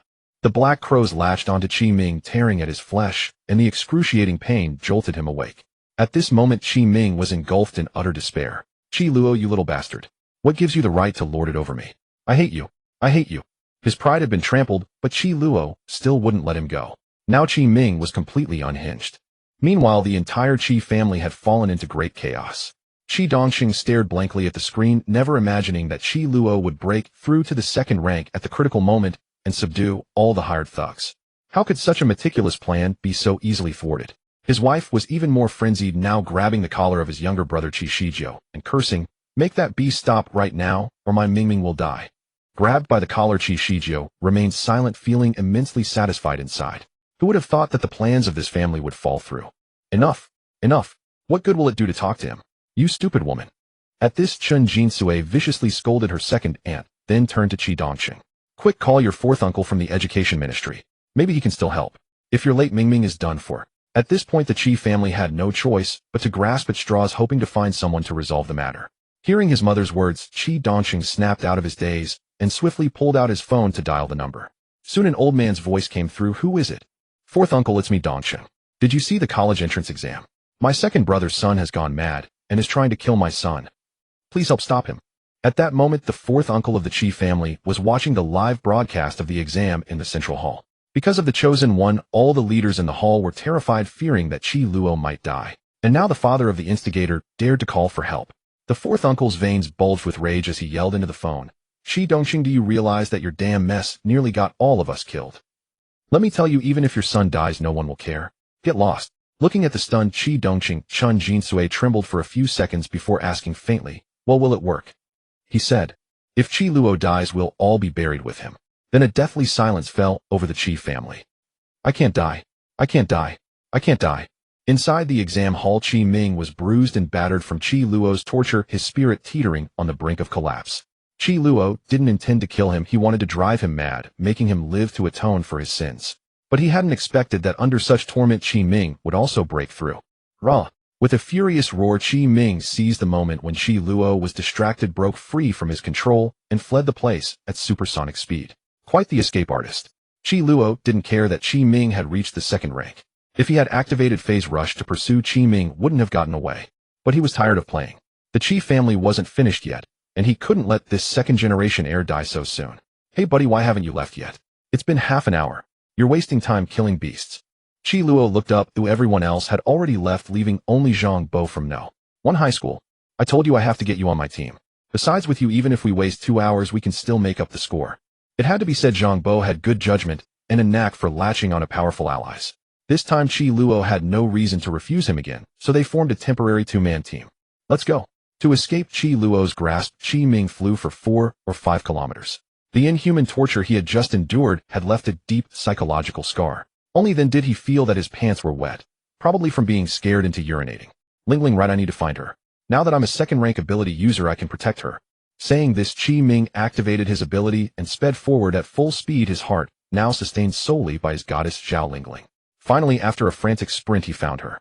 However, the scene before him pierced his heart like a blade. Zhao Lingling was standing intimately with a boy, laughing and chatting as a group of students hunted beasts together, thoroughly enjoying themselves. A sense of dread rose in Qi Ming's heart, but he still clung to a sliver of hope. Maybe this guy was just a friend. After all, there were other examinees around them. He staggered forward, his voice trembling. Lingling, how are you? Upon seeing Qi Ming, the smile on Zhao Lingling's face instantly vanished, replaced by cold indifference and annoyance.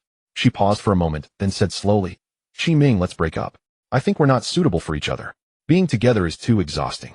Qi Ming felt as if struck by lightning, frozen in place. Lingling, what are you saying? I specifically asked my grandmother for so many Gu Yuan capsules for you. You can't abandon me. Then Zhao Lingling put on a pitiful expression and said, Qi Ming, I know you've been good to me, but we're really not right for each other. I've tried so hard to accept you, but I can't go against my heart. At that moment, the boy who had been so intimate with Zhao Lingling stepped forward, glaring at Qi Ming provocatively. Did you hear that? Lingling doesn't like you. Leave now, or we'll have to take action. Finally, Zhao Lingling delivered the last blow. Jiping and I have already advanced to the second rank. Qi Ming, you'd better leave quickly. Qi Ming's world completely collapsed. What, brother Jiping? Said so intimately. So this bitch had already found a replacement. He could even kneel and beg the most despised Qi Luo for mercy, but Zhao Lingling leaving him shattered the very pillar of his existence. With the last vestige of hope gone, Qi Ming was now consumed by the fire of vengeance. Why? Why is this happening? Qi Ming muttered to himself, his body trembling uncontrollably.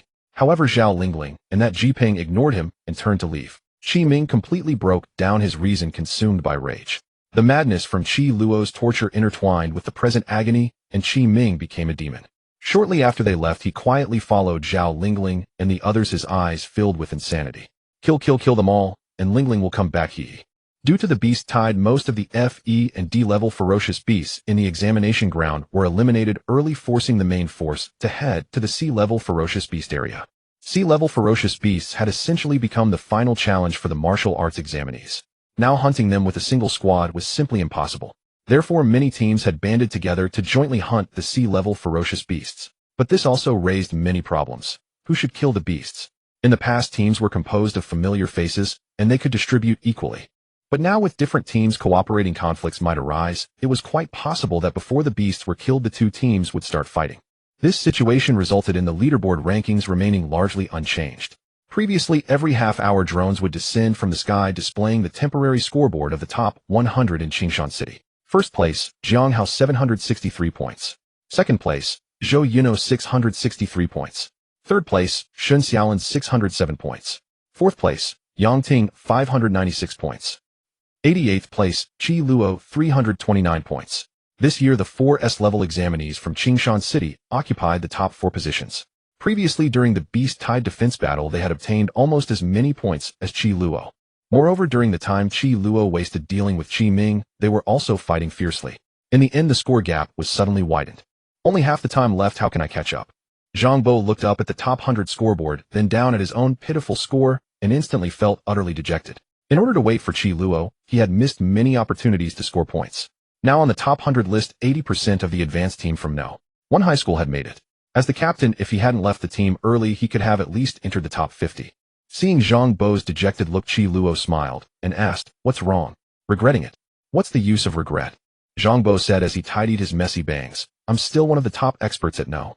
1 high school, and besides, I have you, the master. If we're behind, we'll just catch up." After these few hours of getting to know him, Qi Luo had a fairly good impression of Zhang Bo. He was someone worth befriending. In that case, he would take him into the top 10. "Come on, follow me." "What? Oh, okay." After more than 10 minutes, Qi Luo led Zhang Bo to climb a 10-meter-high earthen hill. "Master, why did you bring me here? Let's hurry and grab some points, or we'll be too late." Looking at the scene below where examinees were hunting beasts, Zhang Bo could no longer contain himself. After resting for so long, he was now full of energy. Watching others gain points bit by bit, while idling here, was more painful than a knife cutting into flesh. "Don't rush. I remember you have a skill that attaches water element bombs to the beast's bodies. How many can it cover at most?" "At most, it can cover a radius of 40 to 50 meters, but at my current cultivation level, it basically can't harm them." "That's enough. You release the time bombs first, then I'll make my move. How many beasts you kill depends on you." "Wait. What? Forget it." Zhang Bo wanted to ask Qi Luo why he wanted him to do this. But this guy was too fast. As soon as he finished speaking, he leaped down from the rockery. Water vapor attachment. Full range. As he spoke, Zhang Bo spun his staff and channeled energy through his hand into the magic stone on the staff. After conversion, a black cloud instantly appeared 10 meters in front of him, and countless water element energy bullets transformed into raindrops poured down fiercely toward the beasts below. "It's up to you, master." "No way that fast." Zhang Bo couldn't see clearly, but he understood that the blue flash weaving rapidly among the beasts below was definitely Qi Luo. After advancing to the second tier, his speed had become even faster. In a moment, Qi Luo stopped amidst the beasts and looked up at him on the rockery. Vaguely, he saw Qi Luo give him an okay gesture. He didn't care whether he was seeing things. Since Qi Luo had stopped, he must be signaling him. Therefore, Zhang Bo hurriedly activated his ability again and detonated all the raindrop bombs attached to the beasts. At the same time, hundreds of black crows silently landed on the beasts like ghosts. Instantly, a strange, deep black flame erupted without warning on the bodies of these beasts. The flame seemed alive, crazily licking the beast's fur. A sizzling sound echoed, and a horrifying burnt smell immediately wafted out. At the same time, the bodies of those black crows exploded without warning. The powerful shockwave from the explosion caused the surrounding air to tremble. Broken feathers flew everywhere like black snowflakes, swirling in the air. In just a short moment, 40 to 50 sea-level ferocious beasts within a radius of 40 to 50 meters fell to the ground with a thud. Their heavy bodies hit the ground, raising billowing dust, and the ground trembled slightly. It all happened so suddenly that some beasts even let out painful roars as they fell. My God, so many beasts, all dead. Looking at his own scoreboard, which was skyrocketing, Zhang Bo was stunned. He had just seen Qi Luo's signal and simultaneously detonated the raindrop bombs. Although the damage was minimal, it essentially coincided with Qi Luo's attack. The rules stated that only the final blow on a beast counted for points. Therefore, Zhang Bo had just gained a full 240 points, having killed 12 sea-level beasts. Meanwhile, Qi Luo harvested 800 points, returning directly to the top of the leaderboard. What happened? All gone. What the hell? Did someone cheat? One click clear. What's going on? 1 second they were fighting these ferocious sea-level beasts, and the next all the beasts were lying on the ground. The worst part was that none of the points from these beasts were theirs. Now everyone was complaining bitterly. Those were beasts they had worked hard to lure and were about to kill. 20 points gone just like that. Who wouldn't be furious? Who is it? Don't be a coward. Come out. If you have the guts, fight me one-on-one. I'll teach you a lesson today. Give me back my points. Down the hill, the examinees were still searching for the culprit Qi Luo. Little did they know at the moment he detonated the dark flame, and the black crows Qi Luo had already left the area and returned to the hill. Now Zhang Bo was holding his hand, nodding and thanking him repeatedly, ecstatic. With just a casual skill, over 200 points had landed in his hands so easily. This was something he had never dared to imagine. Qi Luo, master, I worship you.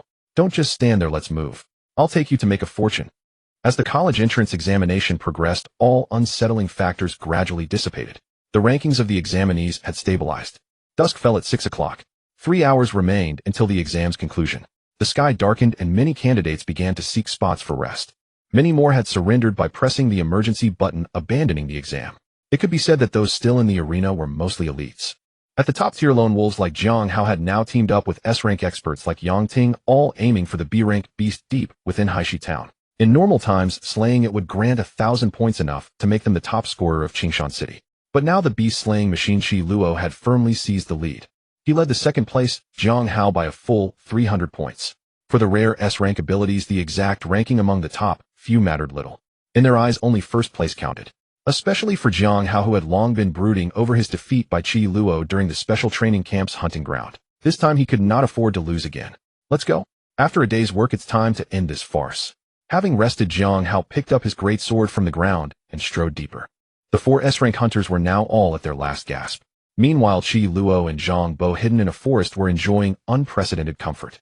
Others had to endure hunger, but these two were actually barbecuing a beast. Master, you're amazing. We can eat such delicious meat during the exam. Before the campfire, Zhang Bo was tearing contentedly at a half-meter-long thigh. An hour earlier, to prepare for the final battle, Qi Luo had called Zhang Bo to collect several beast carcasses. To make the meal more refined, they even found a wild boar beast and rendered some lard. The feast was truly flavorful. With Zhang Bo's water ability, they had spring water at any temperature they desired. If not for the time constraint, they might have even soaked in a mountain spring. Thanks to you, master. I'd only be in the top 500 of the city by myself, but now I'm in the top 10. Zhang Bo chuckled, realizing how thick a thigh he had latched onto. We've eaten enough. Time to move. Qi Luo tossed aside the remaining pig leg, dusted the dirt off his pants, and stood up. I reckon the exam will end before 9 o'clock. Outside the exam grounds at Zhang's Weaponry Company. Thanks to Qi Luo's stellar performance, he was already guaranteed a top 3 city ranking, which would bring immense profits to the Jiang family. But the suspense ended too quickly, causing most employees to lose interest in the exam. By this hour, only Jiang Xiangquan and the 2 children remained watching the screens. So sleepy. Why isn't this exam over yet? Since Big Brother has already achieved such a good score, let him come back, and we'll go for a midnight snack. Having watched the live broadcast for half a day, Qi Miao and Qi Feng could barely keep their eyes open. The 12-hour exam had even seen the official commentators change shifts 4 times. It could be said that by now the exam had entered its garbage time. Most of the beasts in the arena had been eliminated. The mental fortitude of many candidates was stretched to its limit. Those still struggling in the arena were essentially the best of the batch. Their goal was to attempt to snatch the B-rank beast deep inside Haishi town. However, in the past 5 years, no group of examinees had managed to slay that formidable beast together. After all, the massive 1,000-point reward was enough to make most candidates the top scorer of the year. If most viewers had grown weary of the spectacle, Then the officials in the central auditorium were all on edge. This year was undoubtedly the most promising for Qingshan City. 4 S-rank ability users had emerged. Moreover, a mysterious chosen one Qi Luo had risen unexpectedly. In recent years, Qingshan City's performance in the province had been mediocre. The provincial funding had dwindled year by year. They were all anxious. Therefore, the final scores of Qi Luo and the others would determine the future development of Qingshan City. Master, maybe we should withdraw. In the dense forest outside Haishi town, Zhang Bo was listless, his eyes barely open. No one has killed the B-rank beast in 5 years. Don't bother, they can't do it. You go if you want. Qi Luo shot him a glance and continued forward. Before the exam, Qi Luo had also looked into the B-rank beast, which was the grand prize. The reason it had remained unclaimed for 5 years involved many factors. First, the B-rank beast only appeared at 7:30 p.m. Time was not generous. Second, after 10 hours of intense combat, most candidates' energy and stamina were depleted. Lastly, and most importantly, the beast could only be killed by a single person for the points. Therefore, no one would give their full effort. Everyone was waiting for someone else to do the cooking. Finally, Qi Luo and Zhang Bo arrived at the boundary of the exam grounds, the Black Dragon Waterfall. According to historical exam data, the B-rank beast would appear in this area. Earlier than Qi Luo expected, the 4 S-rank ability users of Qingshan City had already been waiting for some time. I knew you'd come. Zhang Hao spoke first. After a day of battle, his shirt was torn, hanging in shreds on his body. His wheat-colored skin was exposed, covered in wounds, some still oozing blood, a somewhat gruesome sight. And Yang Ting behind him was not in much better shape. Since his arm guard had been shattered by Qi Luo at the start, his performance in the exam had suffered somewhat. His ranking had now slipped to 6th in the city. Of course, I have no intention of handing over the top spot. Qi Luo narrowed his eyes and smiled, genuinely acknowledging Zhang Hao's strength. When they had competed for the leaderboard earlier, both were at the 1st rank. Now, sensing Zhang Hao's aura, he was clearly at the 2nd rank. Coupled with the other S-rank ability users behind him, the B-rank beast might not live to see the next day's dawn. Then let's give it a try. Having lost last time, Zhang Hao didn't want to be defeated by Qi Luo again. The atmosphere grew tense. Zhang Bo wanted to say something to ease it, but looking at these masters who were in a different league, he didn't know how to begin. What's happening? Zhang Bo asked in confusion. Just as they were about to sit down and rest, a blue-dimensional rift suddenly appeared in the empty space before them. Was the B-rank beast appearing early? This entrance is quite flashy, Qi Luo muttered, a sense of foreboding rising in his heart. Everyone stood alert, staring intently at the abrupt dimensional rift. Suddenly, a strange ripple spread, and scorching light shot out from the expanding crack. A wave of heat surged, and a humanoid figure wreathed in flames slowly emerged from the rift.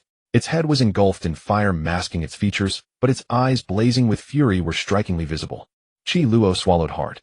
This creature seemed vaguely familiar, and he felt somehow it was looking at him. Are you ready to enter the world of flames?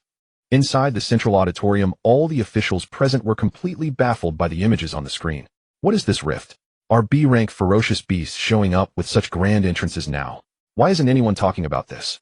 I thought the B-rank ferocious beast this year was the Ice Fang Dragon. What's going on? Those in charge of college entrance exam preparations, explain what you've done. Leaders from the education sector were filled with confusion. Such emergencies should have been reported in advance. But why was no one saying anything? This was the college entrance exam. It's intruders. Just as everyone was discussing, Haikua, sitting among them, silenced them all with a single shout. They come from another world, and the vast majority represent extreme malice. Upon hearing these words from the military veteran, the leaders' faces turned pale in an instant. They had all heard of the existence of intruders. In past battles, intruders had killed countless soldiers and ferocious beasts without distinction between friend and foe. Now the lives of these examinees were once again in crisis. What should we do? Tell them to press the emergency button immediately. I hope it can be resolved. Haikua sighed. If it were a beast tide, he believed this group of children could join forces to resist. But against intruders, he had already given up on their chances of survival. Send special forces in. Now, strike first.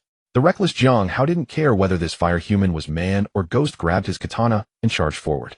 But before he could get close, a fierce wave of flames instantly sent him flying. Seeing this, Zhang Bo quickly erected a water barrier, barely managing to block the flame wave. What the hell? Ugh. Zhang Hao was about to counterattack when he noticed a fireball coming straight at him. He raised his blade to defend, but couldn't believe that the moment the blade touched the fireball, it was knocked away. The fire human flicked his fingers, and suddenly flames erupted from Zhang Hao's body, igniting him from within. In an instant, he became a human torch. Hurry and press the emergency button, or you'll die. Noticing something was wrong, the short-haired girl, Zhou Yinhua, standing behind them, quickly urged him. If this burning continued, Zhang Hao wouldn't last a minute. I refuse. Enduring the agonizing heat searing his entire body, Zhang Hao still stared fixedly at the fire human before him.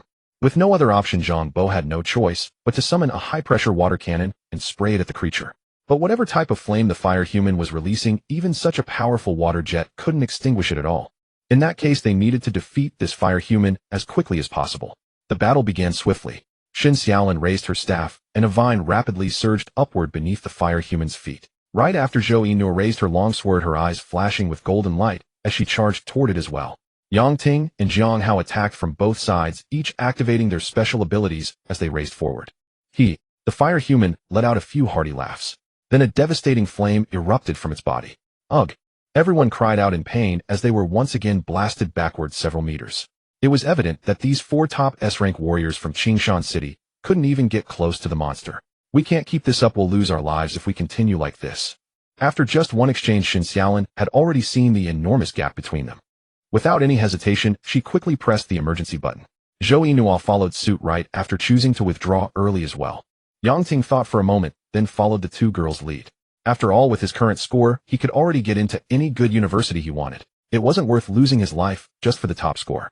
As for Zhang Hao, under the pressure of survival, he also had no choice but to press the emergency button. Otherwise, he would have been burned to death here soon. The moment he pressed the emergency button and tore open his admission ticket, the protective bubble instantly activated. As protective gear capable of withstanding B-rank ferocious beasts, the bubble quickly purified the flames on Yang Ting's body. I can smell it, the aura of runes. Just as everyone thought the situation was settling, the fire human spoke again. The others heard this with confused expressions. Only Qi Luo's mind went completely blank upon hearing those words. How does he know about the existence of runes? Just then the system's voice appeared in his mind, once more. Warning, intruder detected. Designation, Vengeful Flame Soul. Urgent mission announced, eliminate the target within 1 hour or the host will be directly eradicated. Upon completion of this mission, the system will unlock new features immediately. Qi Luo felt his head buzzing. Throughout this time, the system had been providing him with constant assistance. Whether it was the Rune System attribute points or the temporary skills granted during that battle at the docks. All of this had given Qi Luo sufficient trust in the system. But this time, why was there a signal indicating he would be erased? Could the system actually be afraid? But there was no time left for him to ponder now. Regardless, he needed to focus on dealing with the intruder in front of him. Without hesitation, Qi Luo quickly opened the attribute panel. He immediately invested all 1,200 attribute points he had accumulated. Since he couldn't unlock the next cornerstone rune, Qi Luo quickly opened the skill wheel. This time he skipped the waiting process entirely. What came next was a powerful formation-type skill, Glacial Storm. Congratulations, host, on unlocking the skill. Glacial Storm. The host consumes 30 mana points per second to guide an expanding ice formation. There was no time to study how to use this skill. The fire human was already hurling a fireball at Qi Luo. Qi Luo was about to grab his weapon to block when he discovered a water bubble had positioned itself directly in front of him. The moment the bubble contacted the fireball, it instantly evaporated, sending plumes of steam rising all around. You haven't given up yet. Qi Luo glanced over at Zhang Bo, who hadn't pressed the button after all. He never expected that the weakest among them would still be holding his ground. Big shot, I see you haven't surrendered, yet how could I give up? Although Zhang Bo spoke these words, his legs were already trembling so badly he could barely stand. In that case, let's see who's stronger against it. In an instant, Qi Luo activated Phase Rush and sped toward the Vengeful Flame Soul. At that moment, the JS Mark II in his hands transformed into a more suitable ice longsword. Witnessing this, the Vengeful Flame Soul crossed its arms over its eyes and unleashed 2 tongues of fire shooting straight toward Qi Luo in an instant. Power of the Gale. Qi Luo's figure flashed, his entire body moving like a swift arrow carried by fierce winds as he launched his attack. Then he closed the distance to the Vengeful Flame Soul. Soul-draining strike.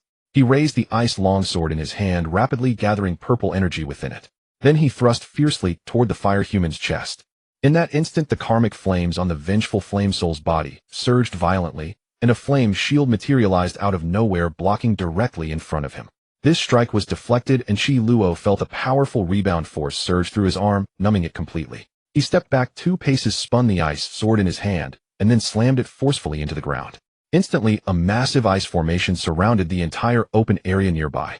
Within the formation, cold energy rapidly spread outward, soon starting from him as the center of the ground began to develop a layer of crystalline frost. Then the frost spread rapidly in all directions, intertwining and connecting along their paths. The formation gradually took shape, with countless ice crystals floating in midair. Stirred by the surrounding cold energy, the crystals began spinning at incredible speed. The rotating ice crystals grew more numerous and faster, gradually forming a massive vortex. Come taste this. At this moment, countless ice crystals hovered in the air, pouring down like a rainstorm. Countless ice crystals swirled chaotically through the air, and the flaming figure within the ice formation gradually slowed its movements. The once tranquil Black Dragon Falls had been thrown into complete turmoil. The waterfall's currents, battered by the clash of ice and fire, transformed into a sky-filling mist that hung heavily in the air. The battle had lasted merely 10 seconds before Qi Luo's mana reserves were completely depleted. Although this ice storm could perfectly suppress the karmic flames of the vengeful flame soul, the mana consumption was far beyond what Qi Luo could currently sustain. Therefore, if he could not finish the kill in an instant once his mana was exhausted, he would undoubtedly lose. It was uncertain whether he could even approach that flame monster. Qi Luo sidestepped to evade the vengeful flame soul's flame array, weaving through the surging heat waves and flying ice shards.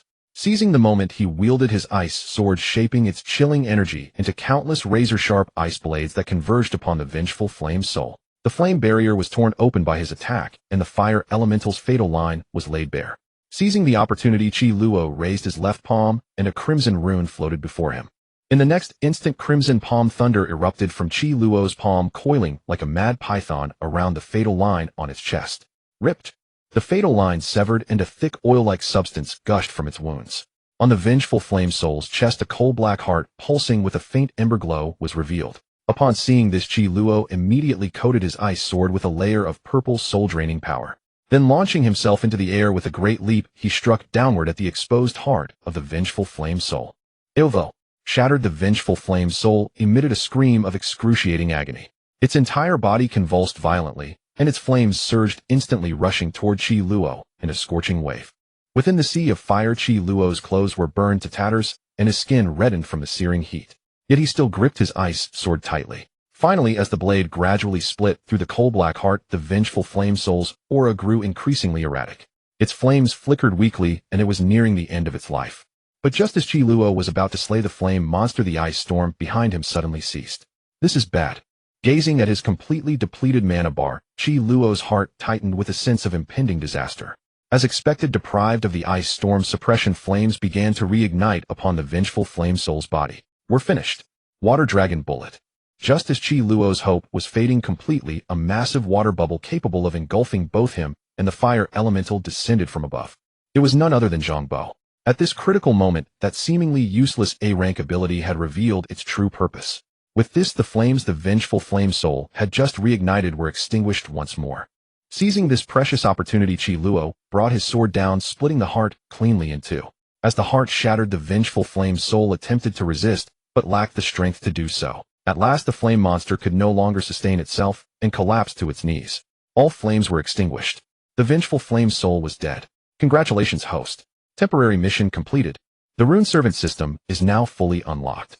The host can absorb deceased invaders through runes, converting them into personal servants. Currently, the host possesses 3 runes: Dominance, Witchcraft, and Precision. Each rune can absorb 1 invader. Hearing the system's voice, Qi Luo slowly placed his hand upon the vengeful flame soul's head. A deceased invader has been detected. Please choose which rune the host wishes to use for absorption. After a moment of contemplation, Qi Luo summoned the Crimson Dominance rune. As a vengeful flame soul, it certainly possessed devastating destructive power. The rune voraciously absorbed the soul fragments of the brand's remains. Moments later, within Qi Luo's ritual, the fiery entity that had just fiercely battled him was now kneeling respectfully before him. My lord, from this day forth the vengeful flame soul shall serve you without hesitation. With the ordeal finally over, Qi Luo let out a long sigh of relief. The heavy burden on his heart lifted, and he simply fell backward onto the ground. Hey genius, are you alright? We still haven't hunted the B-rank beast. You can't collapse now. I'm saying, after all this, can we just rest? I'm exhausted to death. This time Qi Luo didn't bother responding to Zhang Bo and immediately pressed his emergency button. After all, everyone who had a chance to slay the B-rank beast had already ended the exam early. Qi Luo had thus become the top scorer of Qingshan City's college entrance examination this year. The special operations team has arrived at the destination. No invaders detected. After an indeterminate amount of time, a fully equipped team suddenly appeared before Qi Luo and the others. The team leader of the special operations team stepped forward first. He carefully examined the kneeling vengeful flame soul. Then he turned his gaze to Qi Luo and Zhang Bo, the only 2 without protective barriers, and was momentarily at a loss for words. The remaining team members followed closely, surrounding them with expressions of utter astonishment. An invader is dead. Zhang Bo was flushed with excitement, his mouth refusing to stop. Dead. My buddy and I fought it with all our might.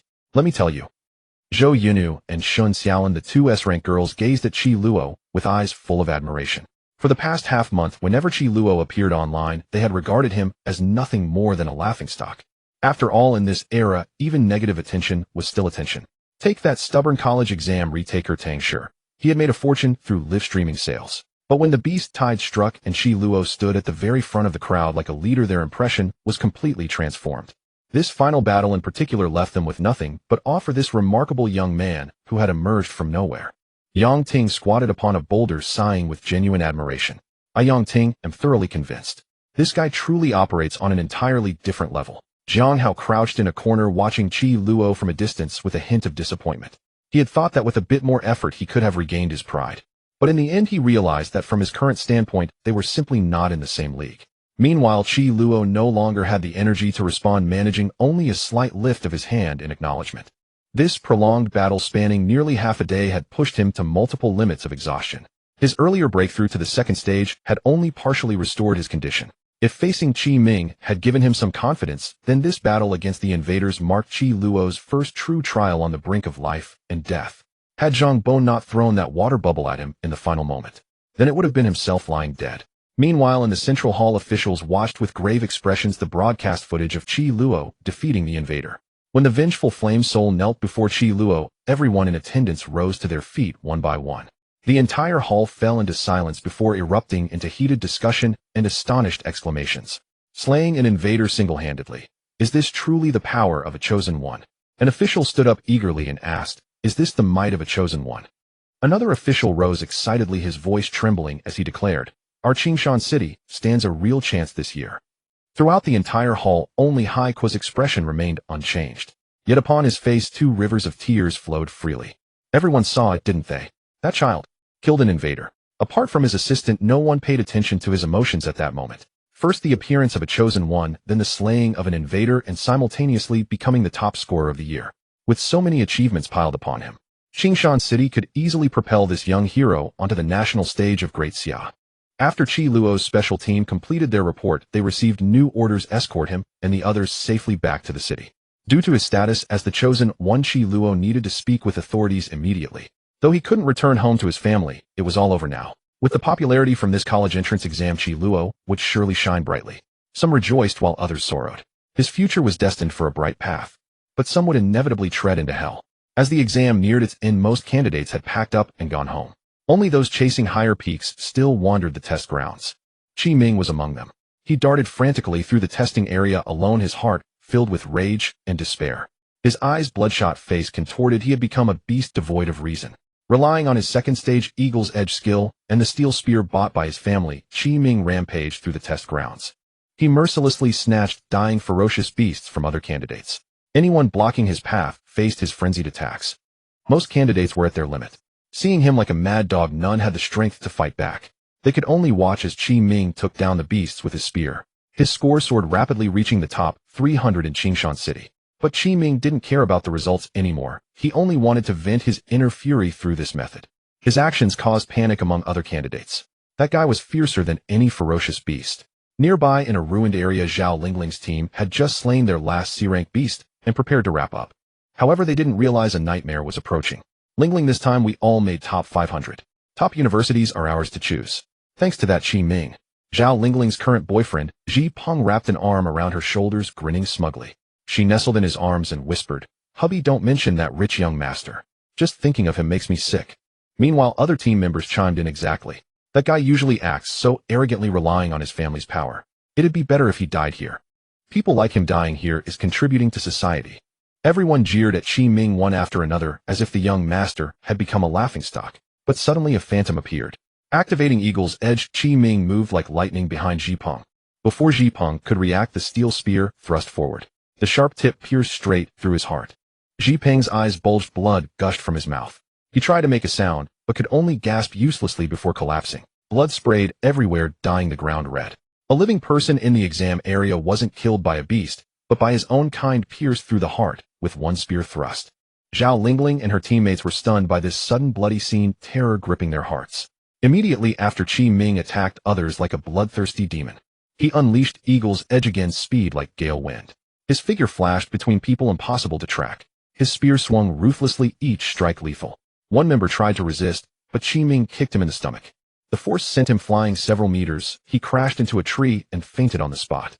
Another member turned to flee, but Qi Ming quickly caught up. A knife hand strike severed his neck vertebrae, snapping instantly. Within mere seconds, those who were daydreaming about their future were now all corpses. Zhao Lingling watched in horror, utterly paralyzed with fear. Though infighting casualties were permitted by exam rules, but maliciously killing multiple people like Qi Ming would certainly face punishment. Yet Zhao Lingling couldn't think that far now. Qi Ming was here for revenge.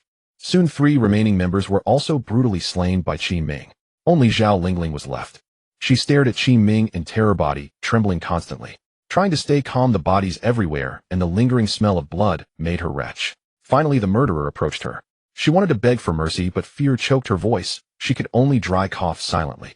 Expecting execution like the others, she never anticipated. The madman merely brushed his bloodstained hand across her cheek. Lingling, I know they coerced you. I've killed them all. Now you can come back to me. Zhao Lingling's face went pale. She didn't understand why he'd say such things. But to survive, she had to play along. Gathering her composure, Zhao Lingling forced a weak smile toward Qi Ming. I knew what you said before were lies. How could you break up with me when you love me so much? Rising, Qi Ming tightly embraced Zhao Lingling. Lingling, don't worry.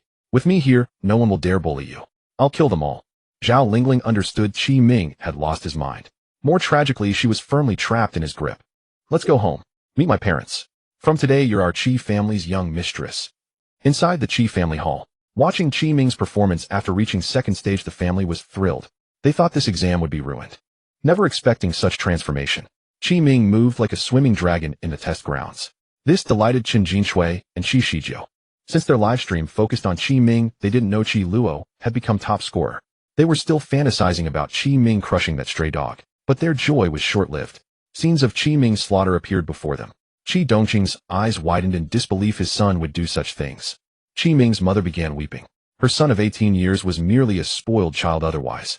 Elder Chen Jinshui, decades older, quickly composed herself. Let them die. It's only a few lives.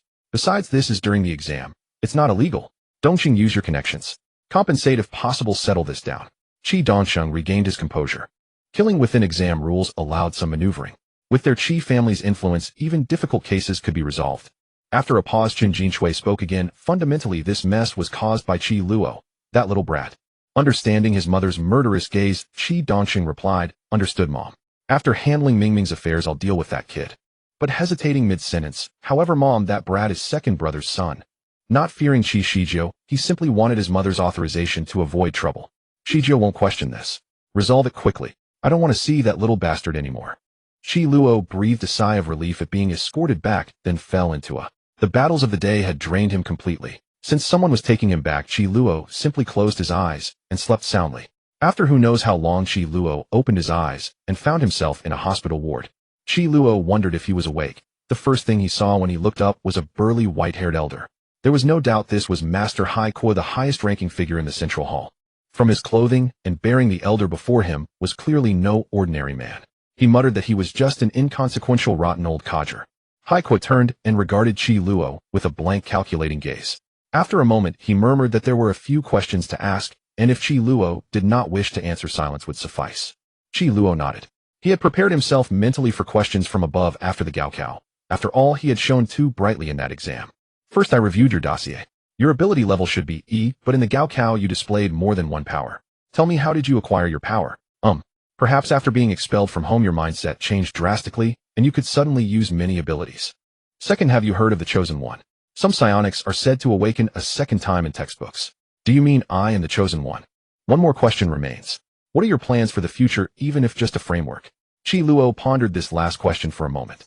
About half a minute later, he arrived at a satisfying answer: to make a fortune for his mother, to support his brother and sister, and to live a good life as a family. Hearing this, the seasoned elder was momentarily surprised. After a moment, a trace of a smile crossed his stern face. Interesting. While you rested, we conducted a check and found nothing serious. Gather your things, your family is waiting downstairs. It was surprising how quickly the questioning ended. Qi Luo himself was a little surprised. Well then, I am leaving. Qi Luo briefly greeted the old man, then put on his shoes and walked toward the door. Wait. You should rest a few days. In the future, higher-ups may come looking for you given your new identity. We will try not to disturb your daily life. It will not be that simple. When Qi Luo chose to rely on the Gaokao to help the Jiang family make a name, he anticipated this day. Just didn't expect this day to come so soon. Rest assured I am prepared. Qi Luo nodded to the elder and left the ward. Looking at the clock, it was already 2 in the morning. He had slept 6 hours straight. His mother and the 2 younger children must be exhausted waiting. As soon as he pushed the door, Qi Luo found his mother and the 2 waiting at the doorway on chairs. Qi Feng leaned against the wall squinting, and Qi Miao rested on their mother's lap. Seeing her son come out, Jiang Xiangquan immediately woke the 2 children. Not long now we meet our Grand Zhuang Yuan. I'll let mom see if you're hurt. Jiang Xiangquan spoke with concern.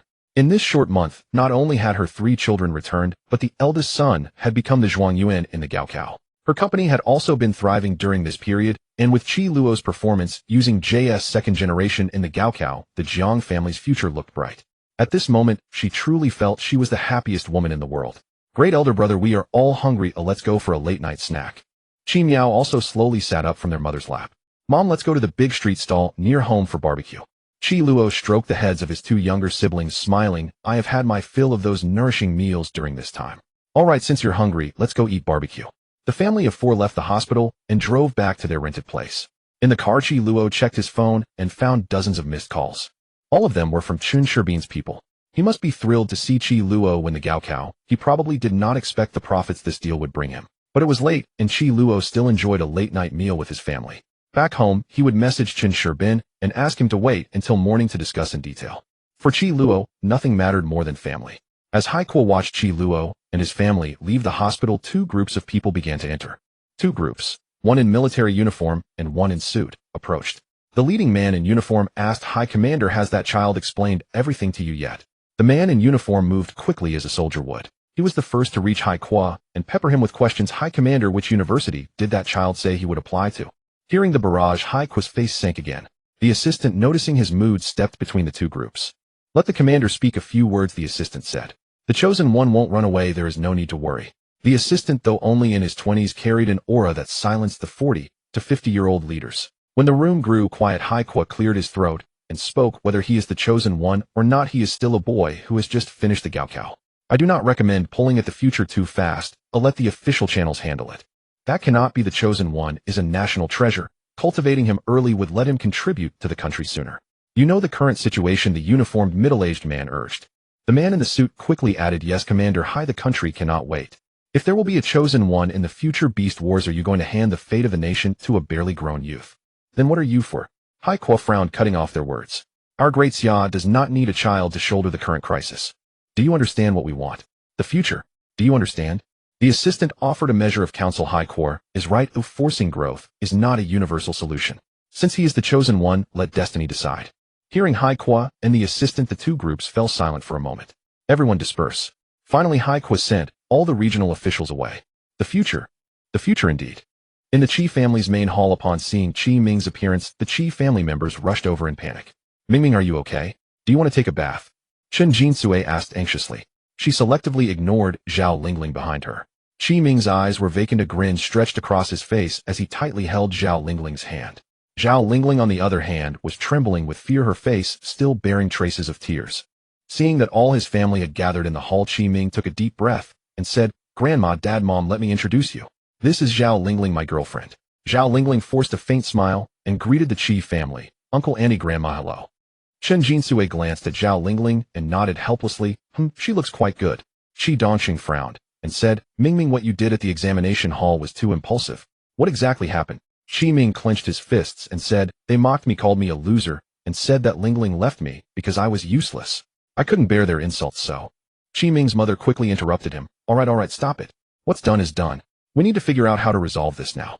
Qi Ming continued, but this time I ranked in the top 300 of Qingshan City in the college entrance exam. I should be able to get into a decent university. Upon hearing this, Qi Dongxing's expression softened slightly. That's more like it. As long as you can get into a good university, there will be opportunities in the future. Chen Jinsui also said, Yes, Ming, you must learn from this lesson and not be so impulsive in the future. Qi Ming nodded in agreement. I understand, Grandma. I will change. Zhao Lingling listened quietly, secretly relieved.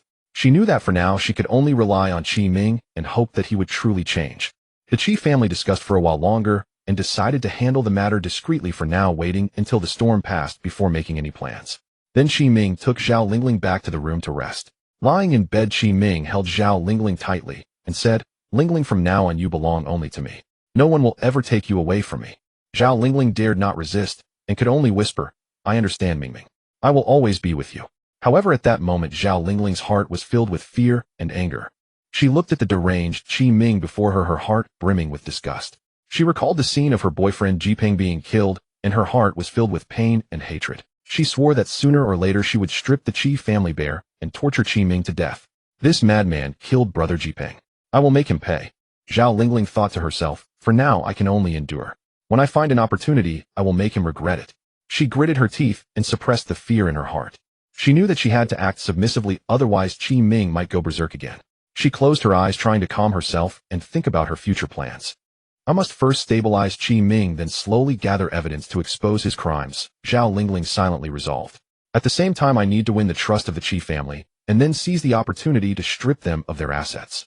As she thought of this, a trace of smugness welled up in Zhao Lingling's heart. She believed that as long as she was careful, she would definitely carry out her plan. She opened her eyes, looked at Qi Ming, and said silently in her heart, "Qi Ming, just wait. I will make you regret this." Meanwhile, on the other side, when Qi Luo woke up the next day, he saw that Qin Shibin had called him more than a dozen times in a row. He had no choice but to call back, otherwise Boss Qin would be frantic. "Qi Luo, you finally called me back. Becoming the top scorer in the college entrance exam. Your reputation is now made," Qin Shibin said anxiously. Qi Luo smiled slightly. "I owe it all to your help, brother Qin. Otherwise I wouldn't have succeeded so easily." Qin Shibin waved his hand. "There's no need for such formalities between us. Let's get down to business. Now that you're famous, I think it's time to start live streaming sales. Let's start with John's weapons. What do you think?" Qi Luo nodded in agreement. "I think it's a good idea. John's weapons are of good quality.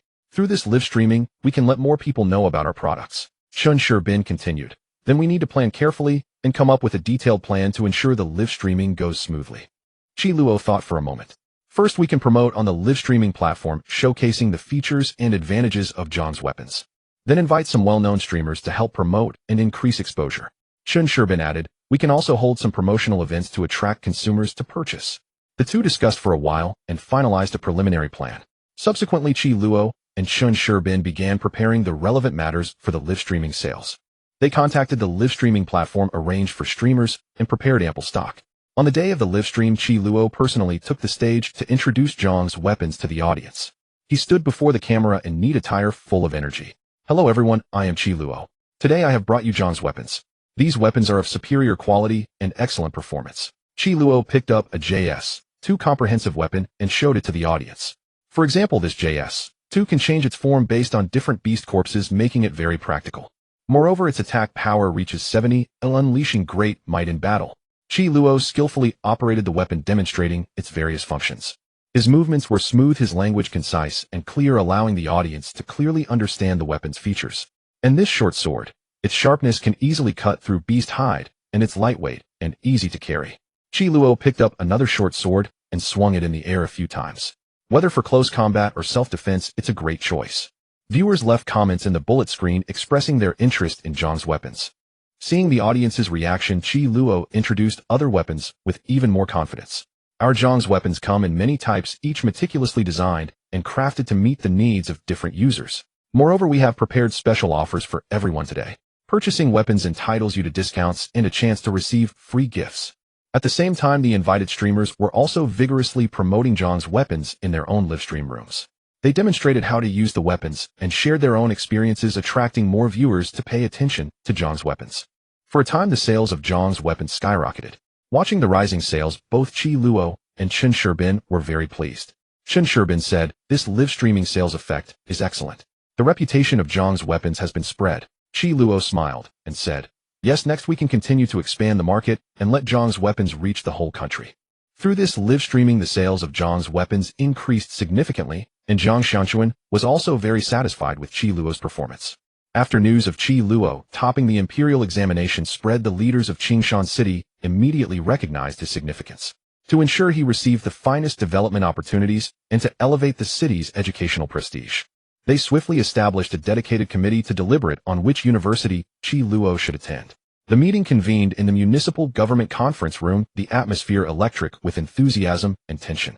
Child Qi Luo is our Qingshan city's pride, a chosen one. Coupled with his extraordinary scores, he could enroll in any institution across Daxia at will. We must secure for him the most suitable university. The mayor spoke first, his eyes revealing deep appreciation and expectation for Qi Luo. I believe Beijing University would be an excellent choice. It stands among the nation's top-ranked institutions, boasting outstanding faculty and abundant resources that could provide Qi Luo with the finest learning environment. The director of education continued. However, competition at Beijing University is fierce. Despite Qi Luo's advantages, he may not receive sufficient attention and cultivation there. A vice mayor raised a dissenting opinion. Then what would you suggest? The mayor asked. I think Modu Supernatural University is also worth considering. Situated in an economic hub, it enjoys prime location advantages and possesses unique strengths in supernatural research. Dong Province Military University also specializes in military training. For a chosen one like Qi Luo, such an institution might offer superior military preparation and development. Another official remarked. Indeed, the training at a military university is grueling. Will Qi Luo be able to adapt to it? The education director expressed concern. I believe Qi Luo possesses ample ability and perseverance to adapt to their environment. Moreover, a military university would afford him more practical combat opportunities, which are crucial for his growth. The vice mayor stated firmly. The resources at Modu Supernatural University in the field of supernatural research are indeed abundant, but its overall strength may not rival Beijing University. Someone raised the question. We must take into account Qi Luo's interests and future career plans comprehensively. If he is more inclined toward academic research, Beijing University may be the better fit. If he wishes to delve deeper into the realm of supernatural abilities, Modu Supernatural University is an excellent choice. If he aspires to the military, Dong Province Military University should be his first pick. A young official spoke. You make a valid point. We should respect Qi Luo's own choice. Yet we must also offer guidance and suggestions to help him make a more informed decision. The mayor nodded in agreement. Should we reach out to Qi Luo first to understand his thoughts? Someone proposed. I think that is a sound idea. We could dispatch representatives to contact Qi Luo, invite him to join our meeting, and allow him to personally learn about each institution before making his decision. The mayor said, Very well, I will arrange for someone to contact Qi Luo immediately, the education director replied. After thorough discussion, the committee ultimately decided to invite Qi Luo to attend the meeting and provided him with 3 candidate institutions: Beijing University, Modu Supernatural University, and Dong Province Military University. A few days later, Qi Luo arrived at the Jiang family residence for a meeting with Qingshan City's leaders. Qi Luo, congratulations on your remarkable achievement. You are the pride of our city, the mayor said warmly upon seeing him. Thank you for your kind words, mayor. I simply did what I ought to have done, Qi Luo replied modestly. We have invited you here today to discuss your university enrollment. We have selected 3 institutions for your consideration: Beijing University, Modu Supernatural University, and Dong Province Military University. You may choose according to your interests and future development plans.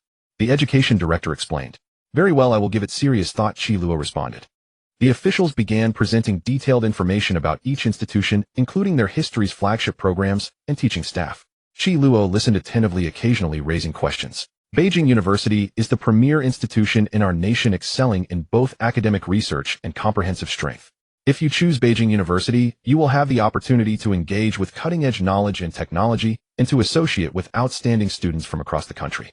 The education director introduced. Modu Supernatural University is located in the economic center and possesses unique advantages in supernatural research and application. If you harbor an interest in the supernatural realm and wish to conduct in-depth research, then Modu Supernatural University may be the more suitable choice for you, the vice mayor said. Dong Province Military University specializes in military training.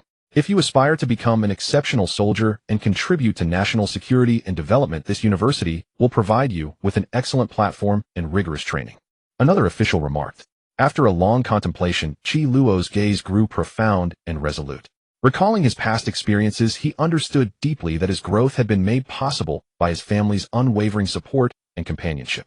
Now he wished to choose a university closer to home, enabling him to better care for his family and offer timely assistance whenever needed. The name Dong Province Military University surfaced in his mind.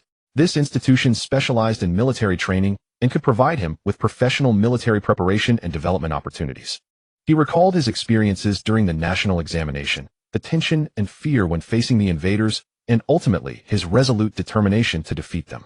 He understood that only by continuously enhancing his capabilities could he better protect himself and those around him.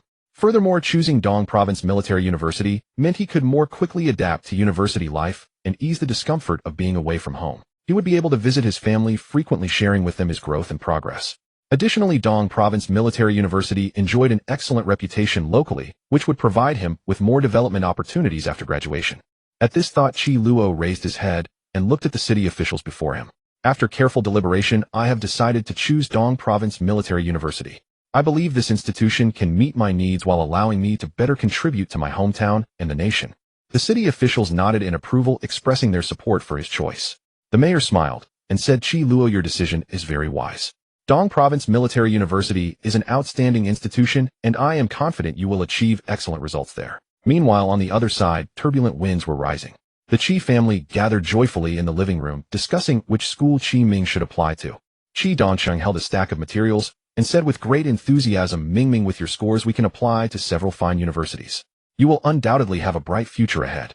Qi Ming grinned proudly. Dad, I think that prestigious university suits me perfectly. I will surely bring honor to our family name in the future. Just then the television suddenly broadcast footage of an interview with Qi Luo after securing the championship title, along with news of his highly successful livestream sales venture. The Qi family was happily gathered in the living room discussing which school Qi Ming should apply to. Qi Dongqing, holding a stack of materials, said enthusiastically, Ming, with your grades you can apply to these excellent universities. You'll surely have a bright future. Qi Ming smiled smugly. Dad, I think that prestigious university suits me perfectly. I will bring honor to our family. Just then the television suddenly broadcast an interview with Qi Luo, who had become the top scholar, along with news of his massive success in livestream sales. Now Qi Luo had become a celebrated figure in Qingshan City. The Qi family's expressions instantly turned sour. Matriarch Chen Jinshui, upon seeing this, trembled with rage, her face dark as if it could drip water. Her sharp eyes blazed with fury as she gritted her teeth. That little beast actually became the top scholar. How can this be allowed? Qi Dongqing also chimed in indignantly, Mother, you're right. Qi Luo should never have been allowed to leave the Qi family alive. Now that he's the top scholar, he'll surely bring harm to our family.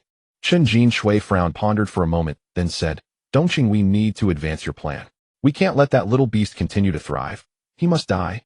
Qi Dongqing quickly nodded, Mother, I understand. I've already spent a fortune to hire 5 third-tier assassins. They will surely eliminate Qi Luo. Chen Jinshui nodded, good. This time it must be done cleanly without leaving any traces. Qi Dongqing smirked sinisterly, Don't worry, Mother. These 5 assassins are seasoned experts. Qi Luo won't escape. At this moment Qi Ming interrupted, Grandma, Dad, I want Qi Luo to pay too. How dare he treat me like that? I want to see him die with my own eyes. Chen Jinshui glanced at Qi Ming and said, Ming, don't be impulsive. Leave this matter to your father. You just focus on your studies and bring glory to the Qi family. Qi Ming clenched his fists reluctantly. I understand, Grandma. But I truly hate Qi Luo. He made me lose face in front of everyone. Qi Dongqing patted Qi Ming's shoulder. Son, don't worry. Once the assassins deal with Qi Luo, we'll find a way to ruin his reputation, ensuring he never recovers. Chen Jinshui added, Dongqing, make sure everything goes smoothly. If anything goes wrong, the Qi family will be in trouble. Qi Dongqing vowed, Mother, rest assured. I'll personally oversee this and no accidents will happen. Originally, Qi Dongqing had planned to first cover up Qi Ming's killing in the examination hall, and then hire someone to kill Qi Luo. But the matriarch could no longer bear Qi Luo's arrogance. She felt that if Qi Luo continued like this, she would be driven to death by rage. Therefore, she decided to act early and eliminate Qi Luo, this thorn in her side. One night after buying some things, Qi Luo was walking home. The streetlights were dim, and only a few people hurried past occasionally. Qi Luo was pondering his future plans, completely unaware of the approaching danger. Suddenly 5 figures emerged from the shadows, blocking his path. They were all burly with cold eyes and an aura of formidable power. Who are you? Qi Luo asked warily. Someone wants you dead, one of the assassins said coldly. Qi Luo instantly understood. These were men sent by Qi Dongqing. He took a deep breath, a resolute gleam flashing in his eyes as he prepared for battle. Then come, he said without fear. The battle erupted instantly. Qi Luo immediately activated his rune power. Light blazed as his strength surged. A flaming spear materialized in his hand, thrusting fiercely toward the assassins. His figure moved like a phantom among the assassins, his spear tracing blazing arcs. The assassins, not to be outdone, fought with coordinated precision and fierce attacks, seeking to kill Qi Luo quickly. Qi Luo dodged one assassin's attack gracefully and kicked another in the chest, sending him flying. But he was grazed by a hidden weapon and sustained a cut on his arm. In the brink of life and death, Qi Luo activated the rune power within him. Sparks flickered across his body as the electrocution rune triggered, summoning a crimson thunderbolt from the sky that struck toward one assassin. The assassin reacted swiftly, sidestepping the fatal blow, but the powerful electric surge from the thunderbolt's impact still numbed him. "Attack together," another assassin shouted. All five launched simultaneous strikes, their weapons glinting cold in the moonlight. Qi Luo was undaunted. He activated the demonic ascension skill. A pair of massive black wings unfurled from his back, and countless ravens circled around him. His strength and speed surged dramatically, making him appear like a demon incarnate. Qi Luo charged into the midst of the assassins, his weapon tracing fierce arcs of light. His attacks carried the effect of soul harvest, each strike imbued with immense power that the assassins could barely withstand. However, the assassins were no ordinary foes. Their coordinated and sharp attacks gradually pushed Qi Luo into a difficult struggle. One assassin broke through his defense, slashing a wound on his arm. Qi Luo endured the pain and continued fighting, his eyes filled with determination. He activated electrocution again, and a crimson thunderbolt exploded among the assassins, the electric currents slowing their movements. Seizing the opportunity, Qi Luo unleashed gale force, dashing like lightning toward one assassin. His weapon flashed coldly, piercing the assassin's chest in an instant. But the other assassin's attacks followed swiftly, adding more wounds to Qi Luo's body. With his last ounce of strength, he activated the Dark Harvest rune. A crimson light flashed, and a line of death appeared on one assassin. Qi Luo struck along that line with all his might, and the assassin fell instantly. Seeing Qi Luo wounded, the remaining two assassins attacked with even greater ferocity. By now Qi Luo was utterly exhausted and could no longer withstand their onslaught. Just as Qi Luo thought he could hold on no longer, a mysterious figure suddenly appeared beside him. With a wave of his hand, a powerful force erupted, annihilating the two assassins in an instant. "Who are you?" Qi Luo asked. "I'm here to help you," the mysterious figure replied. With the newcomer's intervention, the tide of battle turned instantly. Flashes of light streaked across, and the assassins fell one by one. After dealing with those assassins, Qi Luo slumped against the wall, breathing heavily. His body felt as though every ounce of strength had been utterly drained from it. The mysterious figure walked over and said softly, "Young man, are you all right?" Qi Luo lifted his head and looked at the stranger, a flicker of confusion passing through his eyes. His gaze was heavy with both exhaustion and wariness. In a hoarse voice he asked, "Who are you? Why did you help me?" The mysterious figure smiled gently and replied, "I am with the authorities. I have been keeping an eye on the Qi family's movements for some time. Their behavior has grown increasingly brazen, and we have already gathered evidence. We are preparing to launch an investigation." Hearing this, a wave of relief swept through Qi Luo, as though a ray of hope had pierced through the darkness. "That's wonderful," he said, his voice trembling with emotion. "The Qi family has done too many evil deeds over the years. They deserve punishment long overdue. They've oppressed the common people and committed one atrocity after another. I've had enough." The mysterious figure nodded, his expression growing grave. "You say these assassins were sent by the Qi family?" Qi Luo clenched his teeth and replied, "Absolutely. Other than them, I cannot imagine who else would try to kill me. They have always regarded me as a thorn in their side and sought every means to eliminate me." The stranger's face darkened, a resolute gleam flashing in his eyes. "Very well. I will relay this information to my superiors immediately. The Qi family's actions have violated the law, and they will face appropriate punishment. We will not spare a single criminal." With that, the mysterious figure took out his communicator and swiftly reported the situation to his superior Haikua. His voice was low yet steady. "Commander Haikua, this is your undercover agent speaking. I have just encountered Qi Luo in Qingshan City. He was attacked by 5 assassins. According to Qi Luo, these killers were likely dispatched by the Qi family. The evidence we previously gathered also indicates that the Qi family has been engaged in numerous illegal activities. I request immediate authorization to launch an operation against the Qi family and bring them to justice." From the other end of the communicator, Haikua's voice came through. "Understood. Launch the operation immediately. Arrest every member of the Qi family. Zero tolerance."